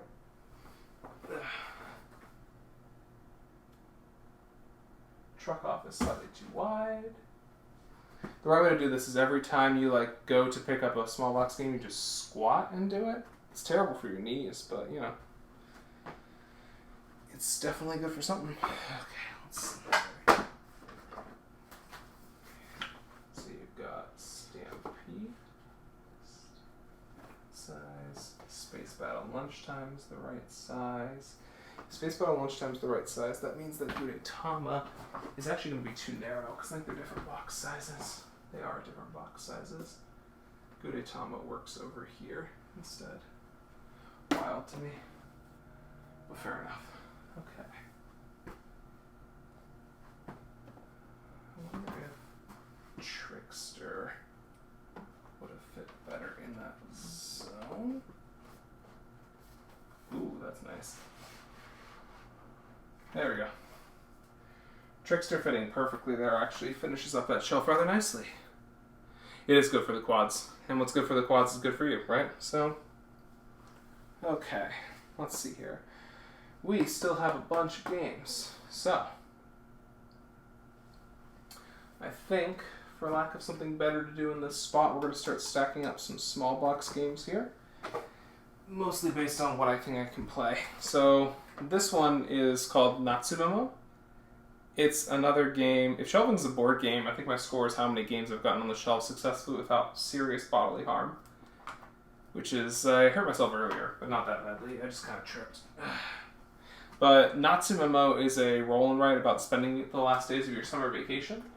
Unfortunately, your boy here didn't actually get the translation. So the cards have Japanese text on them, and the rules are in Japanese. So it is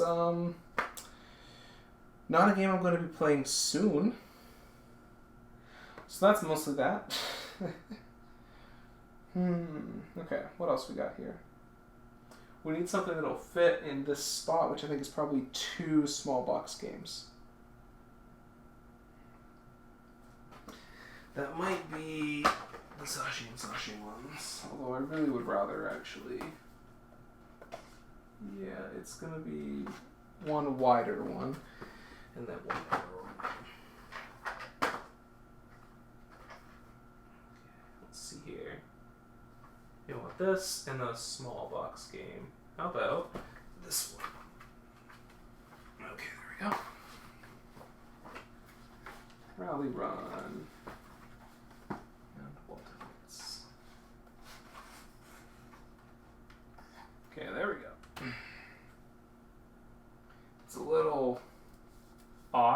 it stacks, but it fits. So the flusher it is, the happier you are. Yeah, a lot of the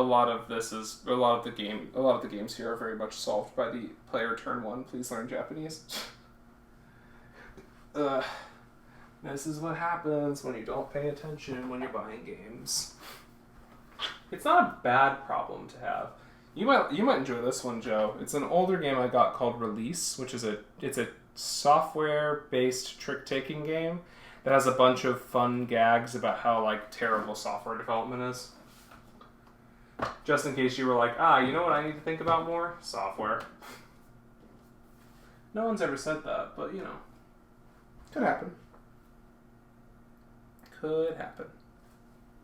It's funny. I'd say it's probably funnier than it is strategic, but it's not bad. I've played it a few times and enjoyed it every time. Okay, Kiwatin, very pretty. I don't really have much more to say than that. Oof. Almost step backwards onto a game. That's how you die. Yeah, the jokes are pretty funny. It's like, I think one of them's basically like there's one that's basically just nightmare code failures, and you have to just do a bunch of like terrible trick taking things because you just didn't actually do any good work in your code base, which is like relatable in an uncomfortable way. I hear what you're saying about the like tackle box for small box games, though I do kind of like the idea of getting something that fits here for small box titles. I kind of wonder if I wonder if I can go, let's see here. I'll be back in a second. I'm going to go try something. I have a organizer downstairs that I may be able to use for some stuff. But we'll see. Talk amongst yourselves. I'll be back in a minute.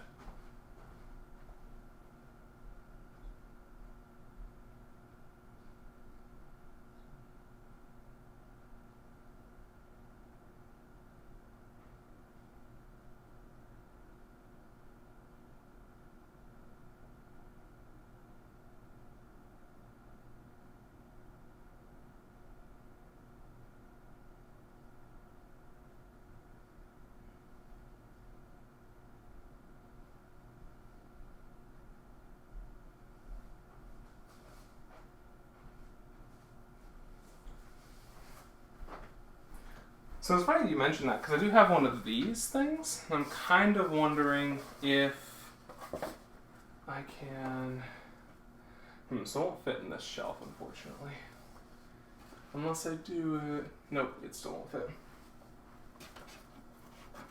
Nope. Oh well. It was worth a shot. That would be So if I wanted to store them at an angle, that would be the way to do it. Yeah, nah, this ain't it.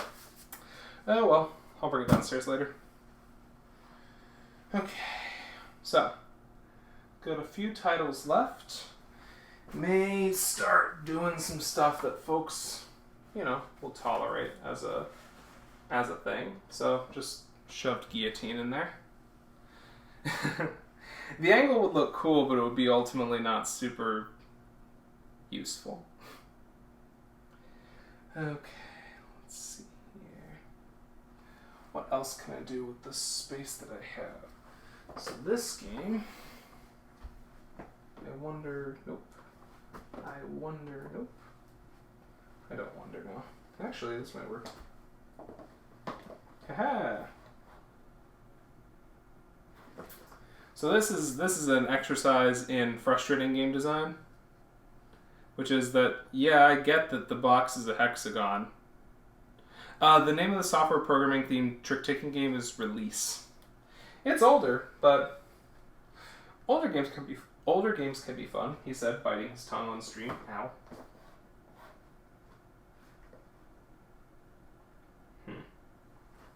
There is no way that's not going to roll out at the...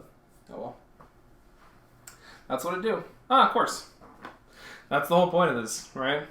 You discover some cool games, and I put them on a shelf. That's the dream, at least. Okay.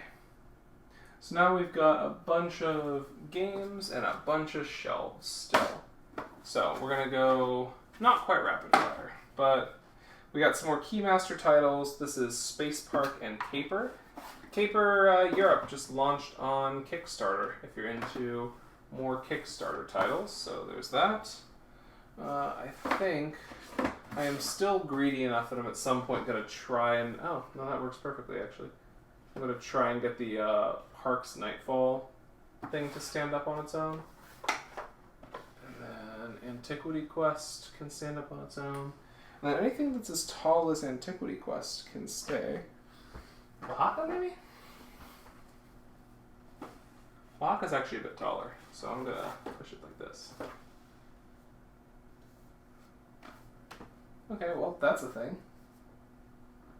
I can do that.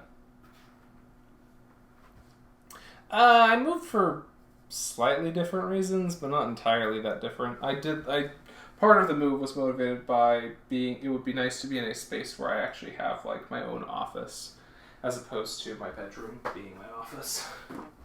Made my life hard for a variety of reasons. Or rather, it just made my life challenging in ways that I wasn't enthusiastic about. I wonder if composition is taller. It's not really taller, but it's definitely wider. Let's remove this. Let's do that. That's fun. Okay, that'll work. Okay.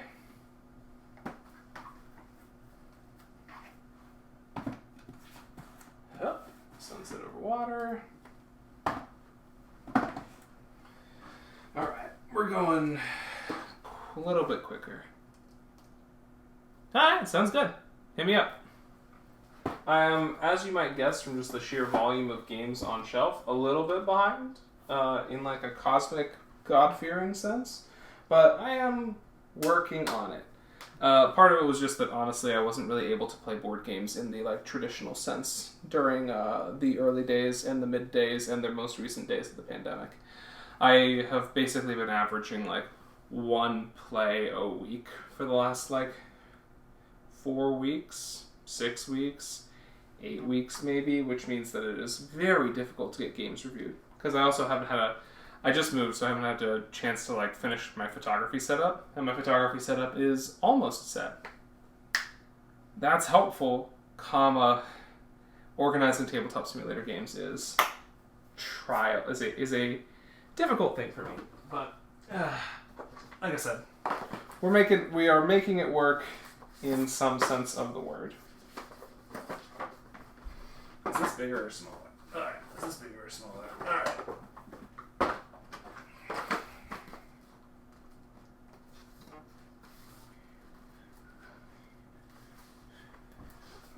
Whoa. Almost tripped and fell into the shelf.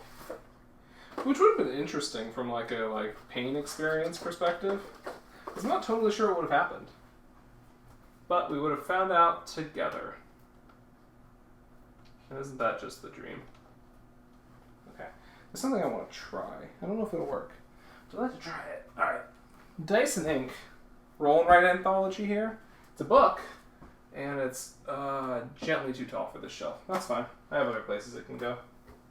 I think those other places are like here. But it can go many places. Yeah, that's fine. It'll work for now. Okay. Okay. So I know Oaxaca can go there, but I also kind of want to do something with Truck Off. Is Truck Off narrow or wider? It's a little bit narrower than those, so it can go on top of sensitive water and below out of this world. Okay, cool. Gudetama can't fit there. Can't fit there either. Okay, so we need something thinner than Gudetama, which makes me think the right move is to go with Red 7. Despite having Red 7 for a while and enjoying Red 7, I've never actually reviewed Red 7. It's just like consistently been almost on my list. Alright, we are in the home stretch now. So there's actually still some pretty interesting games here. It's like Sacred Rights. I actually quite like this one. It's a social deduction-y game that's a little bit like Spyfall, So, Joe, you might like it, but it's a little bit closer to like, instead of asking each other questions, you get assigned a like statement, like the word of our ritual is, and you give a word, and everyone just sort of nods in agreement. And you just try and figure out who has no idea what the ritual is. So the ritual might be like wood, and you're like, the word of our ritual is pine or something.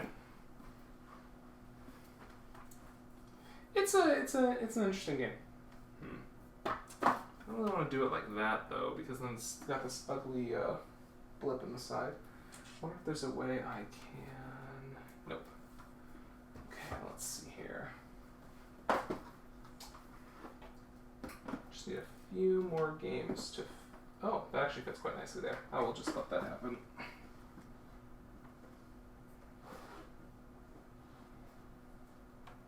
All right, Oaxaca fits right there quite nicely. So let's see here. There's just going to be a bunch of spots where games just kind of fit. Got it, annoyingly.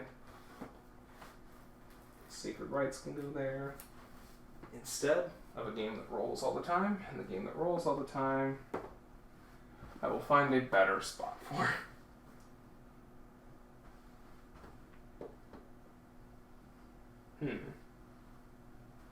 Nope, nothing for it right now. That's fine. It's kind of their fault for giving me a game that has such a weird shape, frankly. Like, I don't really want to put it like this, so it's like at a diagonal, but also I just don't know what to do with it right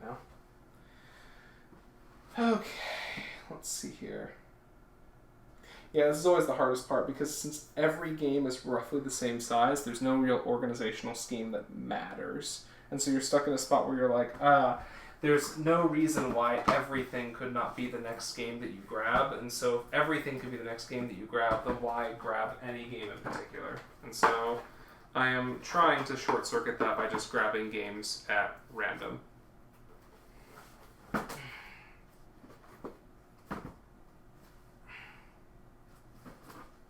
And yeah, Joe, that might work. Just a couple diagonal games to really make them sweat.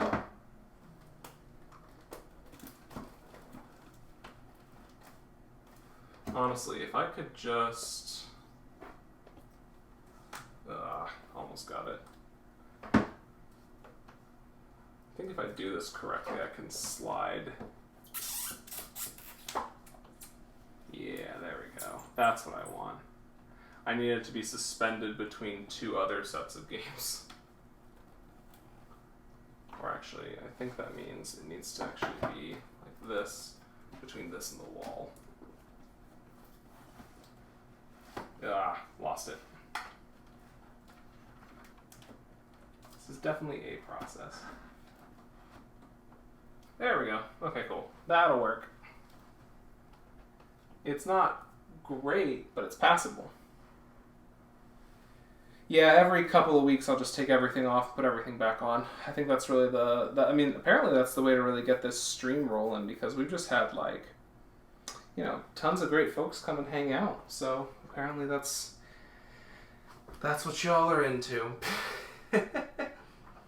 Okay, let's see here. Okay, I've got two more. Grand Slam, which is a surprisingly robust tennis playing card game. It's similar to Flamme Rouge in the sense that if you really like tennis, neat. If you don't like tennis, you're going to be like, this is a tennis card game.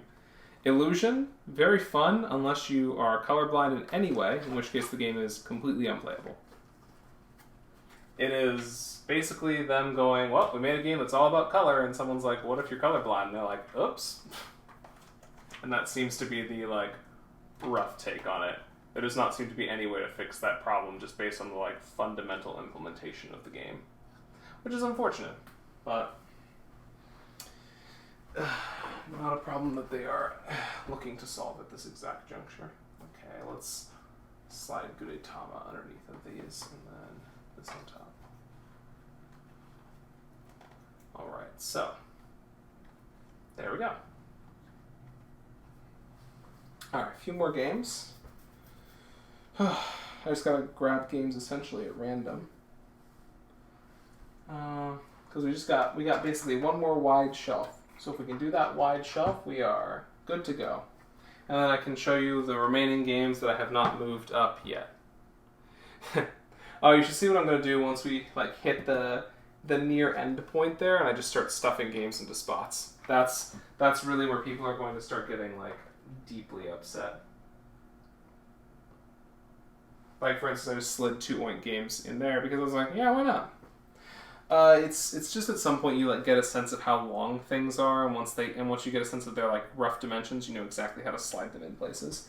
It's a skill, not an art.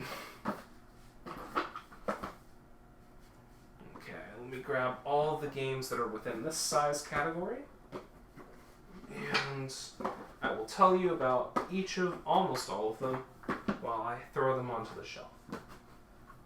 How's that for graceful charity? All right. Biggest to smallest. Here we go. All right. So first one, we got Dice Fishing, Roll and Catch.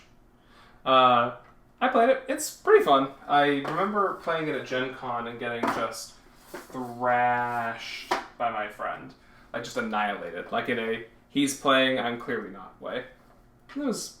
We haven't really played it since then. It seems like it'll benefit with more people.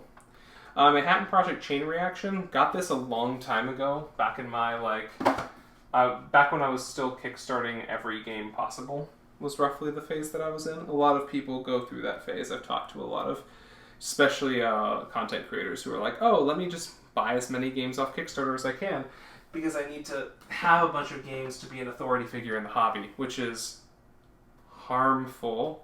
You do not need to have a lot of games to be a good content creator, and I'm fully aware of the irony of saying that with this whole business going on. But yeah, no, when you first start out content creating, there's definitely a desire to be like, I need to buy every game that's currently being made. Yeah, thank you, Kimberly. Also, hi, Kimberly. Everyone keeps telling me about Village Green, and so that means I'm excited to try it. Let's see here. I think this is the widest. Not quite. I did pick up some more games from Japan. This one's called Nights with Poison. I believe it's trick-takey. A lot of times, like, Rand Lemley will just tell me to buy a game, and I will kind of just do it. Rand's got good taste. Let's see here. Unfortunately, this game has to go elsewhere, so it'll go here. Because it really wants to have it really wants to be displayed horizontally. So it'll go there. That's fine. We don't mind. Okay, let's see here. How about Rolling Ranch? Rolling Ranch, cute roll and write. I did get the stamps. So now instead of having to draw a cow terribly, I can stamp a cow poorly. Village Green we already talked about. Overstocked is a Kickstarter preview that I haven't played enough to have much to say about yet. Okay. Let's put it underneath Shahrazad. Shahrazad, interesting solo game. I like it sometimes. Other times I get thrashed at it and I'm just like, butter. Bummer. Not butter. Sorry. Well, I hope the cross-stitching is going well, and I hope the wry commentary is everything that you hoped for. Well, I'm talking about this one. I played it once. So Gift of Tulips, it's coming from Weird Draft Games in about 2 weeks, which means I really need to get my preview done. The photography setup's almost built. It's happening. But you basically can keep, give, or put tulips into the center market, and you use that to try and give your opponents valuable tulips and then diminish their worth while keeping eventually high-value tulips for yourself. It's a fun little game, honestly. I wouldn't say it's like, the next big, Kennerspiel winner, but, it is fun for what it is. And I think what it is, it does a very good job of meeting what it is trying to be. Woof. Speaking of overstocked, I almost punched myself in the face. That's the dream. Good thing my reflexes are okay. And so is my face. Cool. Alright, we are almost there. So we're going to keep powering through. I'm going to grab the next phase of games that are roughly the same size.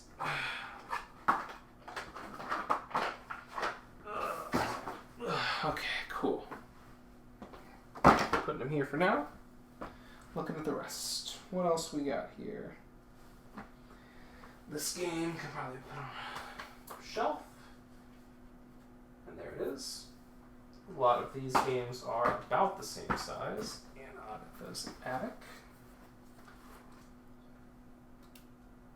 Okay, cool. So that can go there.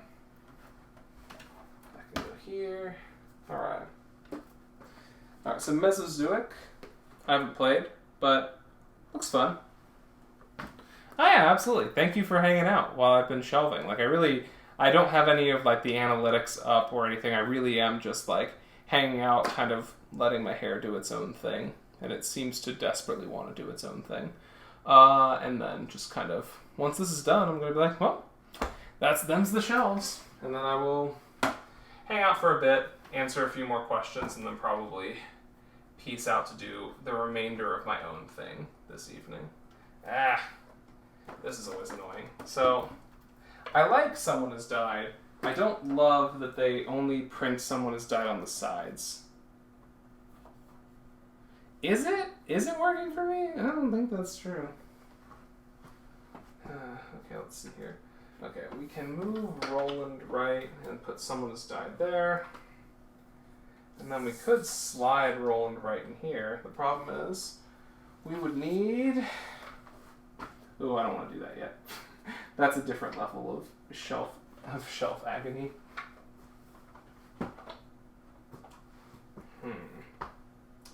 Problem is, there's nowhere else that it fits.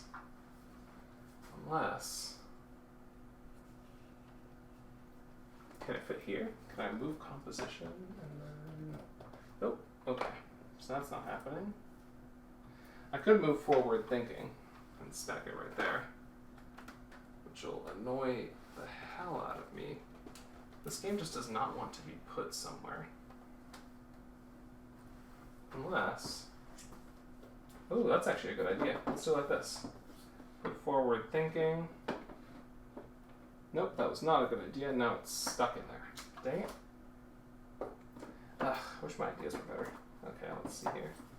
Because see, this fits nicely. But I can't fit it such that Someone Has Died is visible.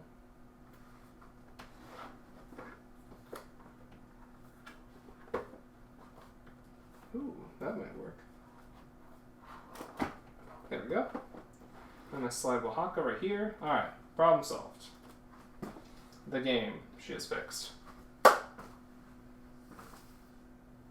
Okay, let's see here. Alright. Got a few more coming up here. These are mostly just small box games that I've acquired through a number of different channels and avenues. So, Kepler Run I'm still pretty excited about getting to try at some point. I haven't had a chance to yet, but I am looking forward to it. This one needs to go underneath of this one. And then you stack with this. Choking hazard, etc. The problem is, Kepler Run kind of needs to be like displayed. It almost needs to go like here so I can see it, but not much to do about that. So we'll instead go up here for right now. And I will try and turn it so that I can remember that it's there. There's always the temptation with a lot of these.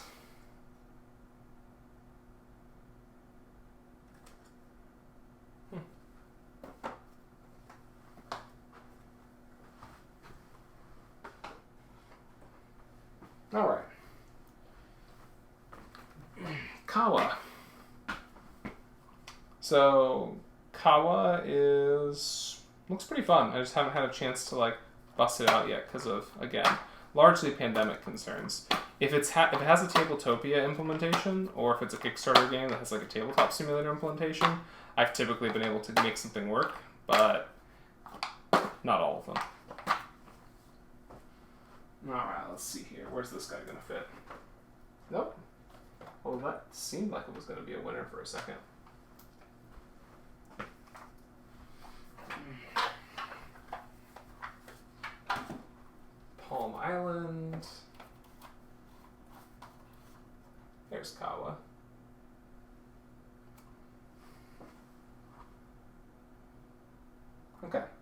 Well, on the plus side, the exciting thing is that we are basically down to small box games only. Are you asking me what my take on Asmodee's acquisition of BGA is? My take is that I don't know the industry at like a mechanical level enough to have more of a take than like, oh, that's odd from like a regulatory sense. But again, I don't know enough about it. It seems like it has very similar energy though to like Amazon talking about buying movie theaters or movie theater chains. Again, I don't have enough of a sense of economics or business. That is just like my gut reaction. I'm not a professional business person. But I would be worried if I were... I think if I were a publisher of like non-Asmodee games on BGA, I would be worried. Not because they have said nothing is going to change, but it is not even that. It is just that, let's say every Asmodee game is now available on BGA. You now suddenly have an influx of new titles that have a slightly larger user base than a lot of the titles that are available on BGA, and I worry that without a good discoverability mechanism, it's going to lead to a lot of dilution.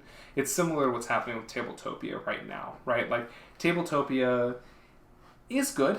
It's got some really good stuff going on. It is not very discoverable for a lot of games. Like, it's just hard to find the game that you're looking for. It'd be better if it had something like Netflix, where it's like, oh, you played these games, so you probably enjoy this one. But I think that's still a long ways off, just given how much like tech and money is currently running through the board game industry. I don't think BGA is going to hit a similar thing. They might with an influx of Asmodee cash, but I'm not sure. And Tabletop Simulator continues to have its own problems. Like, meh. That was a surprisingly more robust answer than I expected to give, but you asked the question, that's the answer you got. So, here we are. Alright, let me slide a couple more of these in. Alright, I think we are at a point where I can sit down for a hot second and I can tell you, or I can at least stand and tell you what some of these games are as I'm putting them away. So, for instance, these two games are expansions from Mesozoic. So these are Jurassic and Triassic mini expansions. So without really a better spot to put them in, I'm probably going to put them on a slightly different shelf, just because that way it makes the shelf appear a little bit more robust. They'll probably end up in the Mesozoic box once I open it. Is this Twin Princes? I don't remember which game this is. Alright, this is another one of... Oh man, I can never remember. Alright, let me make the full final stack of games. The final stack of small box games. And then we will rush through all the small box games that I have. A lot of them are Dojin games, or small box indie games from Japan. And so that's probably the remaining 15 or 20 games in the stacks. And then I have a few extra titles that I haven't had a chance to do anything with yet. So let's slide page bulge back in here. These two games I may put somewhere else. And then I'm just going to make the stack. So, first one up is Zoo Year's Eve. This one's XYZ Game Labs, I believe. It's a cute little, it's a little bit like Beastie Bar in the sense that you are just kind of getting animals and you have certain animals in your hand and you're trying to bluff other animals.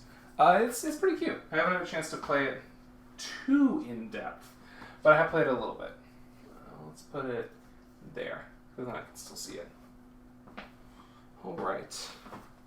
A few of these games are courtesy of Ayako at Big Cat Games, so I'll talk about a few of those. Where did I put the other one? There's definitely another one. Where was it? I thought Twin Princes was around here somewhere. Maybe this is Twin Princes. No, there was definitely a game that was roughly... Well, that's the first game that gets lost, I guess. Oh no, there it is. Twin Princes is up here. It was a different size. It's a wallet game, yeah. So I believe... I can't remember what the name of this... Oh, this is Mitsuhama. So it looks to be a little fish market game. Big Cat. The War Chronicles of Ganymede looks to be a robot mech combat deck builder, I think is what I was told. I do not remember what this game is, but it's ninja-y. Somnia is a trick-taking game about nightmares. And that's cool. It's got a little maze on the back. And then Pompiers is a trick-taking game about firefighters. So that's a bunch of small box games, courtesy of my friend Ayako over at Big Cat. If you're looking for someone to support who's just like a great person all around, Ayako is super. I love what Big Cat is doing, and I love how they're bringing over a lot of like indie Japanese games to the American market. That's important stuff, and it doesn't really get talked about that much. Because when we think of like non-US games, a lot of people think exclusively of like European games that have questionable views on slavery. Not gonna get into it, but pew pew. Oh, hey. What's up, Nicole? Alright, so we got some more small box Japanese card games. These three I can remember. These three I can remember pretty quickly. Blend Coffee Lab is a trick-taking game about making coffee. Super fun. Again, Sashi and Sashi.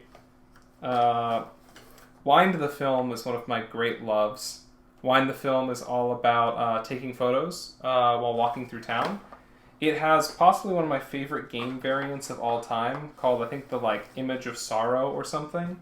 Basically, whatever card you have left at the end of the game is the picture you couldn't take, and you missed out on that shot, and it so deeply affects you that it makes all the other cards of that color that you have obtained worthless. Which is actually really good if you're playing with the if you end up having a negative score of that color, because it just makes them worth nothing. In Front of the Elevators is a very pleasant game about cutting in line. By being like, excuse me, I am a child, I need to cut in line for the elevator. And they're like, oh, sorry. Love a lot of what Sashi and Sashi is doing. So where can I fit these easily? I do kind of like keeping the Sashi and Sashi games on the same shelf, but that may... Oh, actually, that'll work. Wow, this shelf really is... Okay, cool. Yep, so this will be where Sashi and Sashi games live. Front of the Elevators and Blend Coffee Lab. Yeah, cool. I like them to be easy to access. Oh yeah, Wind the Film was great. Whew. You did show up almost just in time, Nicole. We are down to basically the last 7-ish games. He's done it. The hair's a mess though.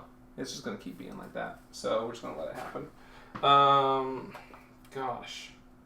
I don't remember the game that Delt is another name for. Oh, it's Crass Carrier.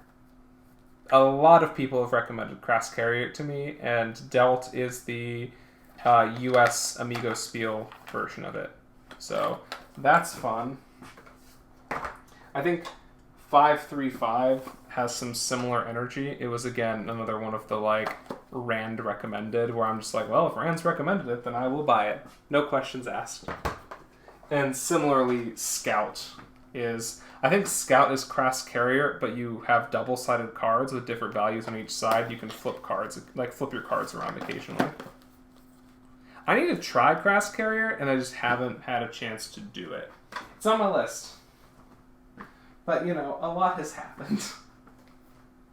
Okay, let's find some places where we can slide these games in. Whoop! No. Come on. Whoop. No. Whoop. 535 is in.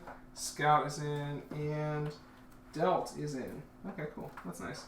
They don't all need to stack here. I think it's honestly not great for them all to stack there. Oh, here's one for you, Nicole. This one's specifically for you. It's called Antique or Ghost. You're looking for antique stuff, but some of it's haunted, and you want to sell it at the market, but you can't sell haunted stuff at the market, so you want to try and give your opponent the haunted thing instead. You need to be like, yeah, this totally isn't haunted.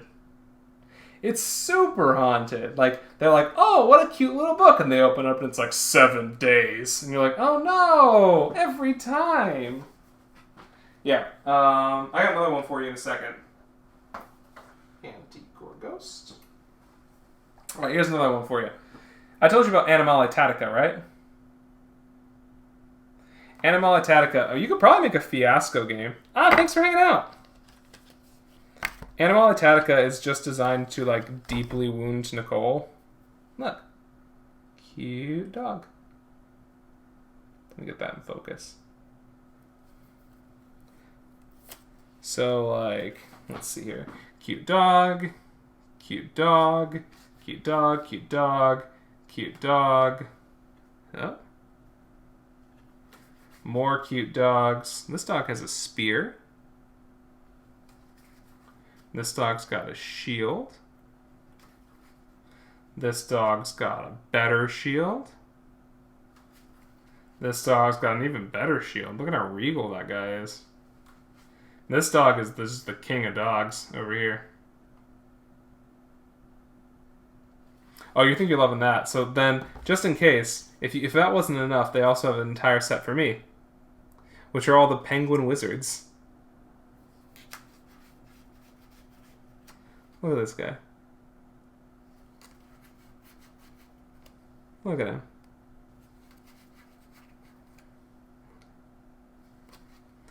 This one just got a battle axe for some reason. This is the real dream right here. Just to be the Penguin King. Yeah. See, you're on the late night channel now. I can actually open up. I can afford to make the time to open up some of these games. I was worried earlier. I literally did not think I was going to have enough. I thought I was prepped to be like, yep, we've spent 10 hours doing this. I will see you all tomorrow. As opposed to like, yeah, well, we're mostly done. So, you know. I don't know if we can play it online. It's I think it's similar to Great Dalmuti, I guess, is what people keep telling me. But it has the decks are not the same, I guess. I think the Penguin deck is busted. Like, I've tried playing it and I've lost every time against new people who do not understand the game at all. And I'm like, huh. But yeah. Bye. So, I mean, it's fun. I just think it might be like a scooch busted.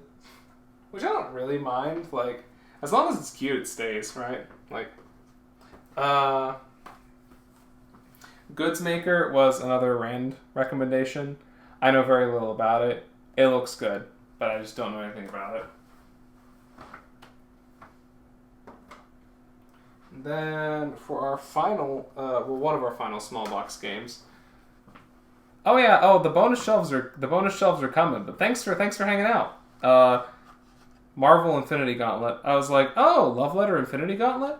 Sure. We live our best lives. I'll post this stream to YouTube at some point once I figure out how to get it down and processed. Yeah. Okay, let's see here. There we go. That goes there. All right, cool. And then I got two more. I got Reach and Kazaki Incorporated. Little bag games. I'm just going to put them up here because I don't really have a good spot for bag games. And then I got Bricks and Brutes, another bag game. Bag games are just going to go on the shelf for now. But yeah, that's almost everything. So I guess kind of basically my floor is clear now. So that's fun. We'll do the bonus shelves real fast because the bonus shelves are going to be pretty simple. The bonus shelves are all the things that I couldn't easily justify putting elsewhere because they all have to kind of go together. The first one is the completeness of Fireball Island. So Fireball Island is going to go up here.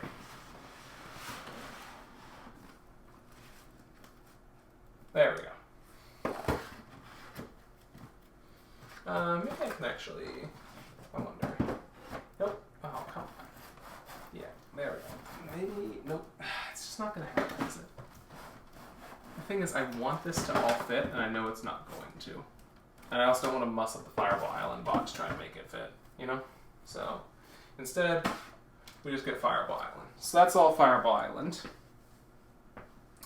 Actually, I guess in addition, since we're making things happen, there's Pandemic Legacy Season 0.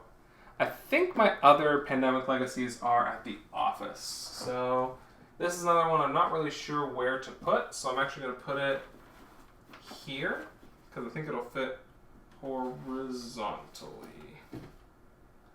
Yeah, perfect. Yep, that works. Fits quite nicely, actually. All right. Now for the tough ones. First up, Edge of Darkness. Classic. So I am going to put that one up here. Just to lead to some hijinks where I try to pull it down from that shelf and it falls on me and it kills me stone dead. And our finale, bless, is the largest lab that they have available. I don't normally tell people that I have this. Because people are like, oh, why aren't you playing it? And I'm like, what do you mean? I probably could play Gloomhaven. I just haven't gotten around to it. This is probably more necessary for my will. Like, Edge of Darkness is large, but Gloomhaven is heavy. Alright. Lordy. Okay. He's up, and blessed. Okay. Woof. He's done it. Alright. All tasks at hand have been cleared. There's a few other things I need to take care of. There's just some extras around.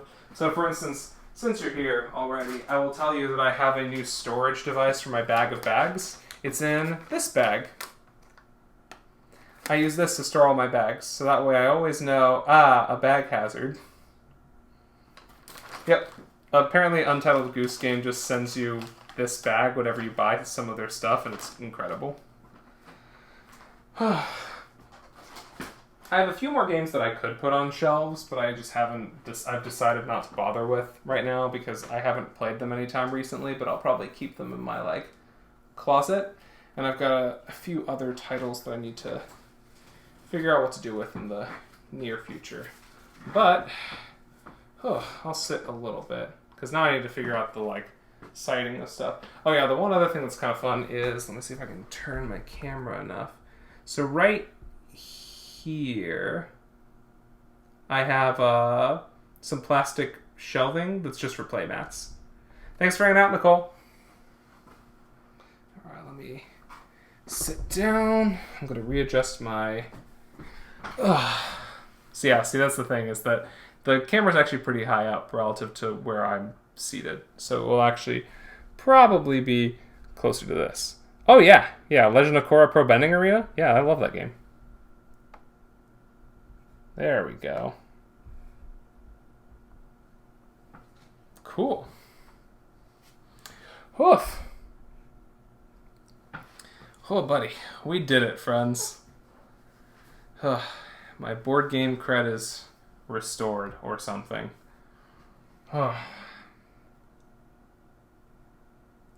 Yeah, probably. I mean, I probably should. I feel like if one of them ever falls, I'll see it coming quickly enough that I can get out of the way, but you never know. The problem is, I think it's just drywall on the other side, so I'm not sure, I don't know if there are studs there that I could find easily. But, anyway, this has been about 5 hours of us just living our best lives, learning about board games, and putting games away on shelves. So, yeah, for all of you who have been... Oh, okay, that makes sense. Oh, yeah, but Joe, every time I bust out a stud finder, I have to point it at myself, and then it starts beeping. That's just the fundamental function of stud finders. But, yes, we got it done. Thanks to everyone who came and hung out. I am going to lay on the floor for probably 15 minutes, and then I might go play Mario or something. Or maybe I'll write. I don't know. I kind of want to get the rest of my photography set up so I can start actually getting back to photography. I feel like that's the right energy. But we'll see what happens. Yeah, I should probably... I'll look into securing the shelves. I still have the kits, but yeah. Anyways, thanks everyone. Thanks for hanging out. I'll talk to you soon. Take care, and, keep living your best lives. I'll see you all soon.